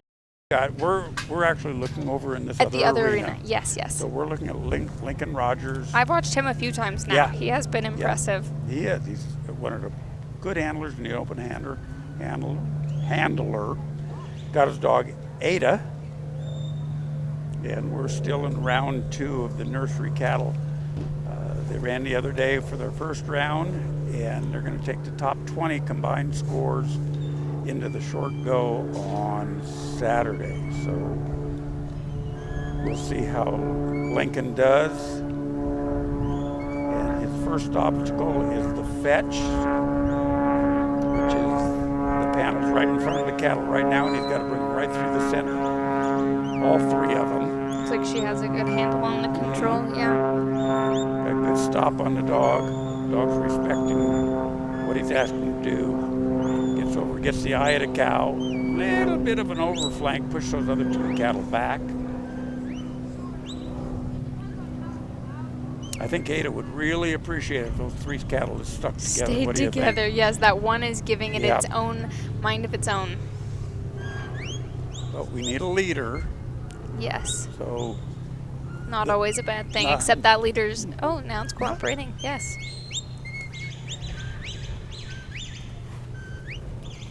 You can tell how much respect the dogs have for their handlers because Yeah. there's so much going on in so many areas close by, so many other whistles and things, and they are They're locked listening. on to what Yeah. their handler has to say. Yes. you know, and we were just talking. I was just talking before you got here. The difference between working these dogs in an arena trial, cram them through an obstacle situation, versus like what you're doing at home. Exactly. You know, moving them from pasture to Just so pasture, different. moving them in the corrals. Yeah. Way different. You know. Way.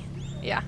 When we get the opportunity to take some of these dogs out, outside, work them on the mountain, work them in the pasture, wherever it is, it really frees them up. You know, you can just see them taking a deep breath, like, Oh, this is great. oh man, this is fun now. Yes. You know, we Yeah. don't micromanage them. Yeah, I imagine they probably start to feel that way every once in a while Yeah. after. Well, Lincoln has got himself a win and run here. And an awesome dog. He's already 2 minutes into the sort pen. This is the kind of the tense place for both the dog and the handler. Oh, he's doing a great job. Do they all 3 have to go When they go out, the first one has to go out? by, straight out. Second one has to come out the hole. Third one has to go straight out. Okay. So it's a matter of inches of where he steps, you know. Absolutely. I'm sure you've been in there in the sorting pen with your husband. Yep. This one in, this one by. I meant by, not in. Yeah, I know all about it. You know that it's a proven fact that most ranch divorces are caused while working cattle. I have a sweatshirt that says sorry for what I said when we were working cows. Yeah. So I don't have a filter. So one day Kathy and I were loading cattle, Oh, dang. and our loading situation there at the house is not the best, you know. I said, if you come out here, I got to move the cattle over here, you know. Okay. Reluctantly, she comes out, getting in there, and they weren't going. They were not cooperating. They were not going. And I said something really quick. Get over there to your right. And she looked at me and said, don't talk to me like I'm one of your dogs. I should have said yes to you at that time, but my filter was broke. So I says, if it was one of my dogs, they'd They already would've been known. over there. Guess who loaded the cattle that morning? You did the rest Me, of the all day. by Maybe myself. with your dog. Yeah, because I didn't have a dog out there. I had Kathy, and she went back to the house. I went back to the kennel, got a dog, came back, got him loaded, Yep. moved the cattle, came back, said I'm very sorry for what I said, and there you go. Yep. Well, I don't think you're one of the only ones it happens. I know I'm not the no. only one. Yeah, There's a sure. sweatshirt made for a reason. Yeah. Yeah. So here we go with Mike Thompson from Hobbs, New Mexico. We've looked at Mike in this class several times, and this is his dog, Pat. You know, we've talked about how these border collies have evolved, and I'll say it in front of you, but I've said it in front of the audience several times, whether they heard me or not.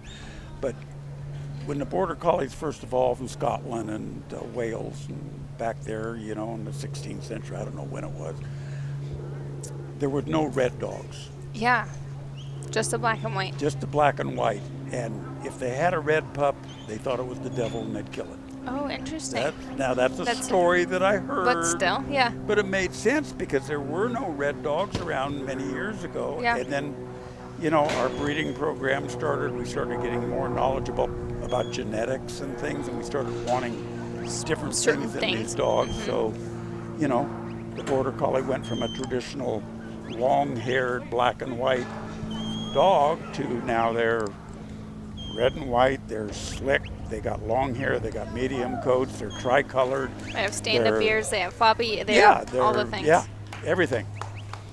So my husband's very favorite border collie he's ever had was red, so he's biased to that. yeah.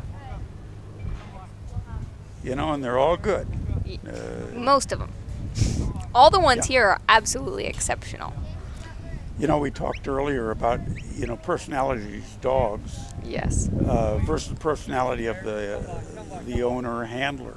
Yeah. And the dog that is right for you may not be right for me. Oh, of course. You know, we just may not get along with it. There might be a little button that dog's pushing. That You might have too aggressive of a voice for their timid personality, whatever it may be, absolutely. Yeah. So Just like horses and people. like horses, like wives. We all have one for a reason, right? Yeah.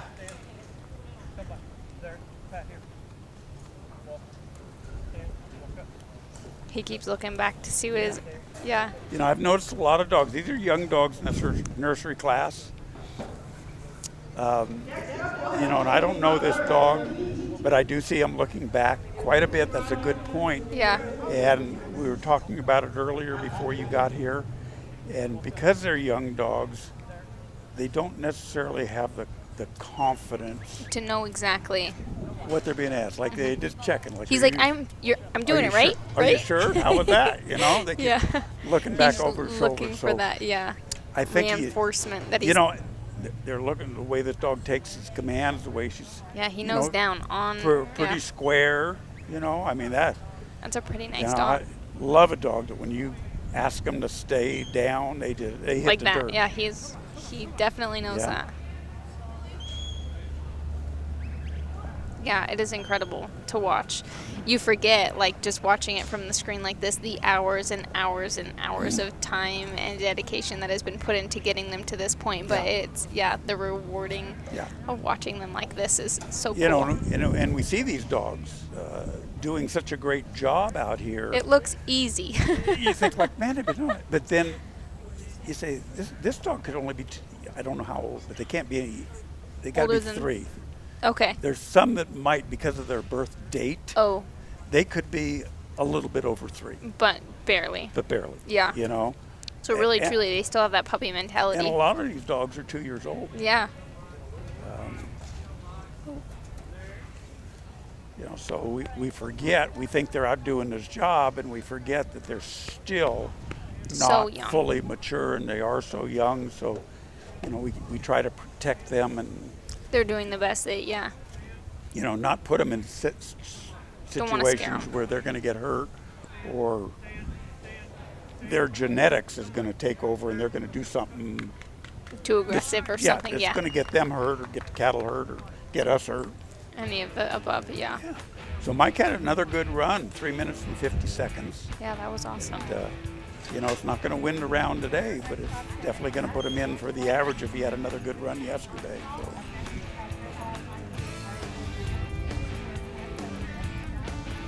Have you met Steve and Sherry White? Yes, Have you yes. met When their I boys? first got here, I actually haven't met which one. I'm sure This I have. is- They've spun the wheel. This is Stockton on the left. Okay, Now, he's 14. okay. That is Stone. and he's 12. Okay. Their younger brother is Sam, and he's 10. He's in the egg business. I think I've heard this from Corbin. Yes. And In the then cattle they're- business? Or like... Oh, yeah. Well, they're They all are? Yeah. Sam, Mm-hmm. well, Stockton, Uh-huh. has a herd of show cattle. Oh, cool. you That's know, awesome. So Yeah. he's raising show cattle. And Sam just bought him a little herd of Corianis. Oh, cool. He said he bought them really cheap. Uh-huh. When Is he I was gonna- at their place the other day, he had a brand new little calf, but he's got a... Is he going to lease them as roping cattle? Or No, they're too big. Well, Okay. he doesn't know what he's going to do with the calf. Eventually, you know? yeah.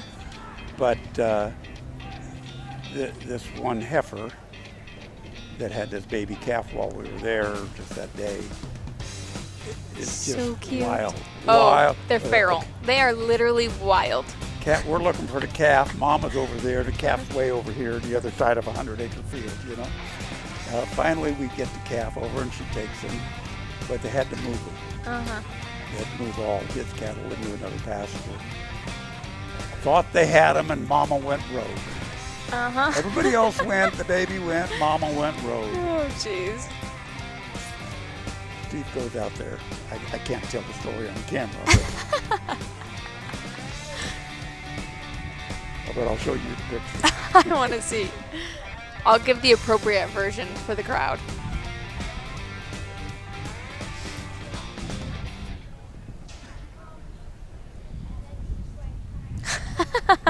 She is being told and no longer asked. Yes. Yep. Very good. That's awesome. Yeah, we have a few Corianis right now that are just leased roping cattle that we just have, and they are terrible. They are literally just feral.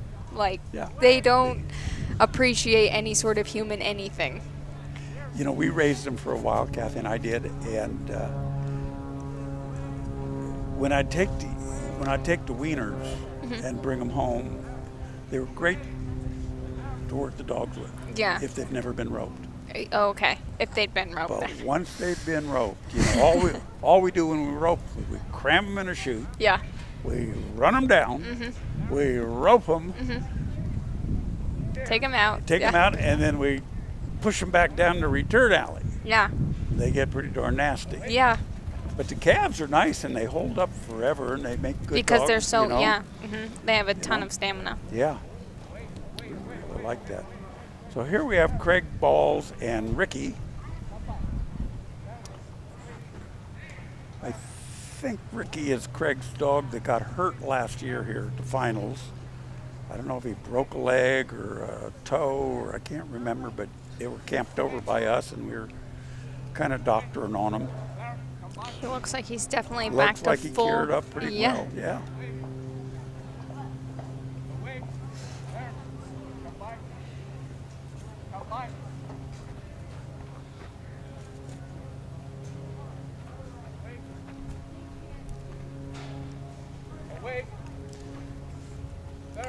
So if you notice the spacing that some of these dogs work on, you know, I call it the bubble. Some dogs are in pretty tight. Some dogs are out pretty Like far. he has a pretty big bubble. Yeah, and most of these cattle are going to work better if the dog stays off of them. Okay. If they get in tight, like this dog is getting in a little bit tight, Right here and scattering them. and that dog just, you know, thinks he's being chased. Yeah. So if that dog gets off and just catches an eye, And lets him kind of. turns his head, body's going to go where the head's going, and just lets them walk Gets him to settle a little without too. the threat. Yeah. You know, because they're fight or flight animals. You know, you put too much pressure on them, they're going to take off. Absolutely. So this is kind of what Craig's experiencing now. He's, you know, Ricky's doing a good job of working, you know, but we need to get these cattle connected, all Yeah. put together. He's got two of them on one side of the obstacle. He's got one of them on this side of the obstacle. And I'm not sure if this one that's standing on our side of the obstacle has actually gone through it or not. It looks like maybe he had, because Craig just Let 'em- push those other two in. Yeah. And as long as that one that was Had over on this gone. side didn't go back in that wrong hole, Then it's still full then points. it's still okay. Okay. Yeah, they're definitely not staying Yeah. together that good, this group of cows. And that's a little bit just the luck of the draw. Yeah. You know. So that one, they did just skirted it. Why he did it, you know. That's where our timing comes in, is so critical, and sometimes makes the difference between winning and losing, you know.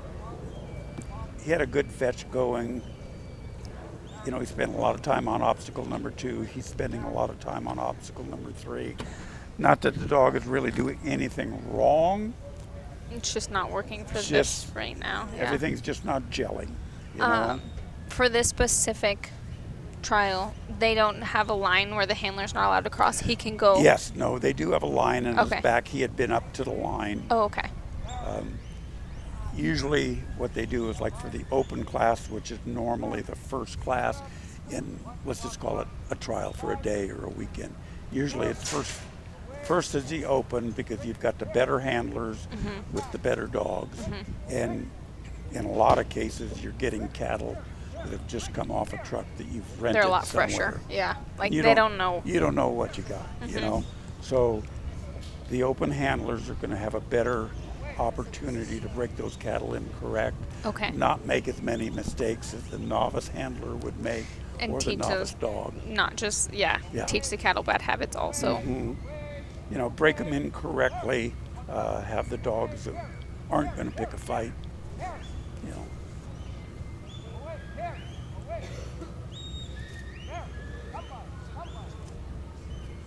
He sure wants them all to cooperate. And there's a fine line between having these dogs work off our commands versus working off their natural ability and what they see. You know, when you get them outside on a ranch, It's a lot more It- natural ability. most of it's natural ability. You Yeah. basically say, Go bring- get them. bring me the cattle. Yeah. Bring me the cattle. Yeah. And that's On out and you hope for the best. Yeah. Yeah. And that's, you know, these border collies, that's the genetic makeup of these dogs. They're a bring them to you dog. And they want to bring them to you and they want to control them. So bringing these dogs this way towards Craig Is a lot easier. is what the dog wants to do. And especially these younger dogs, the last thing that they get taught is to drive them away. Makes sense. You know, they just different. All right, well, we're going to go to a commercial and we'll be back.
Okay, now we're back with Donnie Tijon and Edge from Claremont, Wyoming.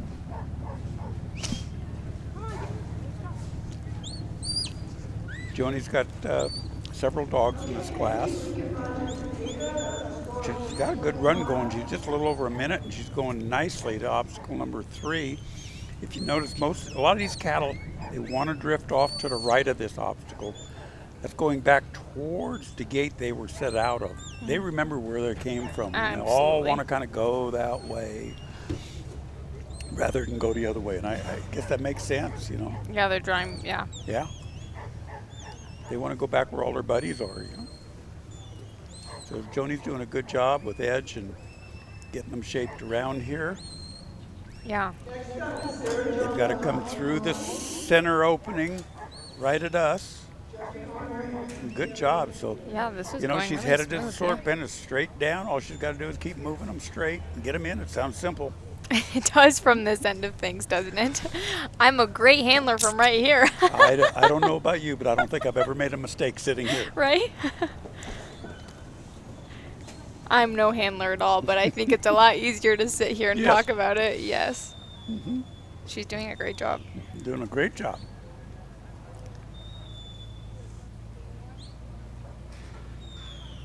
So she'll send Edge around to the back, and the first one's got to go straight out the opening, just the way they came in, but just one of them. So it's Joni's job, and it's a matter of inches here. If she steps in too soon, she's going to set those cattle up. Mm-hmm. There was some good separation in there in those cattle. She had a nice opportunity to make that cut. So now she backs up. The second one has to come out this side, just one of them. Yeah, that makes it tough, but that was perfect. Makes it tough. Now in the same instance, nice job, Joni. In the same instance, those other cattle that have come out cannot come back in.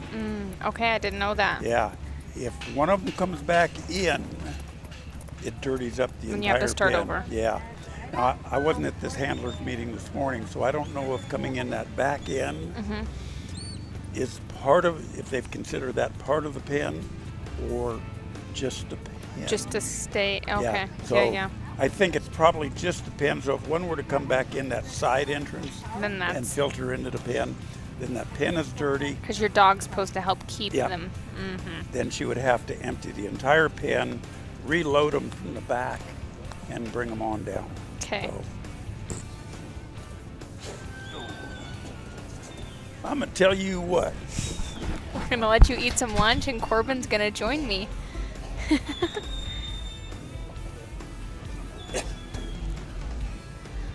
You're live. New Trina. Mine's not muted. Mine's still muted.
We use our dogs every day. You know, on the ranch, we run a lot of cattle here that would take 7 or 8 full-time cowboys, and we have no full-time cowboys. It's just me and my family and one hired guy. These dogs come out and handle these cattle and pen these cattle. We move 500-600 in a group at a time with 1 or 2 dogs quietly. We breed and strive to breed working cattle and sheep dogs that are versatile enough and that have enough trainability and are biddable enough that you can work both stock with them. I think that we really focus on the health of our dogs. We health test all of our dogs. We really try to push to create the best dog with the best genetic background that we can, both health and pedigree wise. If you want to get a hold of us, go to milliron-sranch.com. You can get a hold of us. We'll always get back to you. If you have any questions about anything, it's not even about purchasing a dog, about a dog that you own that you need help with, please feel free to get a hold of us. Go to the website, milliron-sranch.com.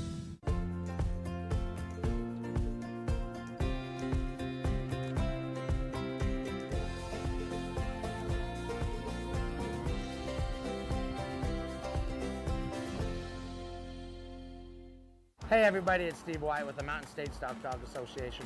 Probably the number one question we get asked is why did we choose Afton, Wyoming as a spot to host our national finals? You know, we can be able to come here, it's cool days and cool nights. It's absolutely beautiful. The handlers love to come here. There's so many good places to eat. The women love to go shopping. They love everything about it. They can come walk up and down Main Street right from the fairgrounds. They don't have to get in their car. The recreation around here is great. They can go fishing, they get four-wheelers, they go riding up in the hills. Really what it comes down to, everybody, is we put on a great national finals here because this is a destination that everybody wants to come to. They save all their year worth of vacation just to be able to come here and spend 10 days worth of their life in Afton, Wyoming. We absolutely love it here and we look forward to coming back here every single year.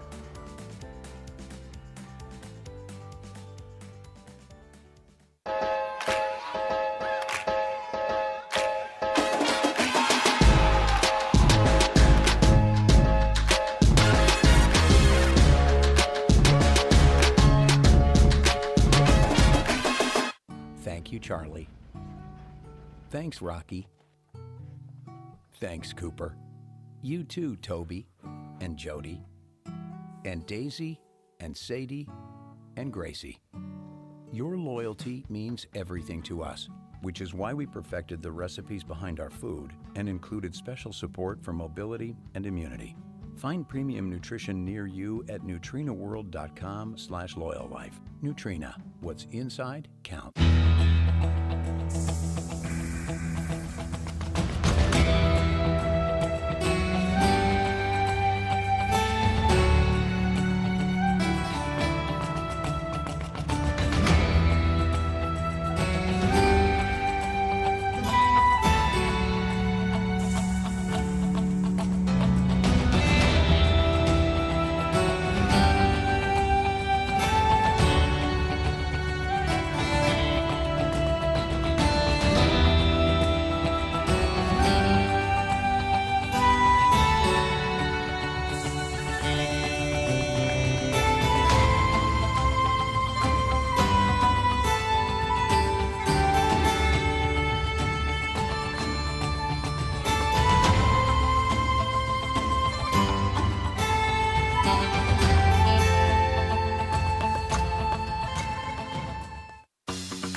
playful pups to cuddly kittens, Loyal Life Super Premium Pet Food makes it easy to choose the product that's just right for your pet's life stage.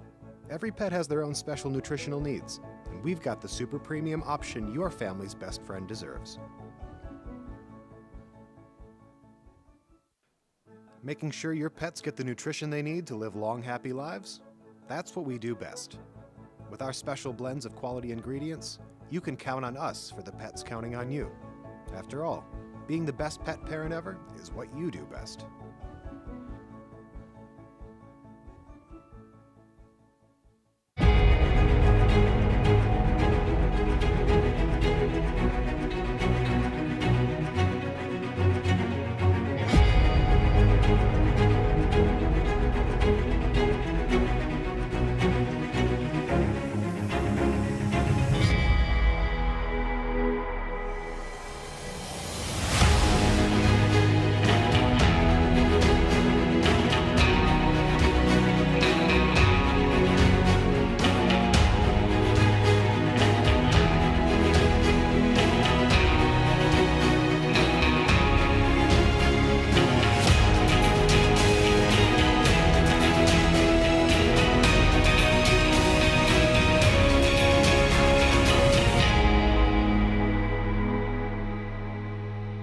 We use our dogs every day.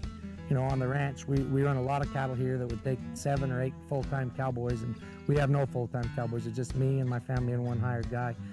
These dogs come out and handle these cattle and pen these cattle. We move 500-600 in a group at a time with 1 or 2 dogs quietly.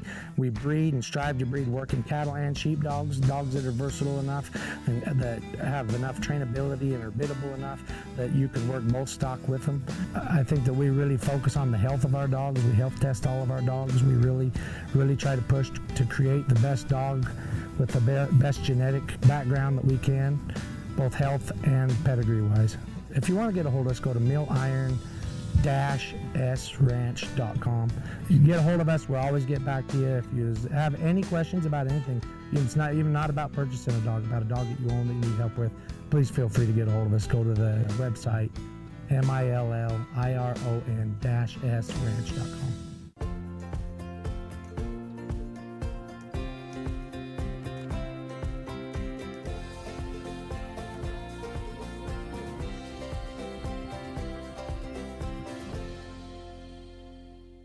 Hey everybody, it's Steve White with the Mountain State Stock Dog Association. Probably the number one question we get asked is why did we choose Afton, Wyoming as a spot to host our national finals? You know, we can be able to come here, it's cool days and cool nights. It's absolutely beautiful. The handlers love to come here. There's so many good places to eat. The women love to go shopping. They love everything about it. They can come walk up and down Main Street right from the fairgrounds. They don't have to get in their car. The recreation around here is great. They can go fishing, they get four-wheelers, they go riding up in the hills.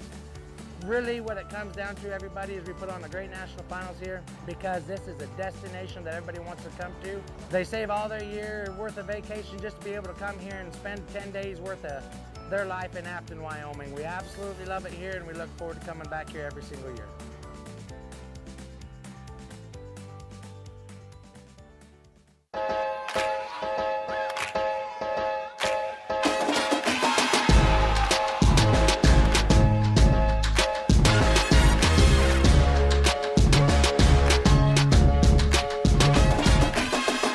Thank you, Charlie. Thanks, Rocky. Thanks, Cooper. You too, Toby and Jody and Daisy and Sadie and Gracie. Your loyalty means everything to us, which is why we perfected the recipes behind our food and included special support for mobility and immunity. Find premium nutrition near you at nutrinaworld.com/loyallife. Nutrina, what's inside counts.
All right, we are in here in the Nursery cattle in our second round. Ray Temple and his dog Jin. Looks like he's around probably about like number 3 obstacle. Come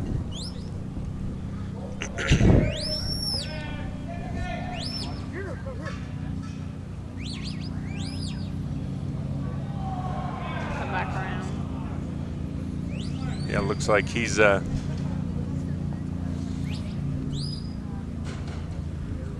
having a little bit of a hard time keeping him out, yeah, he's just kind of getting caught back here in the middle of the arena here.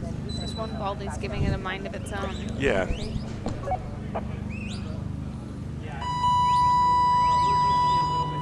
So he's only sitting at a 217 though. Looks like it's been going along pretty well for him. This dog, I know this dog's already ran today in the field, and so it's had a fairly long day out there in the field, and then having to come back in here and run here in the nursery ground. This white-faced calf just running around some edges right here, and when they start kind of moving around the edges of those panels, not giving much room there, it's sometimes hard for the dogs to get in there on the right kind of angles. But a lot of just kind of starting and stopping, so they jog over here and they stop, and then Jin's got to go and pick these guys back up and move them around again, and all of that just starts taking some time. He's got them on a nice route out right here though. That one wanting to go a little wide. So it looks like on the angle here, it looks like that panel that those 2 cattle are standing up against is just inside that panel off to the left there. So you can kind of bank him around that edge like he did right there, but nice job getting him through. He's going to drive him across over here to the number 4.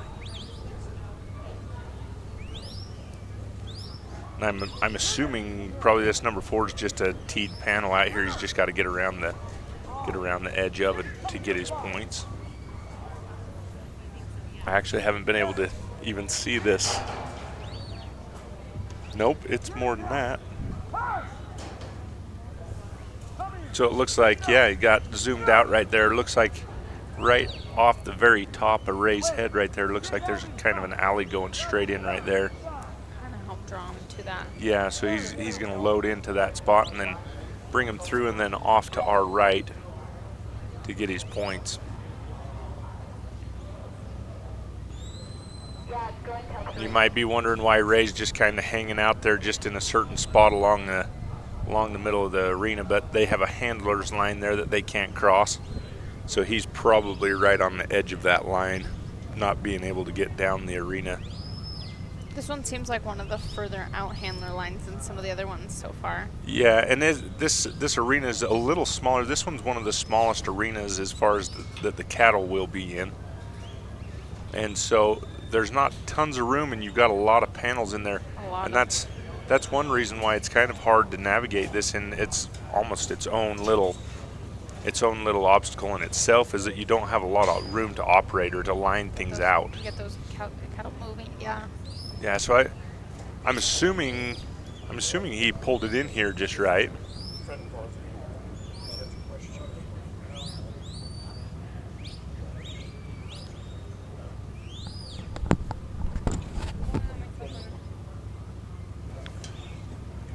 Ray's getting in here, coming into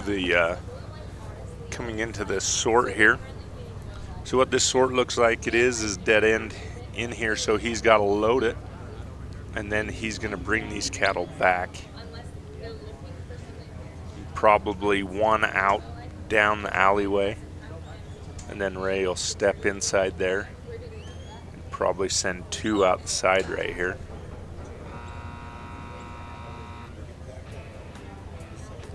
But it looks like Ray just not getting quite enough time to get it all finished up and done in, so he's going to end up being a little short on time, but finishing up to his number 5 obstacle.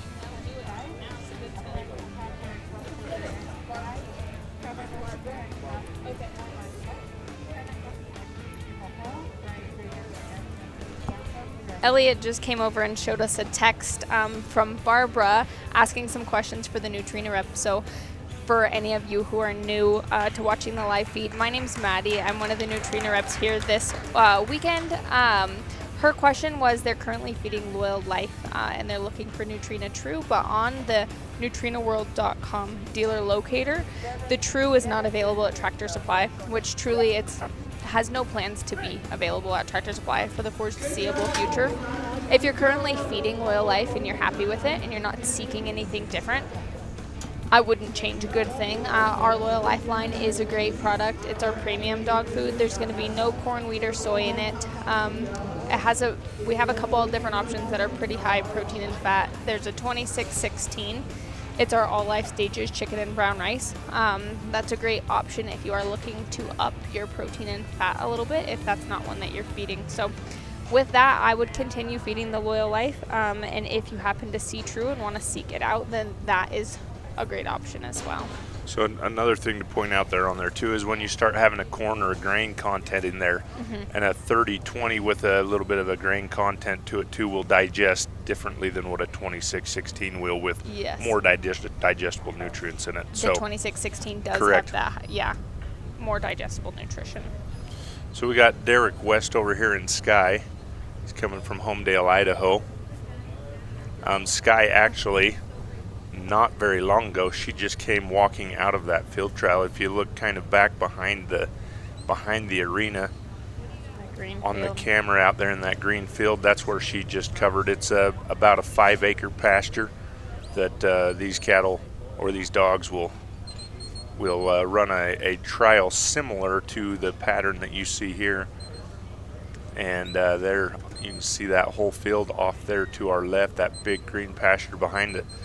And Sky just barely coming out of there not very long ago, and doing a nice job for Derek down there too. And so she's going to come in here and work some cattle again for him. She's probably enjoying the smaller space here. I was going to say, probably not pulling on the windpipes as much as the other one. And so, but Derek getting really close right here to just trying to keep everything nice and calm to get him looking in the right direction, and he is going to get his number 2 finished up here. And then he's going to bend him off here, headed back down the arena, a little drive away. And as they drive away, they're going to hit this number 3 that's a little bit of a kind of a box in an alley, I guess is what you'd kind of call it. She keeps him very controlled, like she has a good range of space that she's keeping without letting him get too far away, but not stressing him. Correct, and that's actually, there's a word for that. It's called rate. So she's rating the cattle really nicely. She's not putting too much pressure on, but she's keeping enough pressure to keep those cattle moving. Yeah, she is. And so, getting him started in here, this obstacle, I guess the hardness to it, or what makes it a little bit difficult, is it looks dead end to those cattle. It looks like they're just walking into a box. And that holds them up just a little bit until they get in there and start looking around and seeing the opening off to the right as they go in. So it looks like this number 4 obstacle down here, it's a little different than what I thought. It looks like you load them into this obstacle along the back gate, or along the back wall of the arena down there, and you bring them around and through the opening, that opening right above the number 1 on that fetch panel, that smaller opening right there, because it is open further off to the right against the arena, and or they could keep going. Correct, yeah. So Sky doing a good job getting over to that side, blocking that offside, and sending them right through that opening. She's doing a very picture perfect, like it's all just smooth, correct, controlled. And this is how, you get at home, this is how you want to handle cattle. Yes. The cattle are all about pounds, and this is how you keep pounds on cattle, is by moving them calm and slowly. And sometimes it doesn't make the best times, but it makes a very pretty run, and he's handling stock really nicely. But this isn't always winning type cattle for the round, but this is cattle that you can finish your runs on. And when we start looking over the span of a week, and you look at a national champion, it's going to be your dog that is the most consistent. and does a consistent job the whole week rather than just winning one round. Derek's stepping back in there and getting these guys sorted. And it looks like it's going to be a 1-1-1 sort, so he'll send one out first like he did, one to the side, and then one out the end. And that's going to finish up his time with a 4:12 and full points of 270.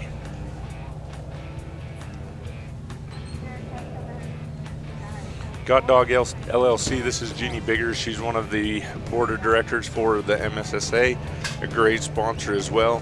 She ran a little female that she has this afternoon in the field also, named Got Beth. If you're looking for breeding, training, information on trials, all that stuff, Jeannie's a great person to get in contact there. She's got her phone number there, or the admin at mountainstatestockdog.com. She has a Montana area code. Where is she out of? So she, I believe, is in Washington or Oregon. Okay. So yeah, not actually in Montana. No, that's okay.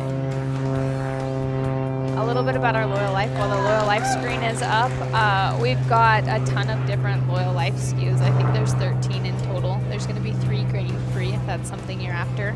The rest are all going to be no corn, wheat, or soy, but grain inclusive, whether that be rice, oatmeal, whatever that may be. There's a SKU in there for every dog in your kennel. If you're looking to feed something that's a little bit more consistent to everything, our Loyal Life All Life Stages chicken and brown rice is awesome because you can feed it to mama dogs, puppies, stud dogs, older dogs, all of the things, and then it makes it easy to just feed one for everything. Super. Next up here, we got Trevor Motichka and Slash J Storm, another dog that we've seen down here in the ultimate field. This dog isn't all that big when you get up next to her. She's a fairly small female here, but does a really nice job. This one is coming from Ronan, Montana, though. So where is Ronan? Do you know where Ronan is? Yeah, it's Ronan. It's northern Montana up in the Flathead area. Gotcha. So it's cold weather up there, that's so for sure. Ronan is how you say it then? Yeah. Gotcha. It's ranch country for sure up there. Big open spaces. As far as size goes, like what is preferable? Is it really personal preference for your dogs? Oh, for sure. Yeah, you see a lot of size difference. Male, female, you get some size difference there. But yeah. You start looking and thinking about a few of these things. You have a 65-pound male that is pretty thick, pretty wide. Sometimes all of that body mass requires a lot of oxygen requirements and less athletic. Yeah, maybe. so going long distances, long times, some of those dogs can kind of not have the radiator to be able to maintain that. So absolutely makes sense. Size is kind of a fairly important topic to look at, but then some of these smaller dogs, you kind of worry about a little bit of being a little more fragile or things like that.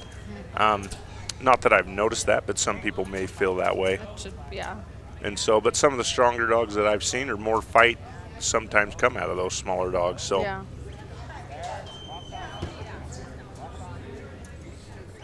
She's quick for being small. She's very quick at it. For sure, and that's one of those kind of benefits that comes with being a little bit smaller. Is a lot of times a little bit more nimble on their feet, can get up and pack up a lot quicker and get to point A and point B, which this dog sure can. Yeah. And I know Trevor runs another dog. Probably going to see her or we should see her in here too. I imagine she's got to be probably bred similarly or a litter mate too, but her name is Rain, and both of them work and look quite similarly too, if they're not related. But Storm and Rain seem like they might be. It seems like it, and then you put the two and two together and they look similar. And yeah. Well, I should say as far as their work, they kind of work quite similarly. But a lot of times you can take two different dogs that are completely different bloodlines too, and put them with the same trainer, and a lot of times that just the way they end up being trained, they kind of work and present themselves quite similarly. Just in their training methods, yeah. For sure. Is pedigree something that's pretty important that people like to look at when picking a puppy? Yeah, so pedigree gets talked about a lot. There's a lot of different things to discuss about pedigree. My honest opinion on pedigrees is pedigrees tell you what a potential might be as you're looking at a puppy. Yeah. You know, you start looking at a pedigree, you know what the parents are like, you know what the grandparents, and you get I believe it's an 8th-generation pedigree on a border collie registration paper. So it tells you what there's a good potential to be, but it doesn't necessarily tell you exactly what that dog is. At an 8-week puppy, you only know so much too. For sure. So I mean, Yep, the for pedigree sure. is important, and It is. people look at that though. Yep. Yeah. Yep. So it makes a good educated guess, and then once that dog grows up and turns into something, then it gives you something to say, hey, this is who they are. This is what they're out of, and Yeah. and so. Are all of the dogs here like papered border collies? Like, do Yes. they have to be? They don't have to be, but they typically are. Okay. Yeah. Yep. So they'll be registered through the American Border Collie Association, the National Border Collie Association. You'll have a hanging tree registration that'll be in there. You'll have an American. I think it's the American Australia. Yeah, is it? Australian Shepherd? Yeah, I think it's the American Australian Shepherd registration. Somebody's probably going to correct me on that one, I'm sure, but I don't know much on the exactly what those others are called. But it's not a requirement to enter these type of trials. No, not a requirement.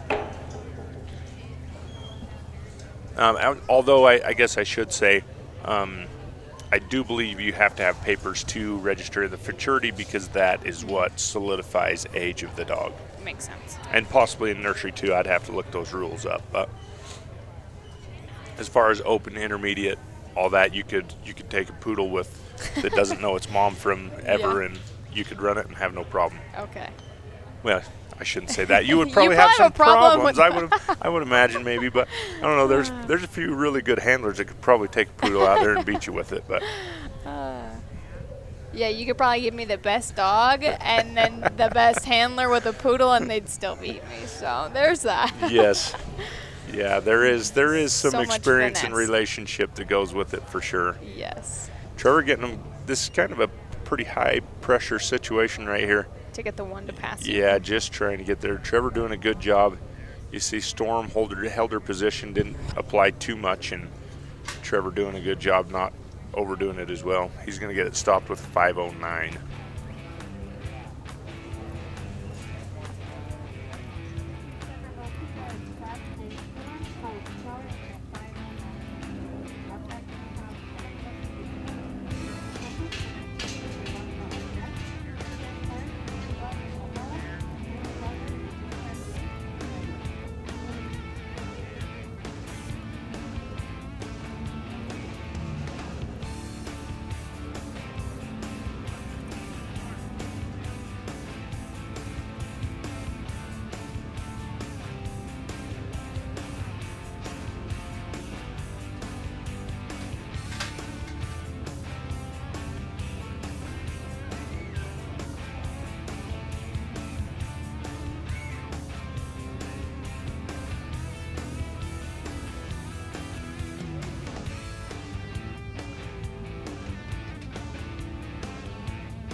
Good job.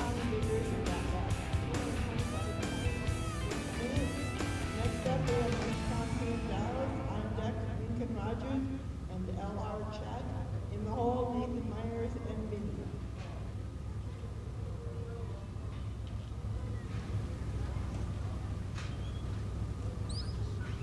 All right. We got Kevin Lippian Newton. He's coming all the way from Blue Eye, Missouri. I always like saying Blue Eye. Kind of a fun town to be from, I guess. He made quite the trek to be here. We're Yeah. happy to have him. Yeah, he's a ways away. Kevin, these cattle are getting a little spread out from each other here. One getting clear off to the left of the arena. He's going to send Newton, have him pick up.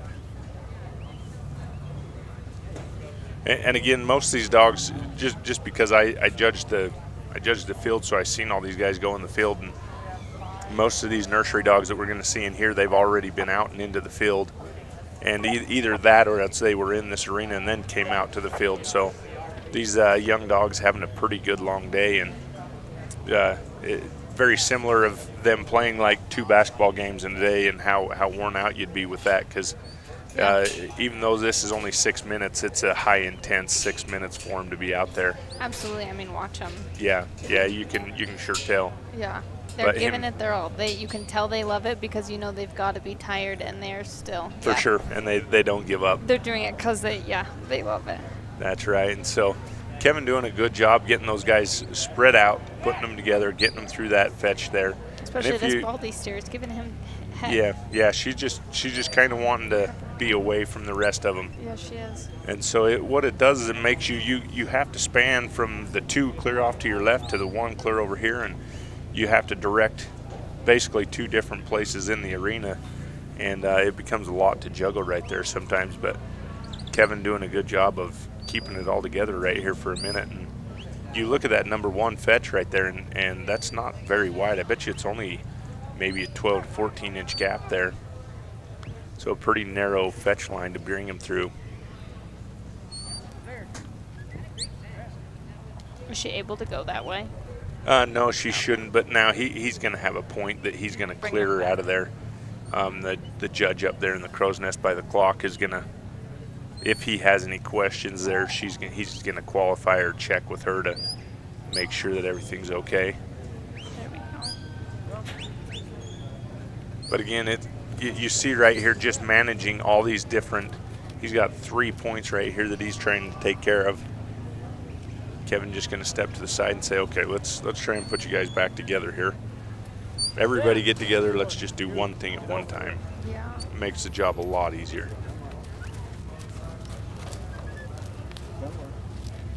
What's up? Come on. There we go. They can start seeing these. Now there's one. I bet you that's For being herd animals, they're not cooperating very well. Yeah, I'll bet you that one. Oh, no, it's No, not. it's not the That's a Baldy. different one. Baldy's off here to the left. Also doing its own thing. Yeah. Making now, its job not easy for new. Yeah, now he is doing a 3-point presentation and taking care of all of them at once.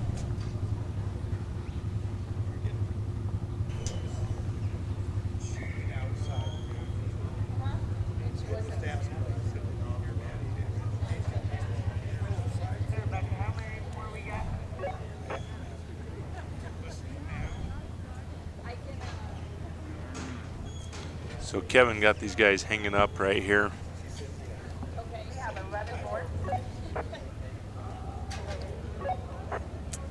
He's actually, I'm not sure where Kevin is in there. Oh, it looks like Kevin's gonna call this one here.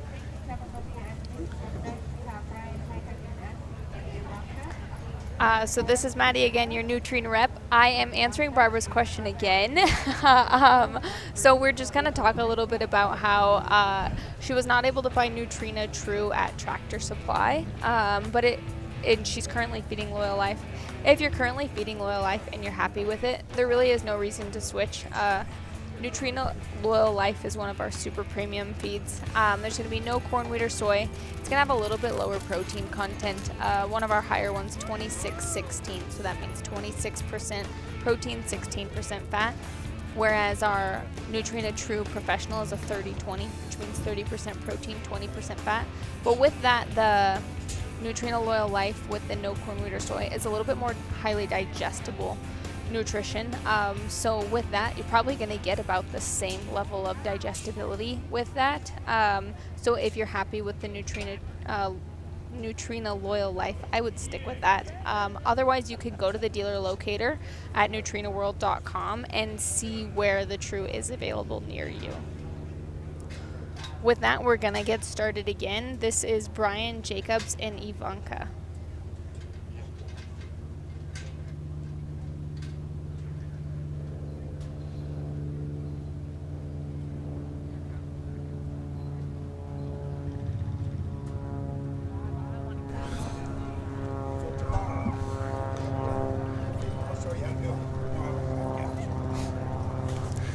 Super. So we got Brian Jacobs and SBC Ivanka going right here.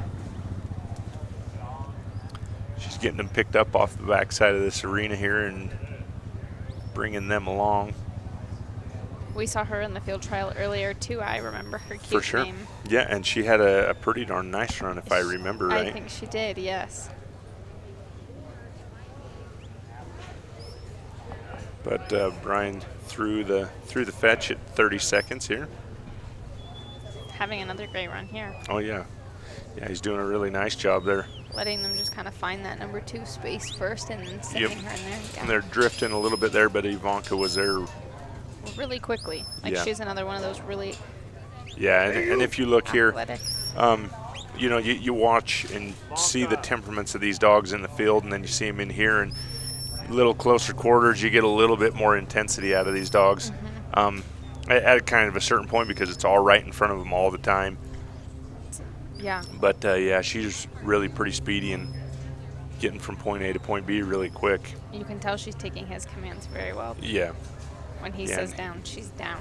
And that's minute 19 already through number 3.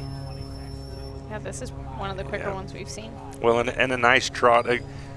Just a good momentum out of these cattle to be able to make a good time. To keep them moving, but not scatter them and stress them. Yeah, and that's, you know, there's a difference between moving too quickly to where they just are getting out of there, and he puts them straight through number 4 right there. That was perfect. Yeah, and he's killing it on time. But you talk about when we speed them up, and they speed them up too fast to where they become undirectable, or they start fanning out and parting ways from each other because things are going too fast for them. Stressing instead of, Exactly, whereas this is, that was a really good controlled speed.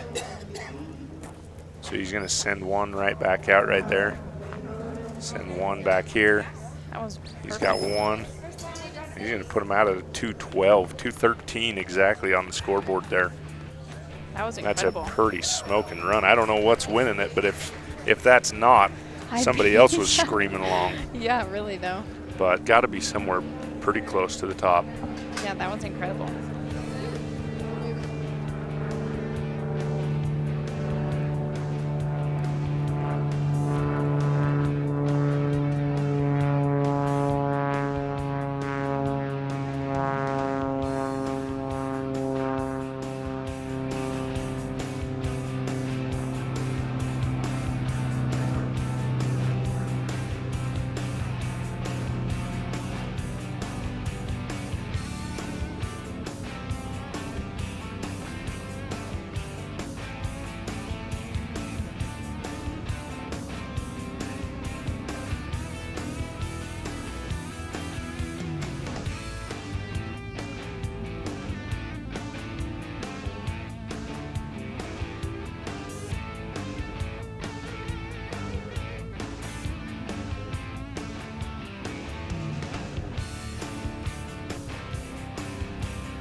All right, we got Chance Horrocks and Reba coming in from La Pointe, Utah.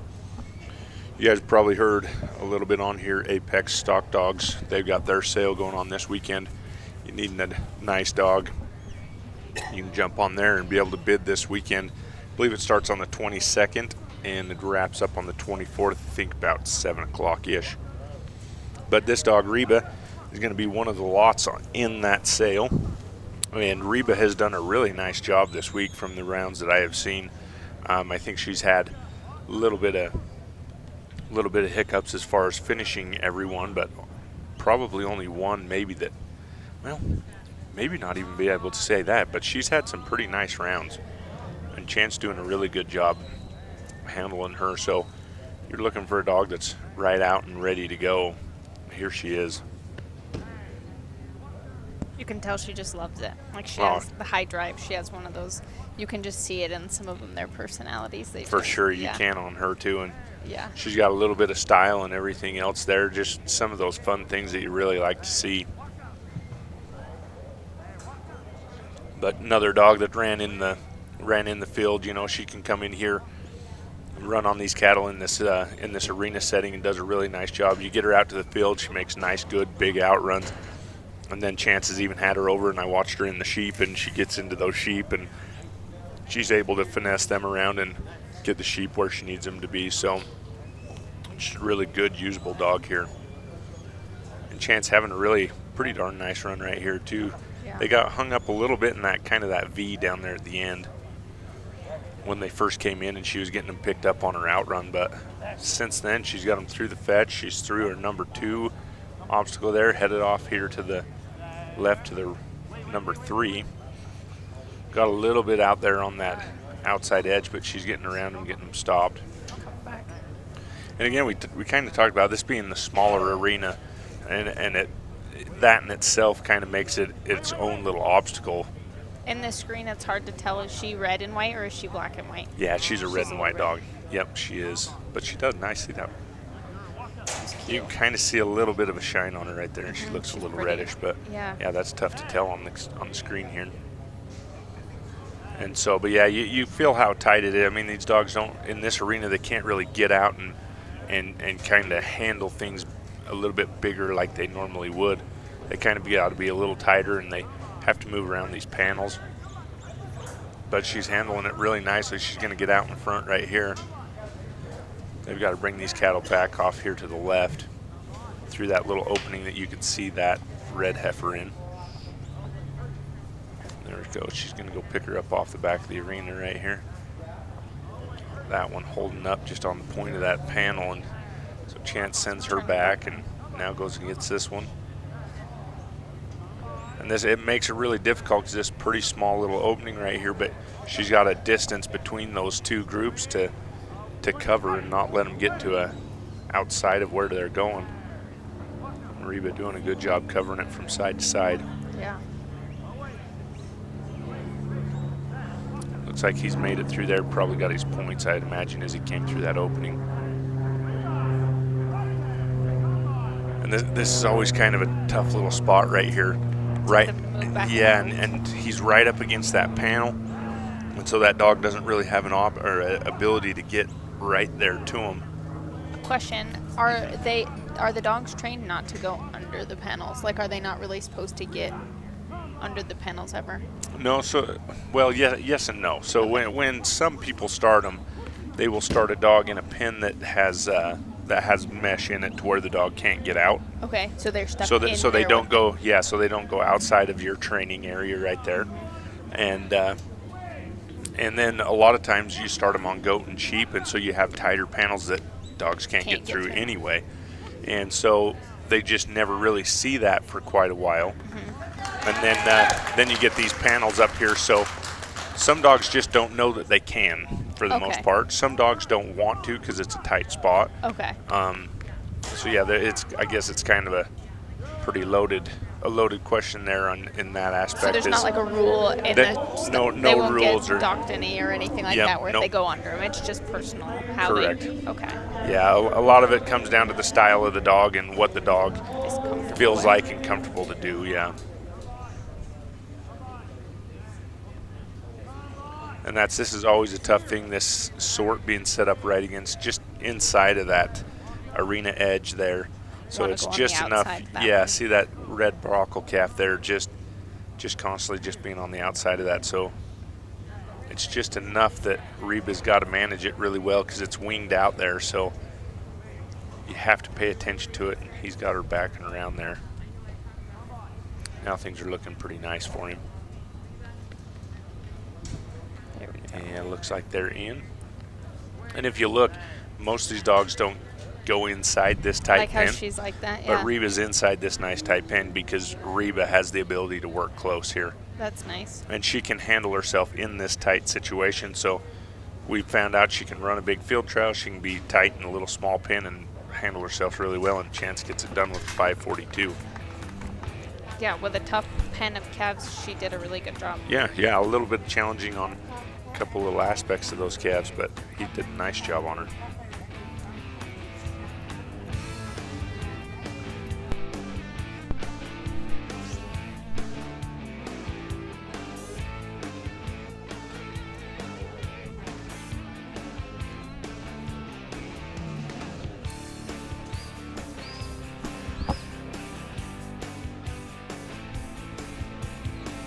If you guys are here and want to walk over to our Nutrina booth at any point, we have a spin the wheel to give away some giveaways. We have a ton of stuff to give away.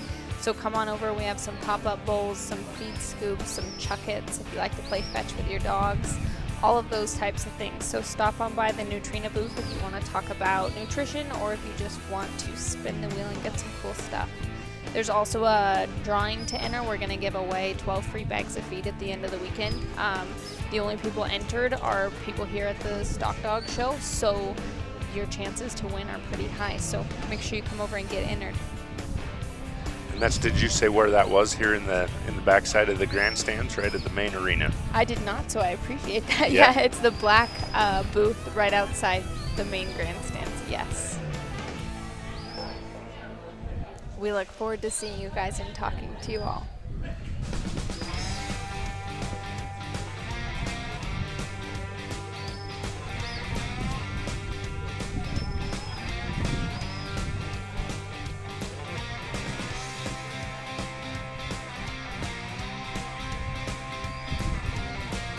Next up here, we got James Butler and H.R. Kate coming from Center, Texas. You've seen his name around here. He runs quite a few dogs, and he's a really good sponsor of the MSSA in the finals here. He's got high roller whitetails, high roller Angus, and just a really great sponsor to have, a great person, and excited that he's here with us. He runs some really, really nice dogs, and this is a really nice dog that he has named Kate. And she is off and down here picking up these cattle already. Yeah, she was on them quick. Yeah, and again, it's this small arena. It doesn't take you long to get there. No. And things can happen quickly in this one. Yes, you want to be there quick. Yeah, and that's the name of the game here. So, but you see Kate there rating these cattle really nice, breaking off when he needs to just adjust to get over here into this fetch here. You notice, you start watching these cattle, they start walking and bowing their heads down, kind of putting them down towards the ground. Just kind of a showing that these cattle are comfortable with what Kate's asking them to do. They're checking things out. They're really directable right here. So Kate can make some movements and get them to go where they need to go. So Kate doing a good job just keeping these cattle in a good frame of mind to be able to move where we need them to move. And I get that question quite a lot. Oh, darn it, James going to have to bring these guys back around and start on that opposite side again and load them right. That calf turns into sometimes a game of little tiny inches. Just getting a nose on the outside of that, and James not quite getting there right and quick or noticing it. And she's just sneaking outside that panel.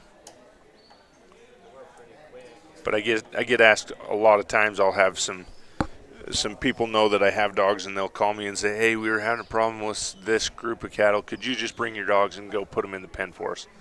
And I have to explain to them, well, it doesn't just work that simply. It's not I just magically show up with my dog and magically they hop in your pen.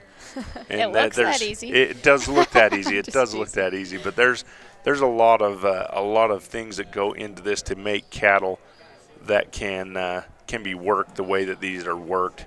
And that being said, anybody at home can do it. And I tell those guys all the time, I said, sure, I could take them. I could put them right in the parking lot at the grocery store if you needed to, but you got to give me a little bit more heads up than the hour before you needed them loaded.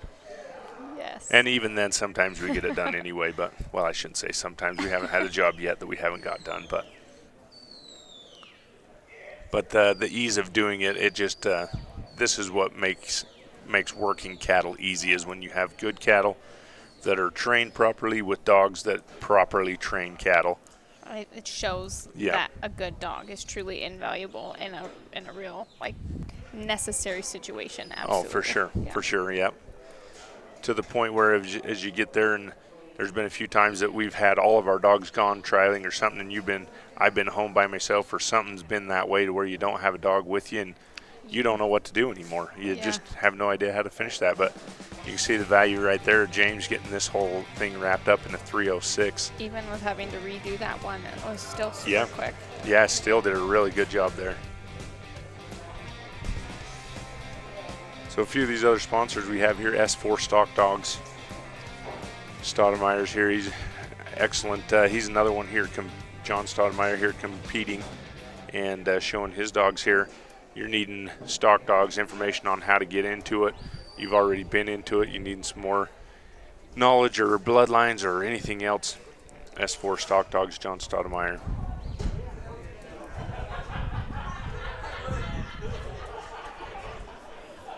Crowd's getting rowdy. Yeah. Yeah, that's, you can probably hear in our background here, we're starting to get a pretty good crowd up here watching.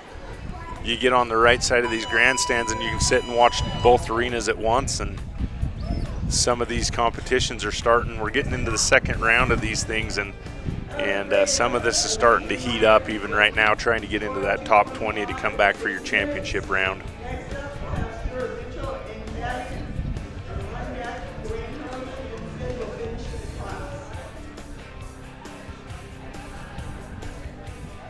We got our championship buckle sponsors here for 2023. The Red Baron Drive-In just here on the south end of Afton here. If you're looking for a good burger and fries and a great shake, run down there, check them out. Sheer Bliss, Shanda, she's here competing as well. She's running in sheep and cattle and doing an excellent job doing it. One of our intermediate handlers. Arizona Nationals, we got JB Waterwell, Advantage Plus Federal Credit Union, and Alpine Animal Clinic in Chubbuck, Idaho.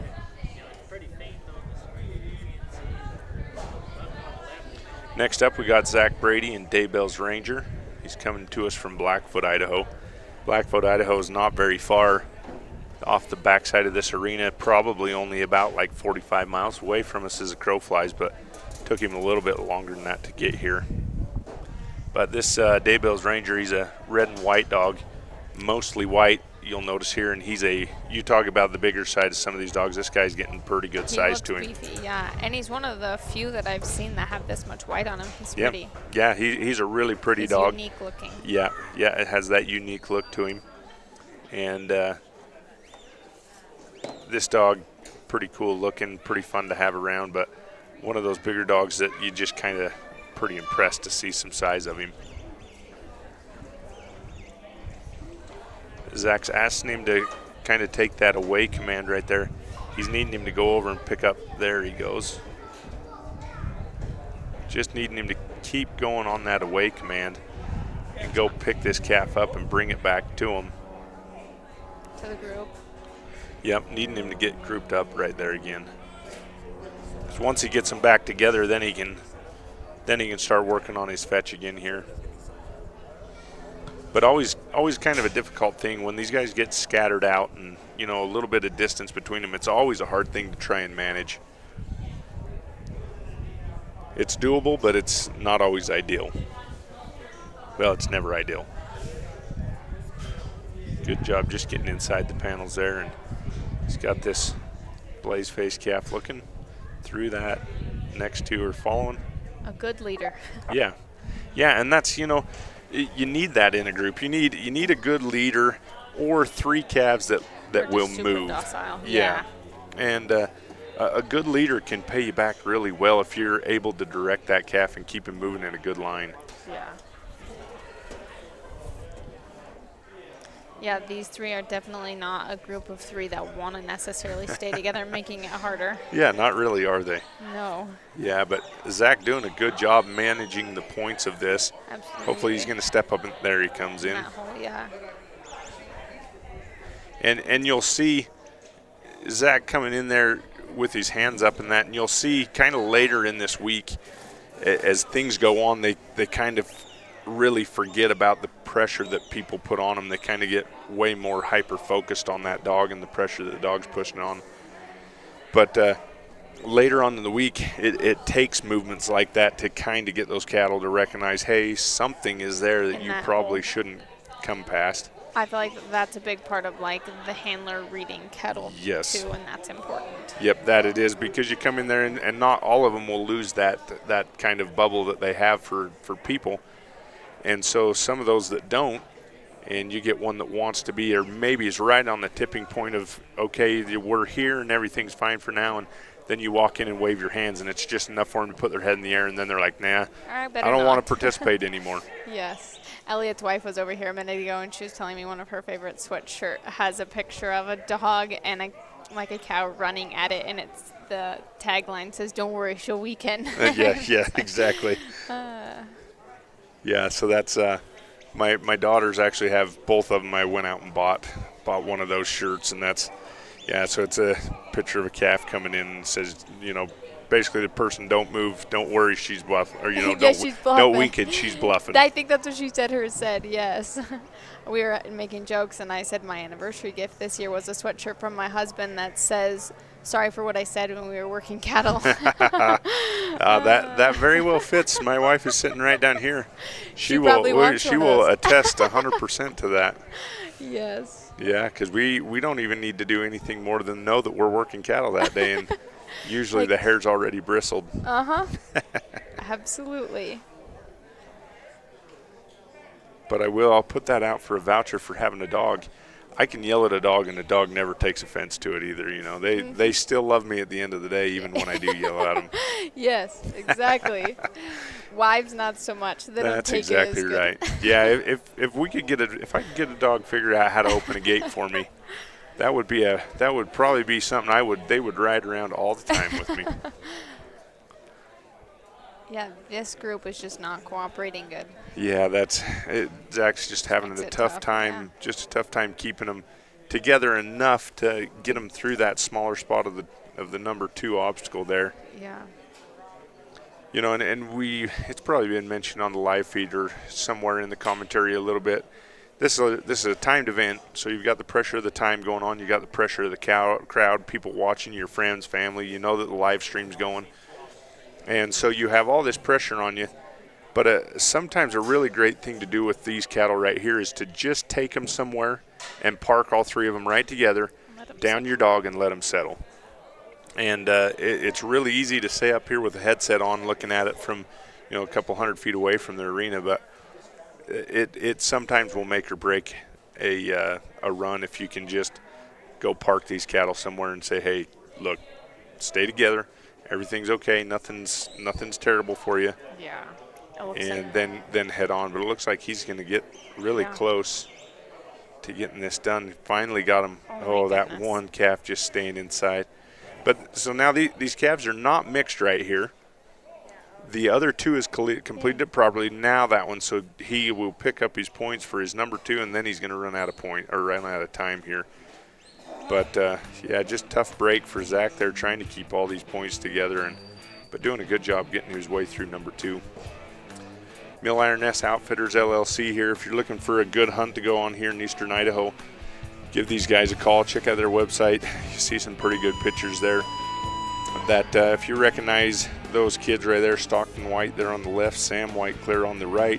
You got James Butler there in the middle, and that cat is a lot bigger than what he looks right there. From what I know of that cat, he is a pretty good sized guy right there. It looks like he might be, yeah. Thank you, Stuart Mitchell and Patty. His paw is like at least as big as this guy's hand. Exactly. Yeah. Yeah, there's mountain lions are just one of those things. I'm not super fond of mountain lions. If they don't want you to know that they're there, you don't know that they're there until they're sitting on your head and biting your ear. Absolutely. And so I prefer to not be around them. I prefer them in that environment, right exactly, there. Correct. I like a good picture of them on the back of a truck bed. Or one that's hunted. Yeah. Yes. So, you needing a hunt here, eastern Idaho, give Mill Iron Nest Outfitters.com a look and give them a call there at their phone number. We're in here with Dennis Bisnet and LB3 Beverly, Wilton, California, coming in his second round. Dennis has been a pretty busy guy today. We've seen him down in the field trial. We've seen him up in the main arena in the open trial going on there, and then also running his dogs down here in the nursery cattle in the arena. This one also has quite a bit of white. This dog does have quite a little bit of white to it, doesn't it? And I don't know, this might be my first time seeing this dog. It's not really ringing a bell for me as one that I've seen. But Dennis running multiple dogs does a good job coming in here, and his dogs work really nicely. They give a lot of good positive working environment to these cattle as far as moving them and getting them from point A to point B and doing it calmly.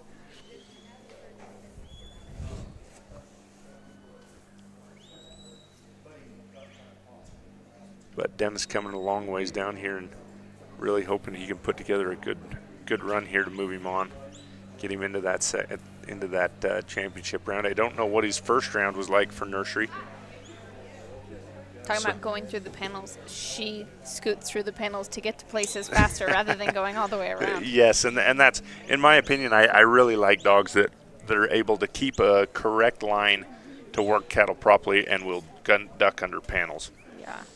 Because sometimes you just need them to be closer and they leave and go around a panel, or they get too close and go inside of a panel, and it really, really messes things up for you. So if a dog will keep a nice line and feel the stalk and still go under she definitely where has they need to. She's doing a good job keeping them controlled in a space where you can tell they want to scatter. Yes. Yeah, and these cattle are just needing to find a way out of the correct way out of this position, you know. So Beverly doing a good job of holding her side of this position here, and you see Dennis over here on this side just blocking them as they try to come around the end of that. Dennis will step up and put his hands up. And basically what Beverly's trying to do here is she's just trying to set up this fence in their mind and saying, hey, look, there is no possible way for you to go any other direction here. You need to start looking at a different position to get out of here. And there we go. You'll start seeing these cattle start molding into that to where they start progressing a little further into here, as long as she kind of holds up her end of this bargain and stays serious with them. And for like a petite feminine dog, she's definitely holding her ground and not letting them, doing excellent. And that's, you know, sometimes we see this is kind of a little bit of a sign of this immaturity, or, you know, the experience level of these younger dogs. You've seen that first calf come through and broke out, and Beverly stopped and turned her attention over to it because it was leaving the group, and it just those few seconds there was just enough for that other calf to kind of break to the different position and get itself out and around there. And it's a really hard thing for these young dogs to, you know, as we're training them, and then what they've been bred for is always to find something that is and gather. So they're trying to bring things to you. If something breaks from the herd, they need to go get that lesser and bring it to the greater, and you know, and then all of a sudden we bring them here to Afton, Wyoming, throw them in an arena and say, no, you can't do that. Hold on. Yeah. Yeah. But only right now when I'm telling you. Exactly, yeah. So next week when we're back home working cattle through a pasture, if one breaks, you need to go get it, but here, don't do it. Yes. It just shows the trust between the handler and the dog, truly, because, That it does. She's doing everything she can. It's like this group is just giving her a hard time finding that space. Yeah, they're just not quite. Just as good, Yeah, they just keep pulling, and Dennis, darn it, just kind of because they can't lost go back. It right there outside of that. So he's going to try and gather these guys back up again, and Full score of 270 points. you know, and it's pretty frustrating as a handler out there, and the dogs will start getting frustrated too, and because they feel micromanaged. Yeah, like, well, I've done it. Yeah, and they're like, well, what else? You know, come on, we've been here, you know. So they start feeling your frustration as you keep trying and trying and trying to get here, and you know, so you start seeing a little of these frustration, kind of this dog coming out and putting some pressure out there, going, this is like, just go where you need to go. Yes.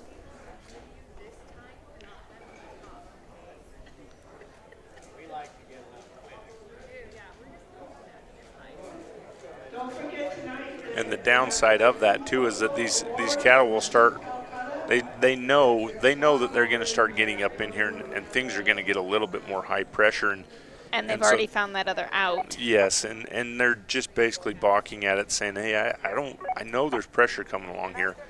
I don't really want to take the pressure." But there I love. Go. Here's a great thing to point out right here, Dennis. Dennis tried this the other side, being on the back side of that. He tried it 3-4 times. It wasn't working. Dennis looked at it and said, "Hey, I got to try something different here." He gets himself on the other side and one and done on the try on that side. So and you'll see, I mean, you see these cattle kind of feel a little bit of a release here. They're like, okay, now we're off to a little bit different spot. Yeah. Everything's kind of a little better for them right now. Oh, she's not. Though she's getting a little tired, maybe. Yeah, and these. She didn't move as fast there. These dogs having a big day, being young dogs, and yeah, there's some times that fatigue starts coming in, but Dennis just running out of time here, going to time out here at 6 minutes, completing it up through his number 2 obstacle. So I believe that's 90 points in a full time.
Next up, we got Frankie Acosta and ACS4 Gus coming to us out of Briscoe, Oklahoma.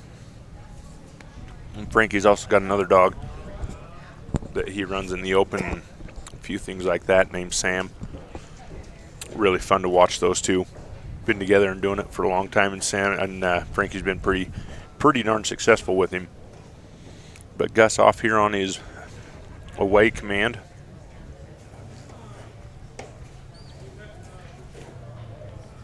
Man, if any of you guys are here and listening, the new food vendor just showed up here today. They're cooking chicken tenders and fries, and man, I would highly recommend them. Also, they got the taco truck, or the taco place clear across the grass. It's good It too. is very well worth the walk across the grass, I can tell you that. But I had them yesterday. yeah, some other really good food vendors here, but those two are just a couple of new ones that came, and yeah, that's really good. Frankie got these guys put back together here. Now he can work on coming through this fetch.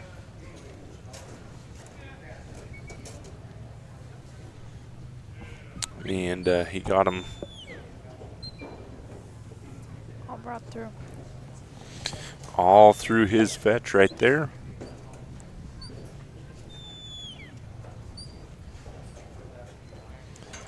This dog has a lot less movement, like he's moving a lot less, but they're still maintaining good. Yeah, Like, and you notice that this dog's kind of a bigger, longer dog, like taller in that. And he can really get out and move, and it's always funny to me because if you watch him, it takes kind of a big skip out of his stride to kind of get himself going, and then once he's going, he's moving. Yeah. He like lunges into it. Mm-hmm. Yeah, but like you say, a lot less quick, fast movements, but just really good methodical movements, and it's keeping the cattle working in the same kind of direction and way.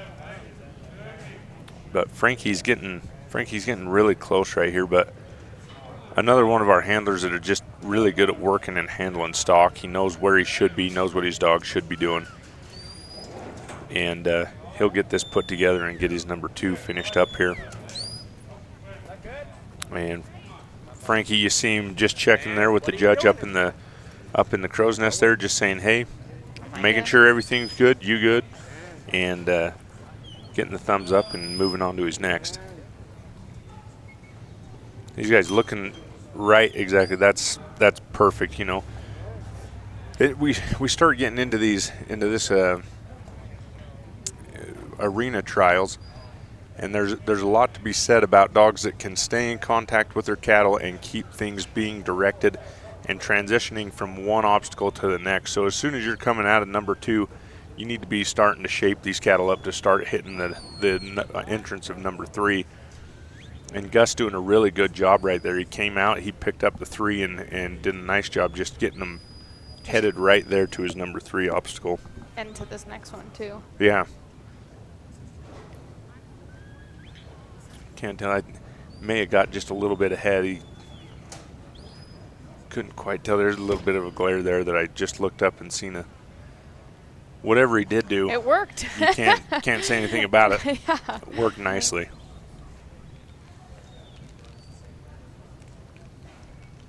Yeah, he's cool to watch because he has a little bit of a different style, but it's working really well. Yeah, working really nice.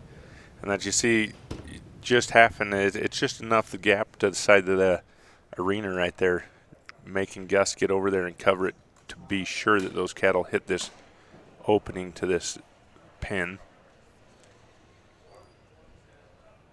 He's going to send Gus back to the backside of this pen, and this is where ones that'll go in the pen definitely is helpful. yes.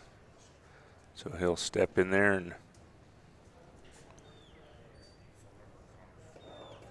see, and you see Frankie, he was up in there.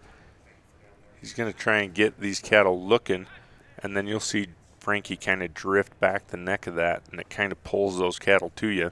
This is a spot where, like, these younger dogs, you can tell he's really concerned about the one that's yes. not with the group. Yeah. Yeah, and as you were saying that, you see him turn around and look at the like, one. Actually, yeah. See, there yeah, he like gave this. him a command, and he's headed back to go look for him.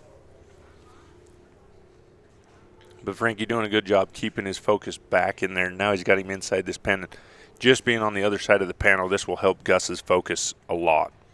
But you see how well those cattle trust Gus being close to him, and yeah. he's going to get it finished in the 4:36. Yeah, that was nice, controlled, smooth.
All right, we got Sarah Venegas and Pote. I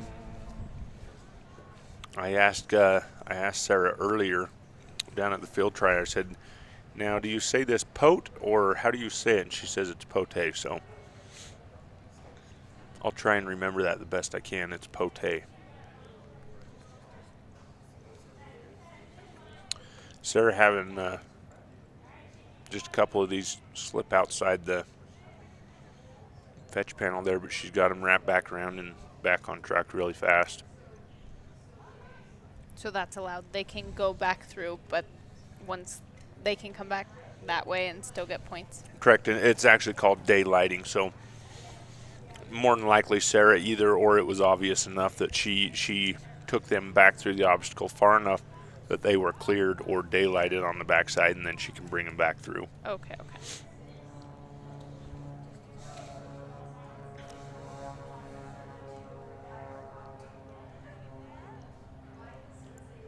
Good job. Sarah's going to step up there and block that hole, and Pote's going to be on the other side.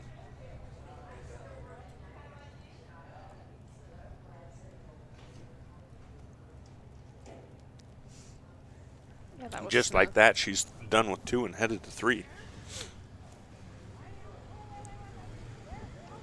And has a really nice line hitting this number 3 just perfectly. Yeah, they thought that that's exactly where they needed to be. Yep. Now, again, as soon as she comes out right here, see, she's going to start shaping these cattle headed to this next obstacle. And that, you know, the ability to complete number 4 and them just drifting off here to the back right here, just a little bit slow on getting him on his come by. But, you know, the quickness and how well you can possibly get number 4 done starts right as soon as you finish in 3. He's doing a good job drifting up along the side of the arena there. He's getting them off the wall and putting them through. Yeah, that was perfect. Right there to complete number 4. That one holding up, there it goes.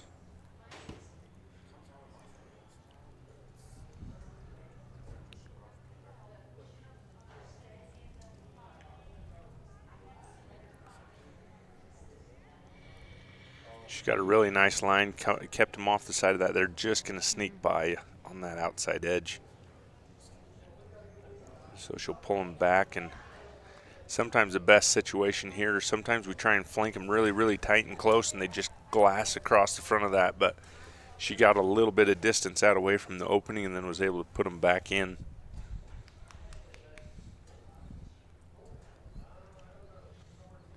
So sending one down the neck, one out the side. She's having Pote kind of come up on the back side of that. Get him to want to move a little.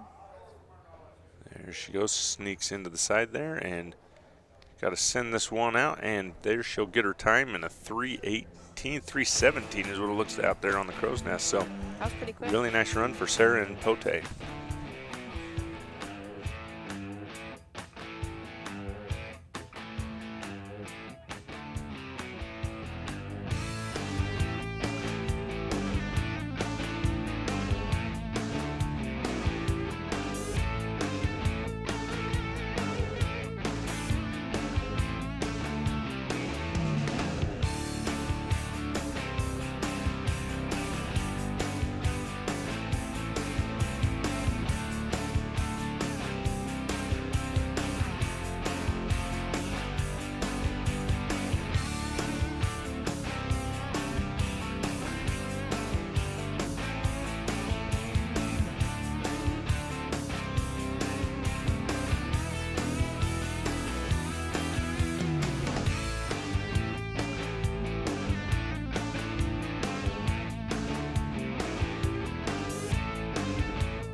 Next up here we got Joni Tejan and Holly coming from Clearmont, Wyoming.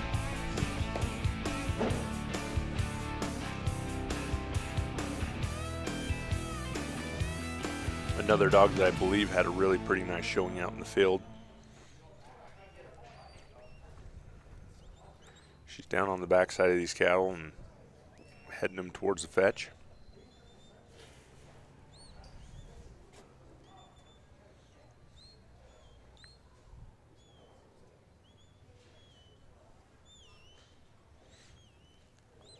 These guys holding up just a little bit, even though Holly was right there. They're just kind of not there. They get kind of lined out and moving perfect. But just taking a minute to get those guys directed off in the right direction.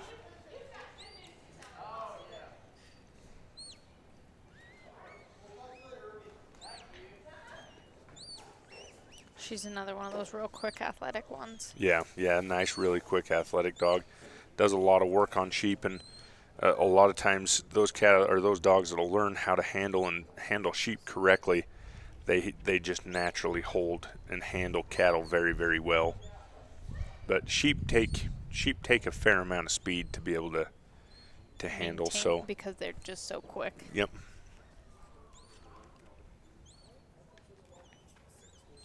But Holly doing a good job staying right here with these guys and moving them perfectly in. Yeah, keeping them going. Joni's gonna again start setting them up from number 3 right here, holding them far enough down this arena so they can get wide enough. Yeah. And then she's gonna get them right up here and send her on a come by, holding them. I mean, just beautiful. I mean, that's perfect. When we're talking about the transition from one obstacle to another, I mean, she was shaping those cattle, putting them out there, banking them off that back, making enough room for Holly to be able to make that come by and bring them off the arena wall and into that neck and through number 4. Yeah, right now she's doing a good job keeping them off the side of the arena so they don't find that space. For sure. And just because of that, I mean, she walks them straight into this pen. And she's at a 214. Yeah. Another one that she's in there with them. Yep. And as long as Holly can keep a good feel on these cattle and not put too much. But the type of sort this is, look at that. I mean, you just step in, step back out, and you can sort it really fast. And Joni shows us right there at a 228. That was awesome. Yeah, but just smoking it up right there. Great job, Joni Tejan and Holly.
Next up, we got Mike Thompson and Knapp coming from Hobbs, New Mexico.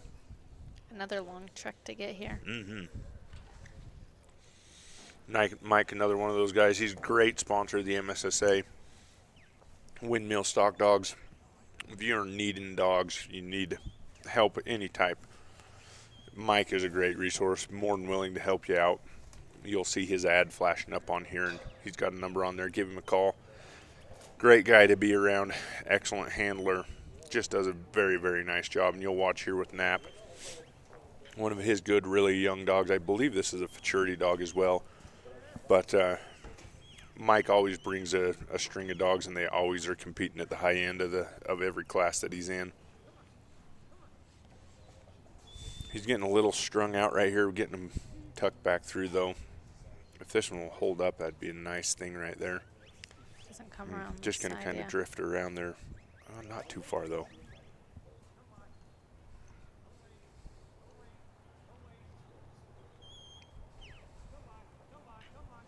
I was talking to Mike earlier in the week, and he was telling me that it was supposed to be 107 degrees in Hobbs, and how excited he was to be here. And I said, I do not blame you one bit. I bet the dogs are happy, too, for it to be a little cooler. Yeah, I would imagine. And one thing that I really got to really got to throw out there too is the quality and the handling of and just getting these cattle ready. Well, I shouldn't say just cattle, but the stock ready for this finals. The stock has been outstanding. They've done such a nice job with it. And the other nice thing, I know one of the little bit of the debates of moving finals from July to June has been for a little bit more conducive weather with being able to work stock, and I think that's really what we've been seeing is a really huge benefit here. We get nice consistent runs from start to finish. These cattle are working so nice. Yeah, if it was 100 degrees, they would definitely not be being as cooperative by this point. For sure, you know that's when you really start seeing you see cattle being really cooperative in the mornings when it's nice and cool, and then as the day goes on, they kind of just get a little bit more hesitant to move, and not that the cattle have been bad, but they just don't have the same pep in their step when it's 90 degrees as they do when it's 60. It turns into a little bit more luck of the draw rather than yeah. You're playing the temperament of the weather as more than what you're maybe wanting to. So I think we're seeing a really good benefit of that right now, even though we've seen quite a little bit of rain this week. I got lucky and it hasn't rained since I've been here, so I have no room to complain. Yeah, I think we're supposed to see a little bit maybe tomorrow, but hopefully it'll pass us over. Yes. But Mike having a little bit of some tough luck right here with this one. Just getting outside of the fetch here and just trying to get them all put back together so he can start making his run. This is another group that doesn't necessarily feel like they need to be grouped together. Yeah, they're not really feeling so friendly to each other right at the moment. Maybe one of them called the other one fat and they didn't like it. They must have, because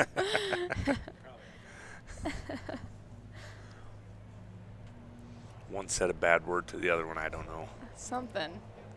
Because this dog is doing all it can to keep them together and they just aren't cooperating. Yeah, they're just not thinking that they need to do this together. No. This is a team sport, guys. That is, yeah. Yeah, this is where Mike needs to really set these guys down and say, hey, look, give them a pep talk, Mike.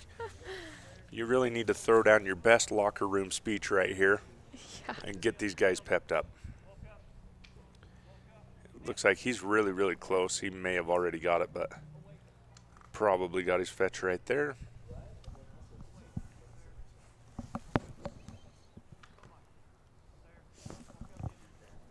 Getting them grouped back up finally. Yeah, but even then, I mean, he's getting them grouped back up, but they still don't even. They're not enough of a team yet to say, hey, let's.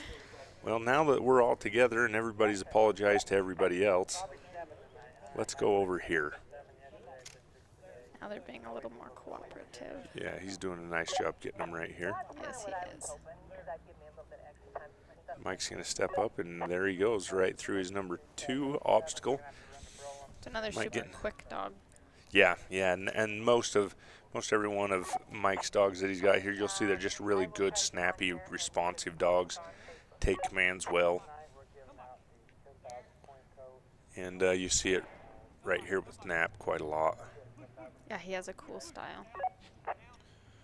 He's like, just gonna go say, together. Hey, get out of here. Yeah, hurry up, come on. You know this is a timed event, right? Yeah. That's what he's telling them. Yeah, just yeah, just getting out there a little bit.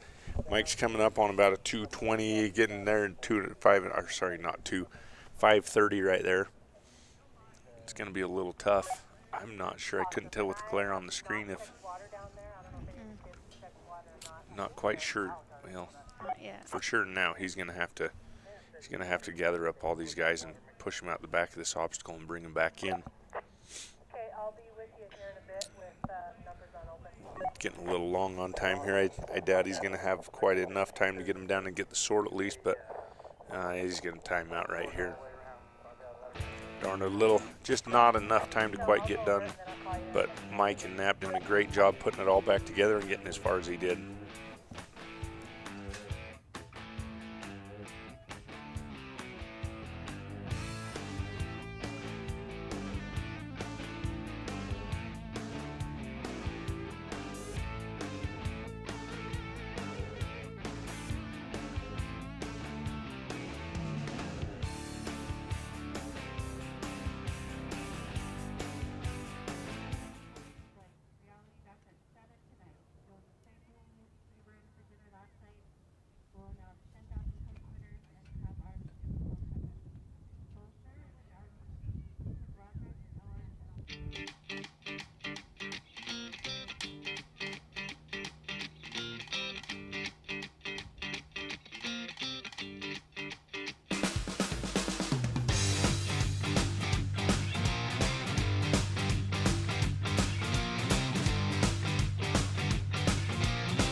All right, we're back here with Bo Sir and RB Cheek coming from Williams, Oregon.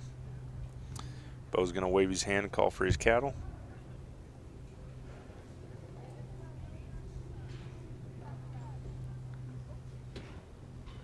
And Cheek is off and running.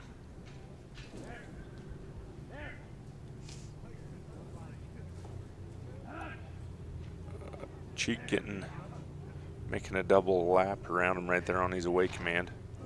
He'll pick him up back here. Just making sure he got extra containment on that one.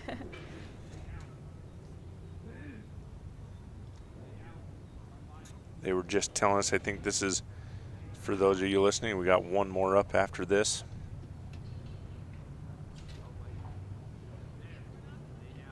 Bo is down and through his fetch. I like how patient he is. Once he finishes something, he sits there and really waits for his next command. Yeah, he's doing a nice job just getting there and down and yeah, just waiting for what he needs to be told to do. These guys walking really nicely, just headed straight down here. The one's looking outside of this, though. He needs to get him down here. And Bo's going to go ahead and step up there, too. And he's going to flank him back away. There, stay down. Walk. Stay down. Walk. This is fine balance. You see Bo backing away right there, so he's giving these cattle a place to go, which will kind of pull them into that hole, but then he's going to have to come step up. So they don't go through the, Yep. Yeah, perfect. That's this one looking outside the edge of it. Yeah, there we go. But he's got this one wrapped up pretty much. There. And again, you know, a little bit of this calf coming out and trying to swing back to our right. But he got Bo, or Cheek back over there. Bo got Cheek back over there. It's been a long day. Yeah, it has been a long day. Stay down. Oh, wait. Hey. Oh, these guys going to take off here. And Get a mind of their own on where they Yeah. want to be. Stay down. Stay down. Giving him a second to settle. There. Stay down. so these cattle, I believe they only get ran twice in a day and never in the same arena. I think this big old gal right here, this big cow that's in here, she came out earlier in the run in the field and kind of just was a big old in the way problem animal. Ran into the side of the post or to the panel on her own, just walking, and almost pushed herself over. Oh, goodness. There's one in every group. There's one in every group. But this one right here is looking like she's actually doing a really good job for Bo right now. She's cooperating. Yeah, she's kind of leading them through this obstacle right here. In the run that she was in last time, she went and stood in the middle of the entrance to the sort. Didn't move out of the way, so the other cattle couldn't get around her to get in the sort. She's definitely trying to have a mind of her own. He's just... She's thinking about it right here. I mean, she's the one that broke down here at the other end. Uh-huh. Yeah, she's trying to kind of put her own influence into this, but... She's giving Cheek a good opportunity to show off his skills. Yeah, that's right. Yeah, giving a good chance for him to direct an animal for her. Man, that's really tough. Black cattle and a black dog against a black background. I don't even really have the glare, and I can barely see him. Yeah, I was gonna say I can see some white legs against there. So whether I think he's in front of the cattle right here. In front of the or maybe one. I'm seeing some feet. Oh, wrong way. And that's, wow, I do not know where we're at. Oh, there we go. Okay, I get where we're at. He's headed off to his number. He's headed off here to his number 4. And hopefully he can get Cheek over there. Oh, look, there he comes screaming around. Yeah. So making it there, he's getting him shut down, coming back the other way. I think He's Bo's got him lined up here. Yeah, he's very patient when he needs to be, but also has the speed and ability to get around when he's asked to, which is cool to watch. Yeah, really, really nice thing to have because he, like I say, he covers things well. He gets there and then he waits. And sometimes these dogs that are really good and fast, they'll get there, they'll hit to a point, then they're back to another point, and the cattle start losing track of them, and that starts winding them up because they don't know where the dog's at, and then he's from here to there, and oh dang it, they went in the space. Yeah, just getting outside right there. Push him back. And I do not know where Cheek is at. Oh, there he is. Yeah. I see him. This is getting really tough to see for me. But Bo's going to go over here on the backside of this obstacle and just push these cattle back around the pen. Oh, there we go. There we go.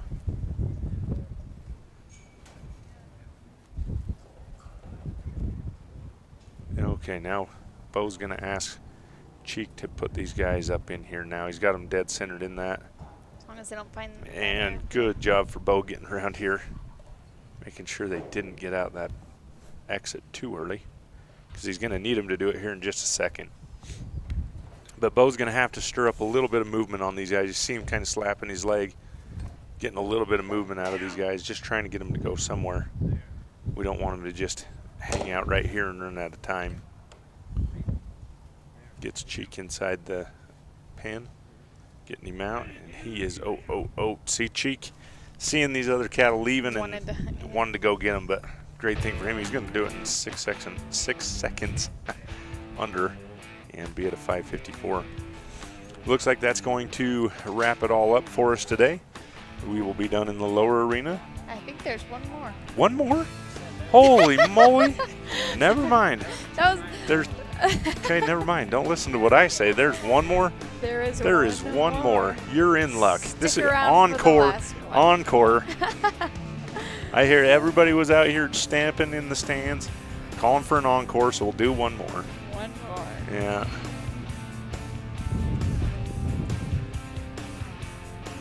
And do we know who this is going to be on one more? This is going to be exciting to find out. Hopefully we weren't wrong. I think there really is one more though. Oh, maybe I was right. Everybody's giving me grief. Maybe I was right. Are they? I don't see any stock setters back there. Am I right? Nope. Oh, he's walking out there. Dang it. Oh, and this will be an exciting Oh, and one it's to Lincoln watch. Rogers and Chet. Oh, and Chet I was just being told up here in the open arena, Chet had a really nice run up here. I believe down in the field, I seen him earlier. Chet had a really nice run down in the field. I think a day or so ago, I think Chet won either the nursery or open round. How far away are they? I believe. But Lincoln getting out there, sending Chet. He's going to skate around the edge of these panels. Lincoln runs a lot of dang dogs and does a super job doing it. He's definitely got here coming in from, now MS, that's Missouri, right? Yeah, so coming in from Missouri and really making the most of what he's doing. Isn't Mississippi? M.O. is, that's I was thinking. You're right. I was Okay. wrong. Maybe I should go back to school. Would you say that one? Say that one more time, would Okay, I only said it once. You were wrong with the one more, but you got the comeback with the. Yeah, I never get to hear a lot that I was right. That was kind of. Is that how people feel? When It must. wow, It's gratifying. that right? is super nice. I like that. Lincoln doing a good job. Oh, they almost nice save there for Lincoln.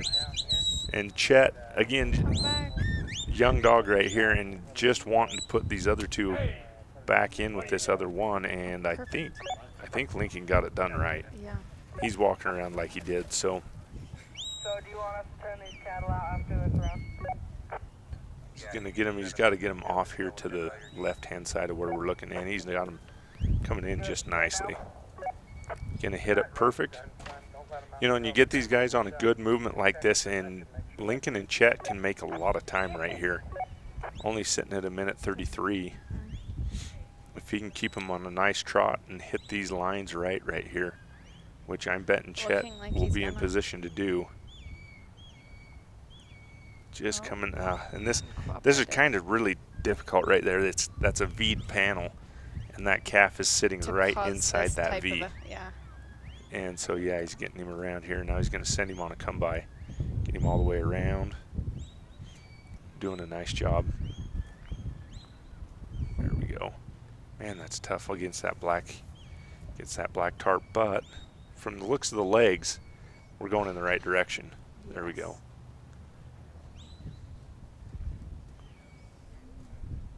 And he is on a trot right down here.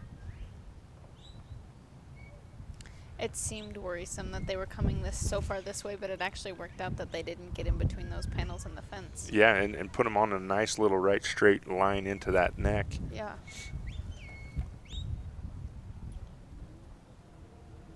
Now he's needing to stir up a little movement out of these guys right here.